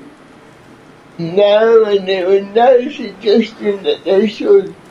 And I think the reason that they had one possible reason was with the office moved to the city and the meeting held there, I was the only resident independent enough to travel to the office on my own. So if they had been agreeable to have another resident, they would have had to arrange transport to and from the meeting. That wasn't possible, but I don't think they were interested in having a resident having their say. And on that, what does that lack of resident representation on the so-called Continuous Improvement Committee say to you about the provider's commitment to continuous improvement, Ms Johnson? well, it means that they're not really interested in hearing what the residents have to say.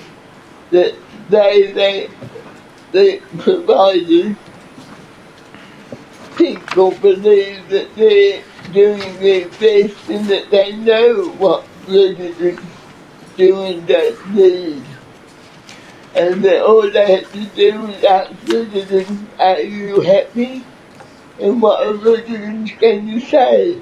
Definitely not a chorus of no. Residents will say yes, we're happy. There's not really any definite say that residents have. And on that, you've mentioned in your statement that there is monthly resident forum meetings that are conducted at the facility. Do you think those meetings adequately provide for the making and consideration of residents' complaints and suggestions? No, not really, because they're always much the same.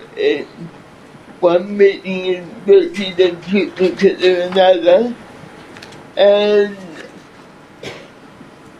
the residents really don't get much of a say. The executive director has most of the say, and when the residents are up to have their say, it's usually something like, are you happy with the food? Yes, we are. Or maybe I don't like thick soup from one resident. But all the questions put to them virtually only mean a yes or no answer. They don't really encourage residents to speak up and say what they really would like to. They're more or less just a... Do you yourself continue to attend those residents' forum meetings at present? Not regularly. I attend them roughly four times a year now, because they're so repetitious. And also at different times, the day they're held on has been changed. And being on the same day as I go to university or some other commitment. So no, I'm not a regular attendee. I have found too as the only one that occasionally speaks up. Yes. I have to admit I'm not a very popular member. And what kind of representation for residents and their families would you like to see in aged care facilities generally yourself? It's a bit difficult with the residents aging and more dependent now to find residents capable or willing to stand up as a representative, but there should be some meaning where either both residents and their families representing them could have some means of either being on a management committee representing the residents, or maybe some small committee of residents and families meeting regularly and nominating one person to represent them on management. But there needs to be some form, no matter how difficult, for residents to have a say in their treatment and care. Yes. And you are obviously... sorry, pardon me, Ms Johnson. Okay, I thought those that are now receiving homes care have a say in how they're treated? So why shouldn't residents have the same say in how they're treated? And who does the care? Not someone different every day. Now, can I just lastly ask you about your experience in around 2015 of trying to make a complaint to what was then the Aged Care Complaints Commission? Can you tell the Royal Commission what happened at that time when you spoke to a representative of the Aged Care Complaints Commission? Yeah, the representative come to the facility to speak to residents about what the commission did, their role, and I made sought out this representative and spoke to them about a complaint I made to management about, it was about staff, and this representative told me that I should bring it up with management, that it wasn't anything to do with the commission, even though I told them I'd already been down that route and tried to solve it. Now, How did you feel about that response, Ms Johnson? well, I wondered why they had a commission if they weren't prepared to listen to complaints, to dismiss them as, sort it out with management. If you can't sort it out with management, who do you turn to? Why have a commission? Can I just finally ask you if there's anything further that you wish to say to the Royal Commission about the adequacy of resident representation in aged care, Ms Johnson? Well, I could say what representation. There seemed to be very little of it, and like anyone in the community, you should have a right as to how you're treated, and residents, it would appear, once they pass through the front door of the facility, give up that right, and that's not correct. We still have that right to have our say and to live life according to the way we would like, within the confines of the facility. We can't have everything exactly the way we want it, but we want to be treated with respect and dignity and have the right to have our say in how we live and how we treat it. We are still human beings, we're not a species from outer space or something. We're still human beings with that right to live a decent, respectful life. Thank you, Ms Johnson. I have no further questions for Ms Johnson, Commissioners. Ms Johnson, thank you very much for your evidence this afternoon over such a lengthy period. We're very grateful to you for sharing your experiences with us, and they will be taken into account when we come to write up our report. Thank you very much indeed. Thank you for listening. Commissioners, might I suggest that there be a brief 5-minute adjournment after this witness to make some arrangements in terms of the next witnesses? Yes, certainly. The Commission will adjourn for 5 minutes. Thank you, Commissioners. The Commission is now adjourned.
Please be seated.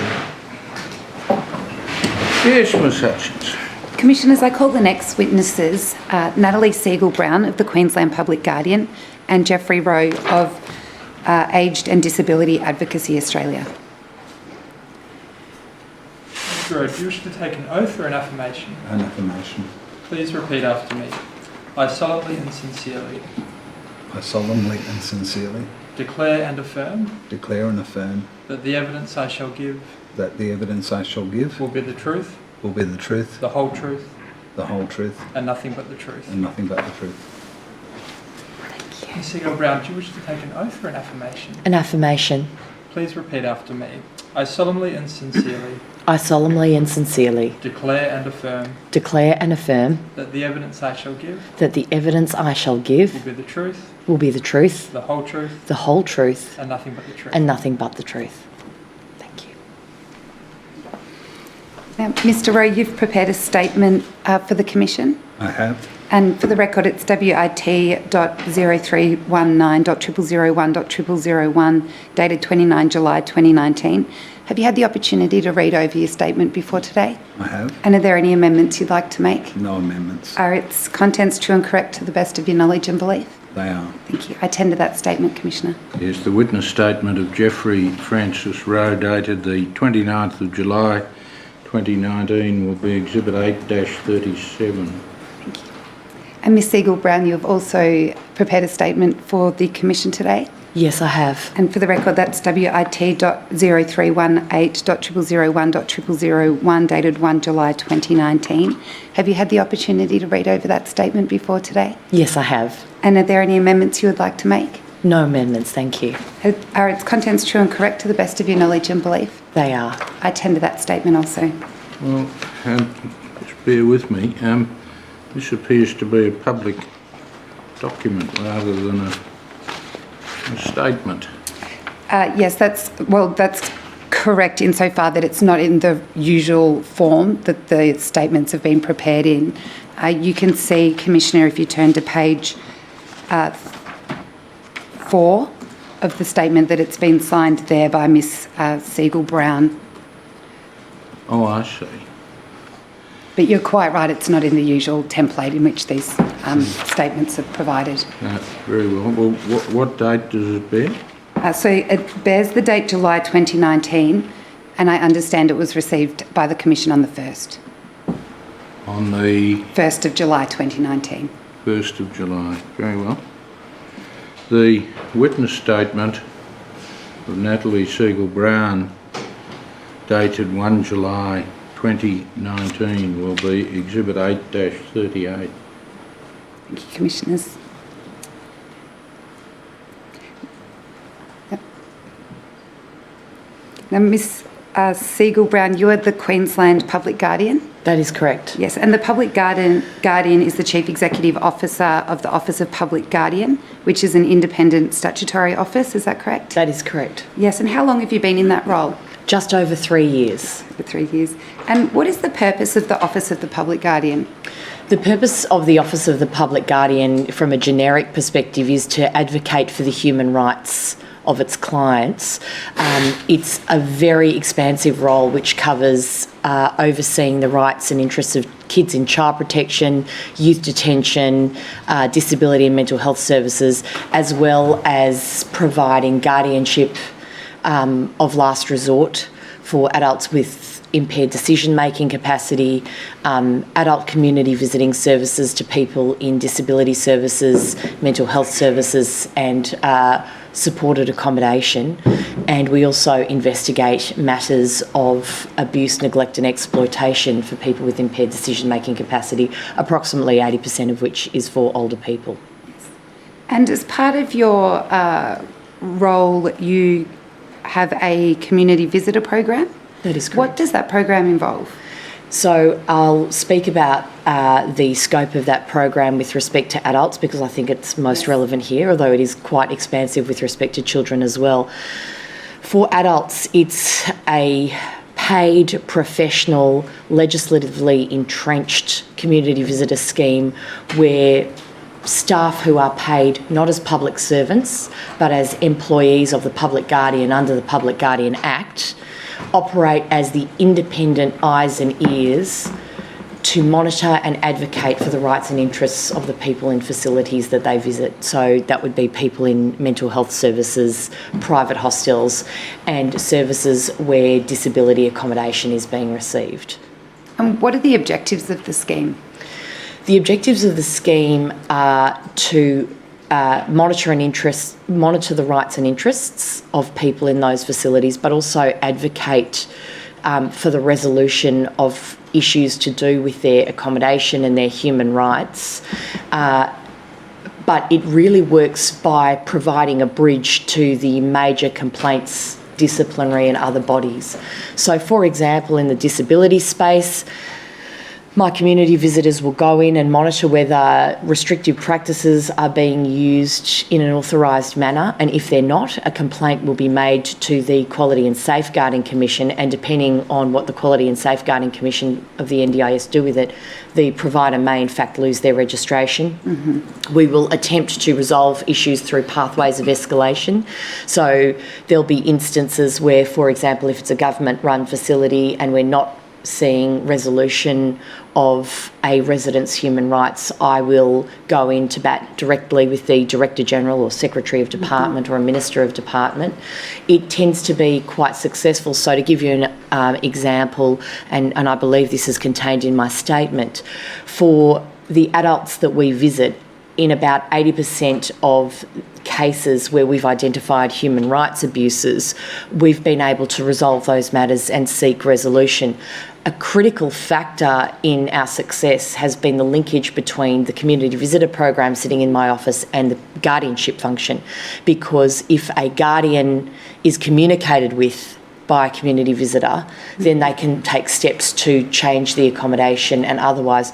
And there'll be instances where we make referrals to the police as well. The other key linkage we have is with bodies like Jeff's body, ADA Australia, where we think that our advocacy may not go far enough for a particular individual, and we will link that person with their own individual advocate through ADA. Yes, and in terms of the statutory powers and functions that you have to make your role more effective, what are some of the things you've got in your toolkit? So a fundamental aspect of the legislation that surrounds the powers of community visitors is that they have a right of entry to premises. They don't have a power of entry, so we can't force entry, although we do have the ability to go and seek a warrant from police. And under my investigations powers, which is slightly separate again, I actually have the ability to go and execute a warrant myself, which I have done on one occasion, and my staff regularly go and execute warrants as well. So there's the right of entry, but there is also very strong powers around requiring information. So we have the ability to obtain incident reports about any incident that might have occurred on site. We have the right to obtain any and all information to do with people and the rights of those people living at the site we're visiting. And there are, in fact, penalties associated with failure to provide my community visitors with the information we seek. There are a number of other powers that extend to their ability to make announced and unannounced visits, and I have to say that at the moment we're sitting probably around 80% unannounced visits in the adult community visitor space. There are probably different times where you'd invoke an announced or an unannounced visit, but we end up becoming the eyes and ears of the system that create that critical bridge to the disciplinary bodies or the bodies that can actually invoke a proper sanction. More often than not, we try the you win more flies with honey than vinegar approach, yes, which is where we try to resolve the issues with the service provider itself. In some instances, that will result in, for example, a staff member being dismissed from the facility, but it still indicates a more systemic issue which we seek to resolve as well. Yes. And in terms of the fact that you're independent as an entity from, the independence from government, how do you think that that impacts on your ability to effectively perform your duties? I think it's a really critical measure. What's fascinating is if you go back to the creation of the function and look at the fact that community visitors, although paid effectively by government, are not regarded as public servants. They're considered to be employees of the public guardian on the basis that they visit many government facilities and can't advocate with real teeth against government-run facilities unless they have that really critical independence. Thank you. Can I just add to that for the purposes of today, and I understand some might find this controversial, but in the aged care sector that's even more important because various sectors of the aged care providers have quite strong lobbying powers with government, and it means that my community visitors are completely unencumbered by any lobbyists or otherwise. We are solely there to perform those legislated duties, and we are not beholden as servants of any minister. Yes, thank you. And Mr. Rowe, turning to ADA Australia, what is your organisation and what does it do? Look, ADA Australia is an independent advocacy service. It's a community-based, not-for-profit company that operates here in Queensland. We've been operating about 25 years, and we employ about 35 staff across the state to provide individual advocacy support, information and education to users of aged care services, potential users of aged care services and their families. We also have a human rights service, which is a group of lawyers that don't work as lawyers, they work as advocates, and they specifically work with people with impaired decision-making and representing them in matters associated with enduring powers of attorney, advance health directives and guardianship arrangements in their interactions with QCAT. We also operate a range of disability advocacy services as well. Yes. And it's a member of OPAN, is that correct? Yeah, we're the Queensland Service Delivery Organisation of OPAN, the Older Persons Advocacy Network. And you are a participant in the National Systems Navigator trial? We have been funded as a site around Bundaberg, and we're also part of a consortium in Brisbane South with the Primary Health Network. Yes. And how is it that ADA Australia is funded? Look, ADA Australia receives funding from a range of sources, primarily government, Commonwealth government for our aged care services, although if we look at it, I suppose properly, up until 2 years ago, ADA Australia received funding directly from the Department of Health to provide national aged care advocacy program services. 2 years ago, the department moved to a situation where they funded one organisation nationally to deliver those services so that they'd end up with a nationally consistent service. So OPAN now is a contractor with the Department of Health, and effectively we subcontract to OPAN to deliver those services in Queensland. We receive our disability advocacy funding through the Commonwealth Government and also through the state government. And we also receive funding through Legal Aid Queensland, and we also generate some income ourselves through training project work, etc.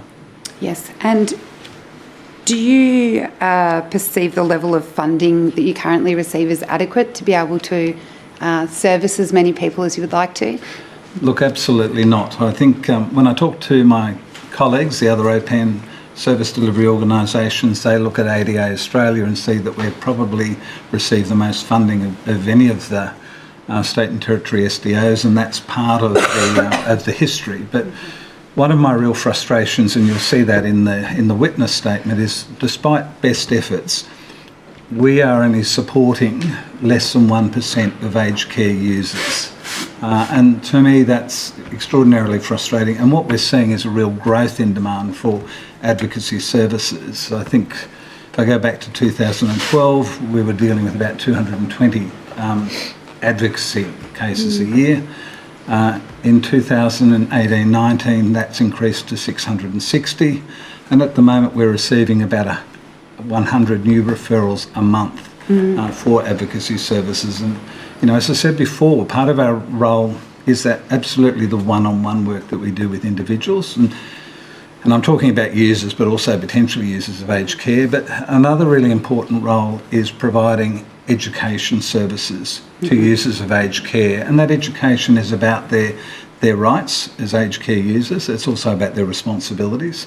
And we also do some training of aged care staff around rights and responsibilities. And to some extent, the work that we do in education, where we can get into services, provides us with probably some of our strongest referrals. People don't know about us until we get out there. And I've sat in this room the last couple of days and have heard some of the direct evidence where people weren't aware of advocacy services, and that really troubles me.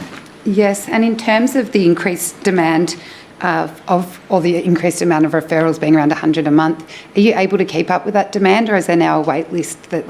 Look, we've had to instigate a wait list. We like to work with people face to face wherever we can, and one of the things about ADA, I think one of our strengths is that we have staff based right across Queensland, from Cairns in the north to Toowoomba in the west, and south to the Gold Coast. I think we've got 8 regional offices. And that allows, very much in line with the cohort that we're supporting, that opportunity to meet face to face and also to assist people when they go and raise a concern locally. You're able to physically go there with them.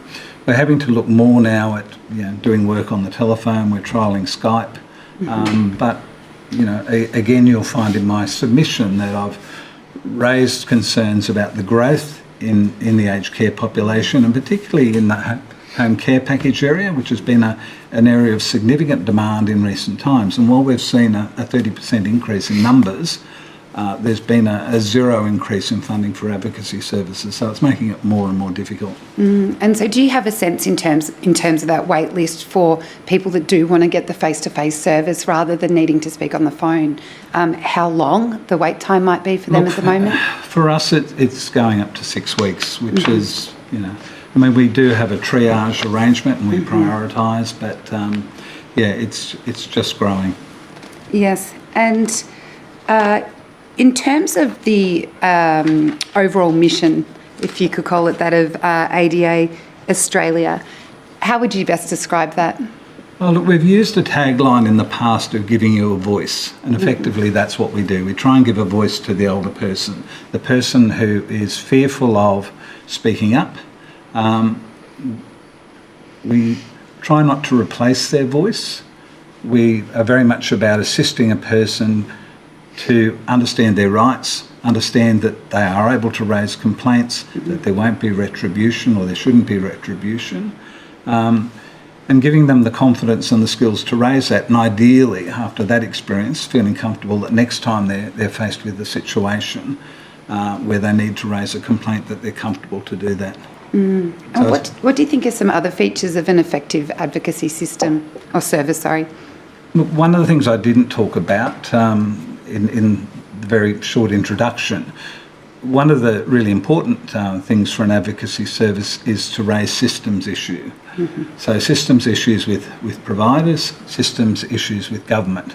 So if the system's broken, we need to be able to say, we're seeing a whole lot of people for whom this is the problem, this is the issue, do you know that, do you need to fix that? Again, I'll talk a little bit about my frustrations, but up until 2 years ago, when I suppose OPAM was funded as a single entity, for me as a state-based jurisdiction service, it was virtually impossible, well, it was impossible for me to get a meeting with the Commonwealth Minister to raise concerns. It was very difficult to get a meeting with central office bureaucrats to raise concerns. So since the inception of OPAN, I think it has been easier for us to raise some of those systems issues at the higher level, although we've continually done it through the various inquiries and investigations that have occurred. So that's part of it, part of the important role of an effective advocacy service. It's also about having the tools to do the job, and the tools are about having an adequate number of staff, and we've touched on that and my frustration there. It's also about us having the tools so that when we go and try and support someone to raise their concern with a provider, that there is something that we can make reference to. So while the new Charter of Rights has been useful, we've lost some tools that we've had in the past, like the Aged Care Manual, the Consumer Directed Care Guidelines. They're no longer out there in the domain. So when we go, unlike Natalie, where she goes and says, I've got a legislative reason for being here, we've got to use our powers of persuasion to get in the door, and that's becoming even more difficult. I think we're finding now that calls are being screened, and I think it's a fear that with the Royal Commission being on, that we're media or someone that's trying to talk to people and do an expose. So it's it's very much about having the tools to do the job, being in those local areas where we can meet people. But ideally, I'd like some stronger tools for us to be able to, that there be an obligation that we are, or an expectation that we will deliver education to consumers, that there be an expectation that education, advocacy, contact is something that's considered as part of the quality accreditation process. Yes, and you note in your statement also that you would advocate for the scope to be in a position to be making recommendations about what appropriate action might be in a circumstance, and that there be some kind of obligation for a provider to respond to that particular recommendation? Absolutely. I mean, one of our frustrations is we can go through the process with the older person, we get what we think is resolution, we leave, and then we get contacted again by the older person to say, well, it actually hasn't translated into practice. So, something that allows us to see those commitments that are made translate into practice and into change. Yes, thank you. Ms Siegel-Brown, I'd like to explore with you what the difference is between the public guardian's role with respect to clients receiving disability services compared to those that are receiving aged care services. Are you able to provide an explanation of that to the Commission? Absolutely. So the community visitor program has almost no scope when it comes to visiting aged care.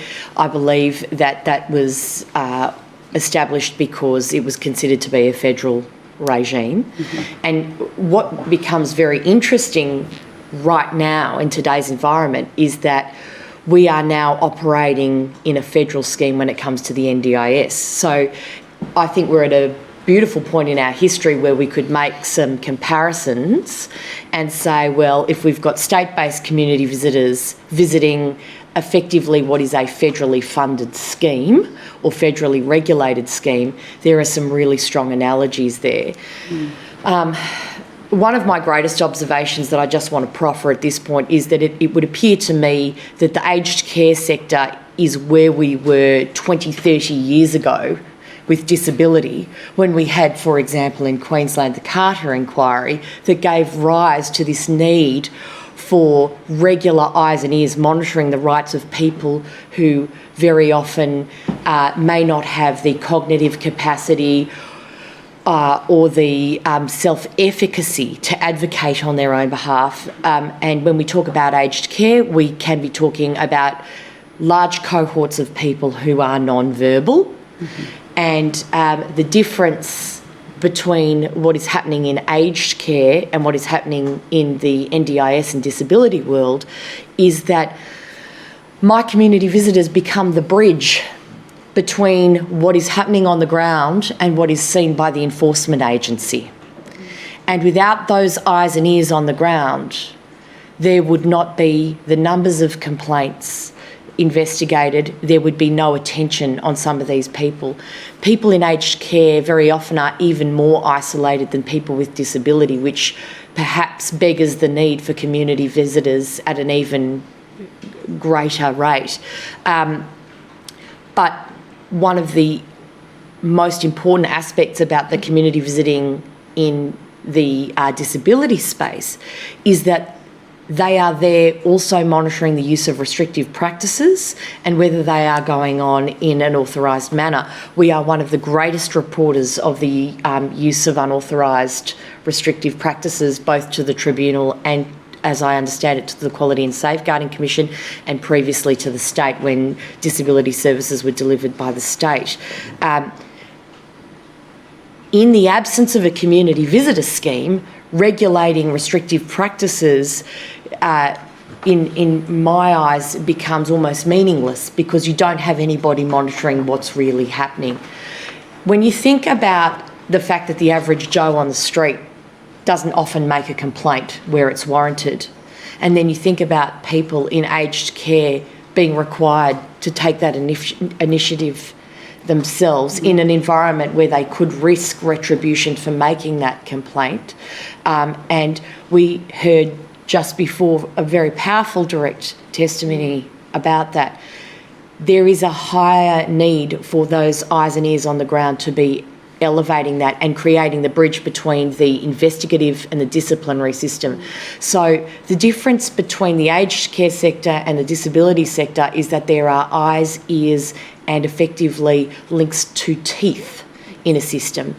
My role when it comes to aged care, I just should add, is really only in a guardianship space. So about a third of people under my guardianship are over the age of 65. Many of them are either in aged care or eligible for aged care. And the purview I therefore have into aged care is really for the most vulnerable in the community. So my guardians get to see perhaps some of the highest risk and most poorly equipped aged care services by virtue of the fact that many of my clients are impecunious and that they have almost nobody left in their lives, or their own guardians have disagreed to the point that the tribunal has thought it appropriate to appoint me. Thank you. And there is currently a Commonwealth Aged Care Community Visitors Scheme. Is this a similar scheme to your Queensland Community Visitor Program? My understanding is it's a very different scheme, and interestingly we've had very limited view into what it's doing and how efficient it is. I found it very interesting to read that the scheme had the second highest number of community visitors here in Queensland, yet my guardians who are in the facilities had not heard from any of them. Now, when you think about the fact that my community visitors in disability are regularly liaising with guardians about the problems that they're seeing in a facility for a particular client so that decisions can be made that change outcomes for those people, it's quite confounding that we've had such limited view. My understanding, and I must say it's quite limited, is that it's much more of a companionship type arrangement. It's not about being that bridge of complaints to a body that has real teeth to mete out an outcome. I think the other thing to remember is, and this is the same for what we see in disability, many people whose rights are being breached are not even aware that their rights are being breached in these facilities. And people who are under significant chemical restraint don't even have the wherewithal to communicate. So my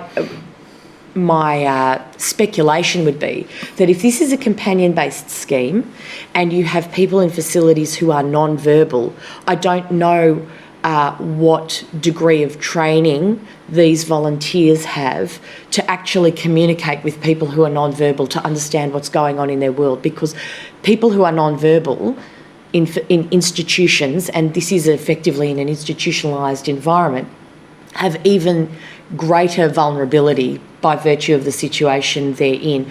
Whereas our community visitors, we place a high priority on being able to observe the environment and attempt to communicate with people who are non-verbal. So I'm intrigued to understand how that goes on. Of course, the other major difference is that they are volunteers under the Commonwealth scheme. Ours are paid professional employees who work under contracts which regulate how they operate, how they interact with clients. And I think that is critical. If you're going to empower really strong legislative teeth, you must have it under some form of contract which regulates whether somebody can be held accountable for effectively abusing the powers they have. Yes, thank you. Mr. Rowe, is the introduction of something similar to the Queensland Community Visitor Program something that ADA would support? Well, look, across Australia, that would be. Yeah. No, look, absolutely. I think Natalie sort of spelled it nicely when she said it's more a companionship service. As an advocacy organisation, we have very little contact with the Community Visitor Scheme in Queensland, the aged care Community Visitor Scheme. We do hear statistics like 40% of aged care users, particularly residential care users, have no contact with family. We've heard Minister White talk about going to facilities where everyone in the facility, well, no one in the facility has had a visitor in the last 12 months. So clearly there are a lot of very vulnerable people within our aged care system. And I suppose touching on some of my background being disability, one of the things that shocked me when I moved into the aged care sector was the lack of a human rights basis. So I frequently talk about older people are being asked to check in their rights when they check into aged care. There's nothing in the legislation that talks about human rights. It's not part of the language, it's not part of the culture. Even moving to a customer basis, we don't have empowered customers, we have disempowered customers, and we have customers who are subject to chemical restraint without even sort of agreement to such. So, look, I think the more safeguards that we can put in place, I think that's really important. Yes, thank you. And in terms of the types of complaints that you would receive through the advocates for your body, what are the types of common complaints that you receive from people in relation to aged care services in the home? Look, I might start with the ones that are across both, because we constantly get complaints about the My Aged Care system, about the people's ability to access, about how it's unfriendly. If you're from a special needs group, there's no real understanding, how you can talk to two different people on 2 different days and get 2 different answers. We hear also about the complexity of the aged care system, and that's given rise to the Navigator service, which is, I suppose, trying to address that. Fees and charges and the complexity of fees and charges is something that we see in both areas, although when we bring that into the home care space, people do expect to see financial statements. For those who do see them, they're complex, they can't understand them, they're not encouraged to understand them, they're not provided in a format that is user-friendly. The concept of choice within the home, it's do you want a green one or a red one, not what is it that you actually want. When people try and broker services or have a say in how the services are delivered, that is not offered.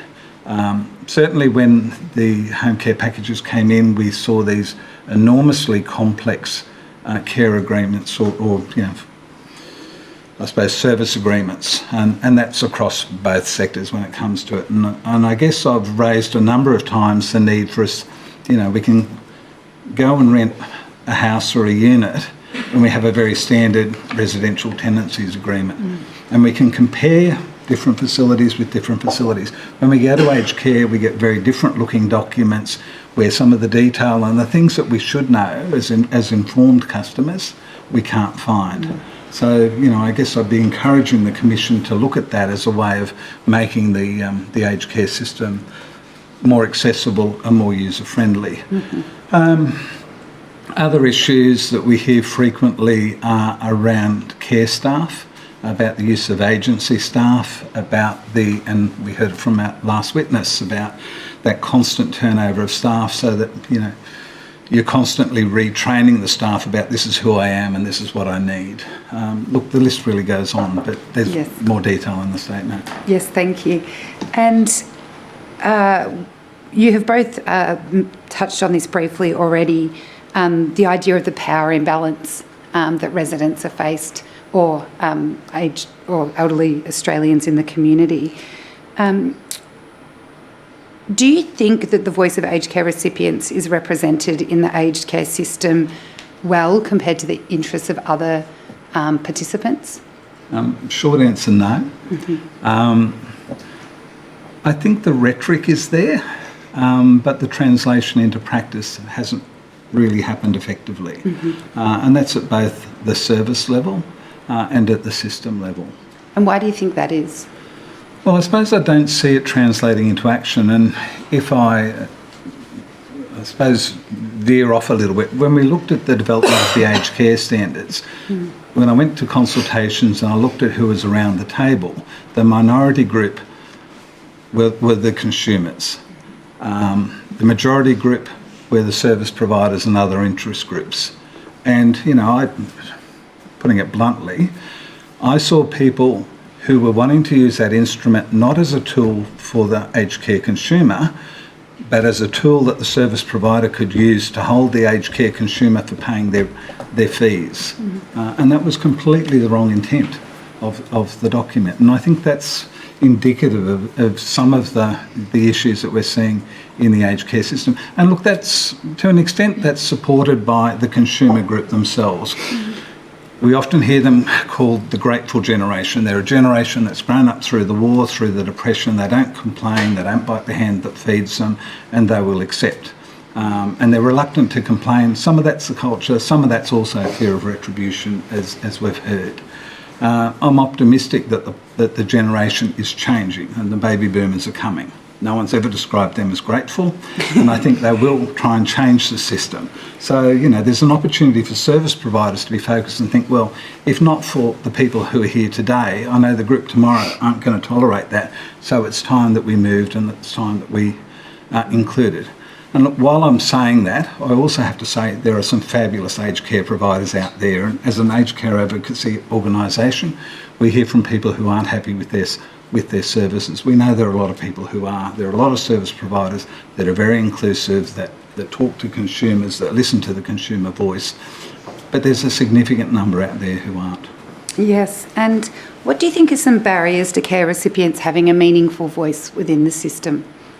Look, I think it's fear. It's also capacity.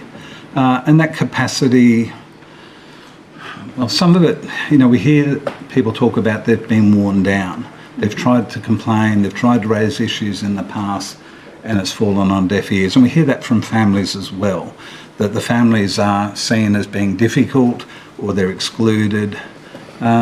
So there's some of the really simple barriers, but I think, the lack of the human rights framework, within the aged care system, I think that's the door that's absolutely closed, and it doesn't open up for participation of the old, or doesn't encourage the participation of older people. Yes, and Ms Segal-Brown, do you think that the model is sufficiently focused on human rights of care recipients? From my perspective, the aged care model is anything but focused on the human rights of the client. And in fact, I would say the legislation to some degree entrenches that. If you had asked me a month ago, I would have not been as strong as I am today, but the recent amendment to the Aged Care Act that resulted in the new principles, to some degree, actually reflects an attitude of how absent the voice of the consumer is. So, for example, under the new amendment, the use of physical restraint has to be consented to by either the consumer or the consumer's representative, who could be an enduring power of attorney that a solicitor who the person's only met once can consent to the restraint. And there's nothing in that amendment that says whether the aged care provider has to go to the consumer first, and then only if they don't have capacity to go to somewhere else to a representative, and a representative who has some form of close nexus with the consumer. So yet again, taking that voice away, it's effectively the aged care provider's choices to whom they go to seek consent for restraint. And then when it comes to chemical restraint, there's actually no requirement for consent at all, other than to advise a consumer representative that it's being used. And so what I fear will occur is that there will be a rise in the use of chemical restraint, which many people believe in the restrictive practices sector is one of the most restrictive of restrictive practices, because you're effectively imprisoned within your own body, and that can actually dampen somebody's ability to vocalise as well. The model itself, when we talk about the model of care, and just park the legislation for a minute, but I do want to come back to that because the legislation obviously governs it. The model of care is ultimately a medicalised, institutionalised form of care that we saw in the disability sector 30 years ago, that both the discourse and the human rights sector, and ultimately where we've moved to federally, has said actually a health model and a medicalised model might have a place in a hospital, but at the end of the day we're talking about a cohort of people in the community who have a right to inclusion, not just to being cordoned off in an institution. Effectively what we've got is a model of institutionalisation that says for an age bracket in life, you should be cordoned off in an institution, as opposed to having choice and control, views and wishes recognised, all these things that we now see enshrined in guardianship legislation, in disability legislation, in the NDIS rules. So we've moved leaps and bounds ahead when it comes to not just disability and guardianship legislation, but even child protection legislation, because let's be real, this is actually where we were with child protection decades ago, but the aged care sector hasn't moved at the same rate. Now, you could postulate that that's because the other sectors came from a not-for-profit, somewhat paternalistic base, and at the end of the day, what drove those sectors was meant to be the welfare of the client. We're in a different environment with aged care where it's dominated by the private sector, and one could argue potentially, therefore, profit as the motivator as opposed to client outcomes. As a result, legislation will be key. Depending on what school of jurisprudence you come from, it's that old chain of events where the community conversation drives legislative change, drives cultural change on the ground, and hopefully you would see a different outcome through that. This Royal Commission has come about as a result of the community moving its conversation to a place where human rights must be front and centre. I would hope that out of this community conversation at the highest levels of government, what we will see is a change in legislation that enshrines human rights and actually puts choice and control front and centre. And who knows, maybe we'll end up with a model that's like NDIS for aged care. And just returning to the observations you were making in relation to the deficiencies with the current position in relation to chemical and physical restraints, what are the types of measures that you would like to see implemented to overcome those issues?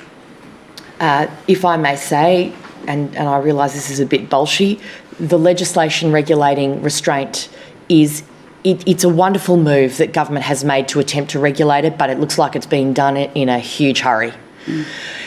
Out of the huge disability inquiries that we had here in Queensland and that have occurred in other states, we formulated our own regulation of restrictive practices in the disability sector that is a very thorough, comprehensive system that has several layers of oversight, that does not allow the facility or the service provider itself to make the decision about the administration of restraint. So, for example, in the disability area, I undertake a senior practitioner role. So if somebody wants to use particular restrictive practices for up to 6 months, they have to come to me for authority to do so in the disability sector.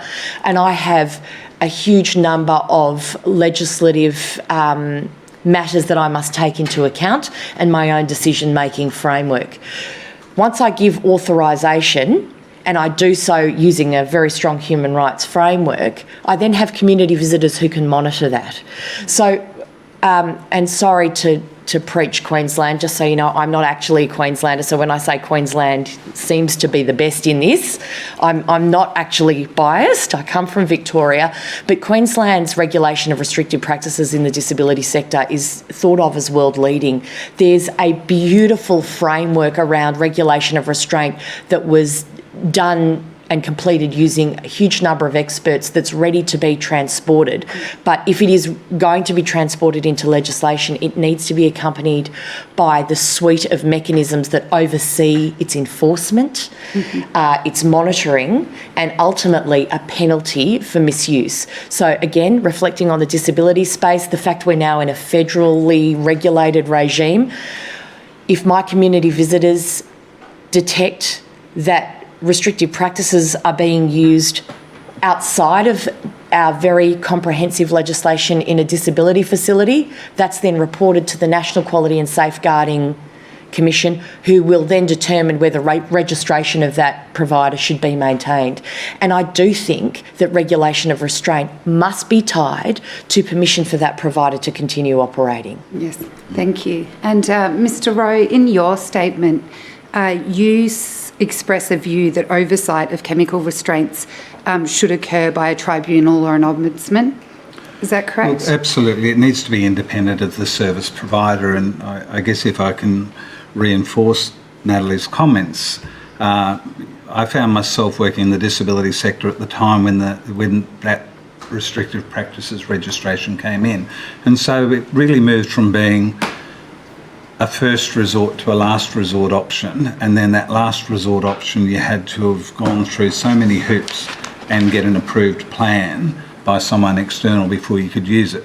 What it meant for the organisation that I was working for at the time was we identified initially about 750 clients who were subject to restrictive practices.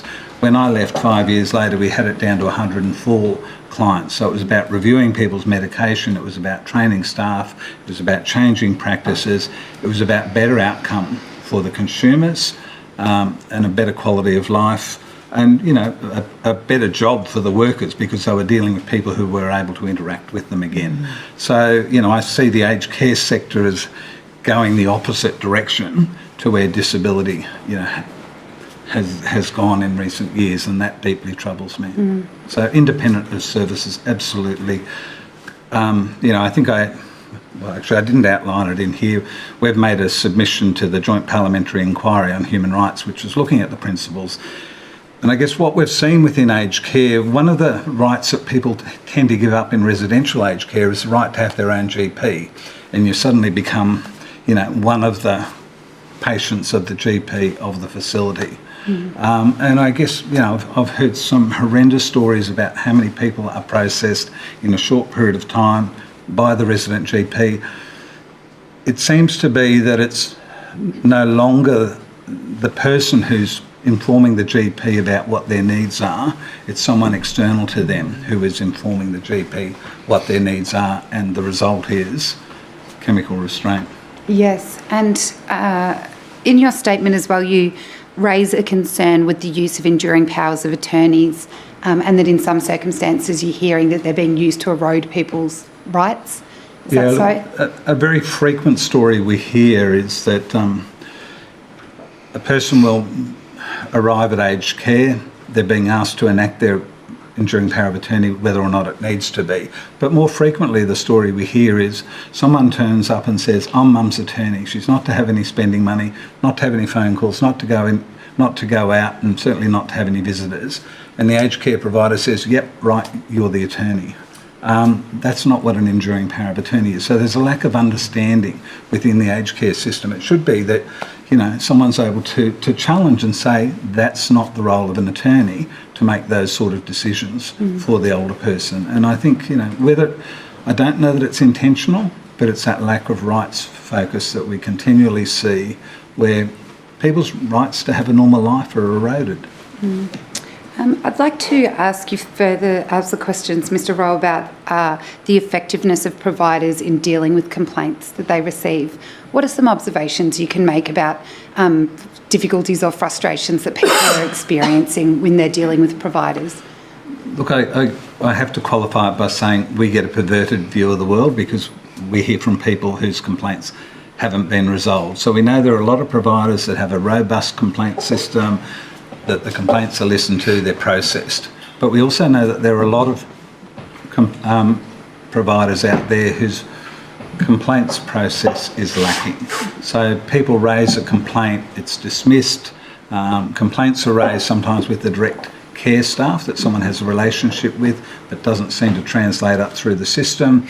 We hear more and more that with that constant turnover of staff, people are unsure about who to, or don't have a relationship where they feel comfortable about raising concern, or they see others who have raised concerns that have gone nowhere and so are reluctant to raise those concerns. So it's not a welcoming culture.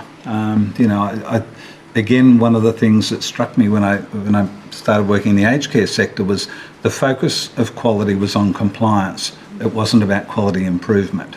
And so, we've heard lots of stories from people about, and I know things are changing with the unannounced visits, but when the audits were on, it was on a certain date, there were different meals, there was different cutlery, there was tablecloths, the difficult people went out for a bus trip for the day. That's now harder to do. But I think the focus is still on compliance. It's not on about what's the best service that we can deliver, what is it that our clients really want. It's that paternalistic approach, is still very much alive and well in some aspects of the aged care sector. And so when your clients are not receiving the outcomes they're looking for from the provider, do you then work with them in making a complaint to the Aged Care Quality and Safety Commission? Yeah, look, I suppose there are a number of steps with the complaints process. One is to raise it directly with the agency themselves, and as I said, some people get an outcome and are happy and we never see them. Some try and raise it and get knocked back and then will engage with us. And look, if it's a serious matter or a police matter, we'll refer it to the police or directly to the quality complaint system. But generally the advocates will go out, meet with the person and try and raise it through the system, through the service provider themselves. And as I said earlier, it's, we can only encourage. We don't have any tools to make people do things. And look, to the credit of some of the providers, yes, they do, and things change for people.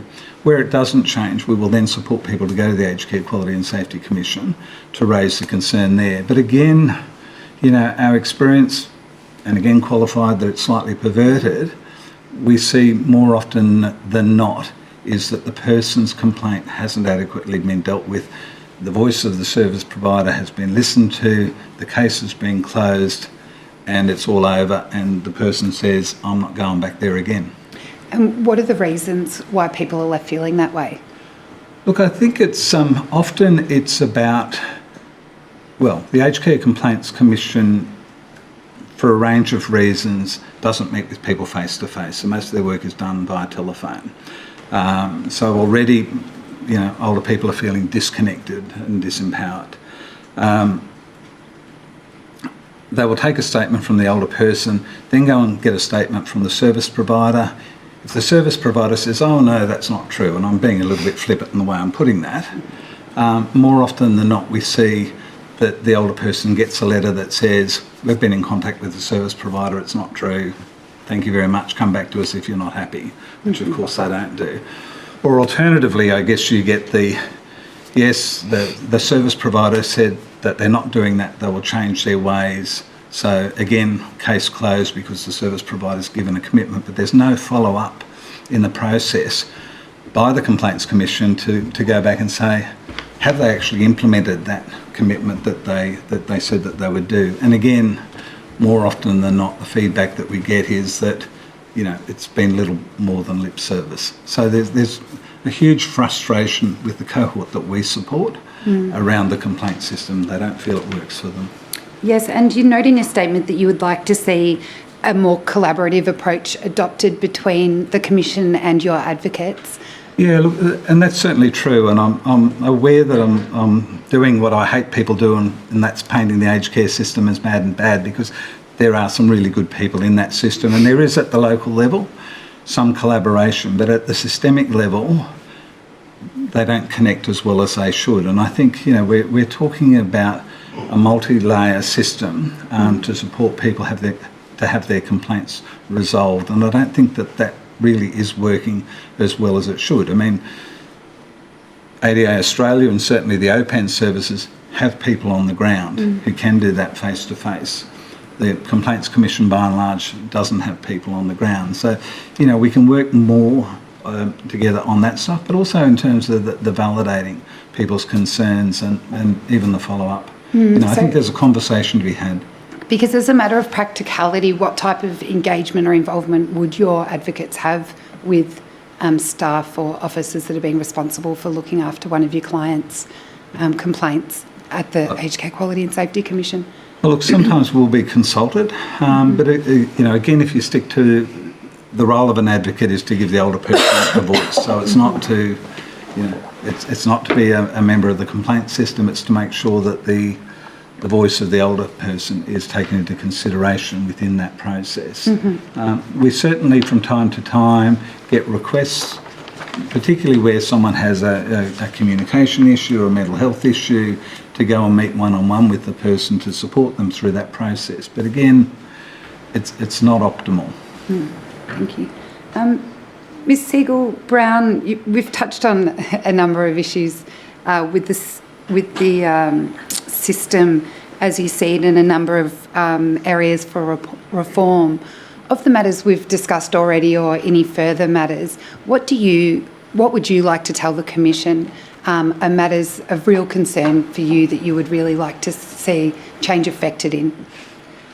So I'll probably travel in terms of most immediate to perhaps the longer burn. I think right now guardians across the country would agree, and I know because they've signed a letter that's gone to the federal parliamentary inquiry on the aged care amendment, the new principles. They are actually creating a huge amount of trouble. I'd like to see those principles repealed and instead a proper, thorough, comprehensive suite of regulation around restrictive practices. And you heard from Jeff, who worked directly in the disability sector, what a difference that's made in disability. That must be annexed with strong, robust legislated oversight, such as community visitors. So Jeff just spoke about the Complaints Commission and the fact that even once a complaint's been raised, there's no way of really knowing whether what the Complaints Commission has asked the facility to rectify has actually ever been rectified. Community visitors can give you that. You need eyes and ears for a system where people are already isolated and very often have nobody else to whom to raise a complaint or even to know that their rights are being jeopardised in the first place. Proper restrictive practices regulation a la the Disability Services Act and Guardianship and Administration Act in Queensland, immediately required. Community visitor program that is paid professionals with legislative teeth, desperately required. A body, whether it be the Aged Care Complaints Commission or another body which has the ability to resolve issues in a way that creates some deterrent for the aged care provider, is desperately required. Going forward, I really think the bigger picture reform here is about how we put the person at the centre of service delivery here. I know it's a well-worn old phrase about person-centred care. It's something that I hear people trot off their tongues very haphazardly. But as Jeff rightly pointed out, people park their human rights at the door when you have the model that we currently have. I would love to see the sector change. At the moment, it's not enough of a penalty for a guardian to say, or a person to say, I'm leaving this facility, because we don't have sufficient market bandwidth in some places to even choose a different provider. And you could be stuck with no one. And certainly for my guardianship clients, some of whom have had criminal backgrounds, there are very few aged care facilities that will take somebody who's been convicted of sex offences in prison. And so I'm stuck with one or two providers in Queensland who I would say to you that I would not place my dog there. And thankfully, they are really bringing up that level of service delivery.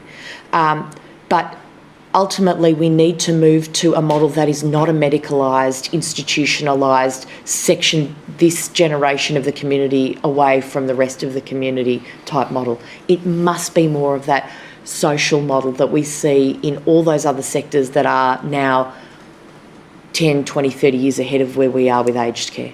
Thank you. And Mr Rowe, do you agree with those observations? Would you like something further or different? No, look, it's a hard act to follow, really, but look, absolutely concur. I guess putting an advocacy hat on, again, my frustration is that, and I've seen it, with a number of the direct witnesses, that people aren't aware of advocacy services, the fact that they're there, they're available, and they're able to help. So I'd like to see the profile of advocacy and the funding for advocacy services improve so that we can more adequately support people through that process. And again, in the longer term, moving away from this, health paternalistic model of service delivery to a human rights-based service would make me a very happy man. Thank you. Thank you. I have no further questions, Commissioners. Thank you both very much for telling us what it is really like on the ground in Queensland. We've been wrestling with the idea that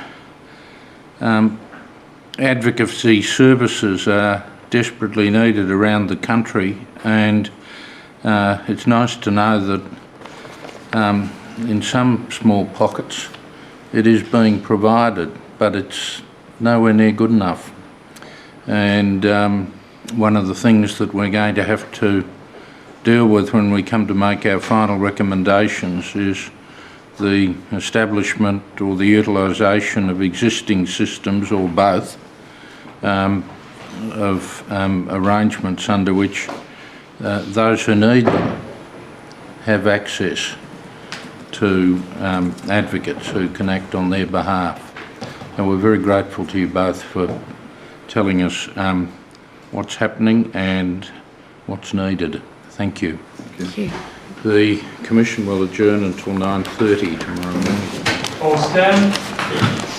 The Royal Commission is now adjourned until 9:30 a.m. on 9th of August 2019.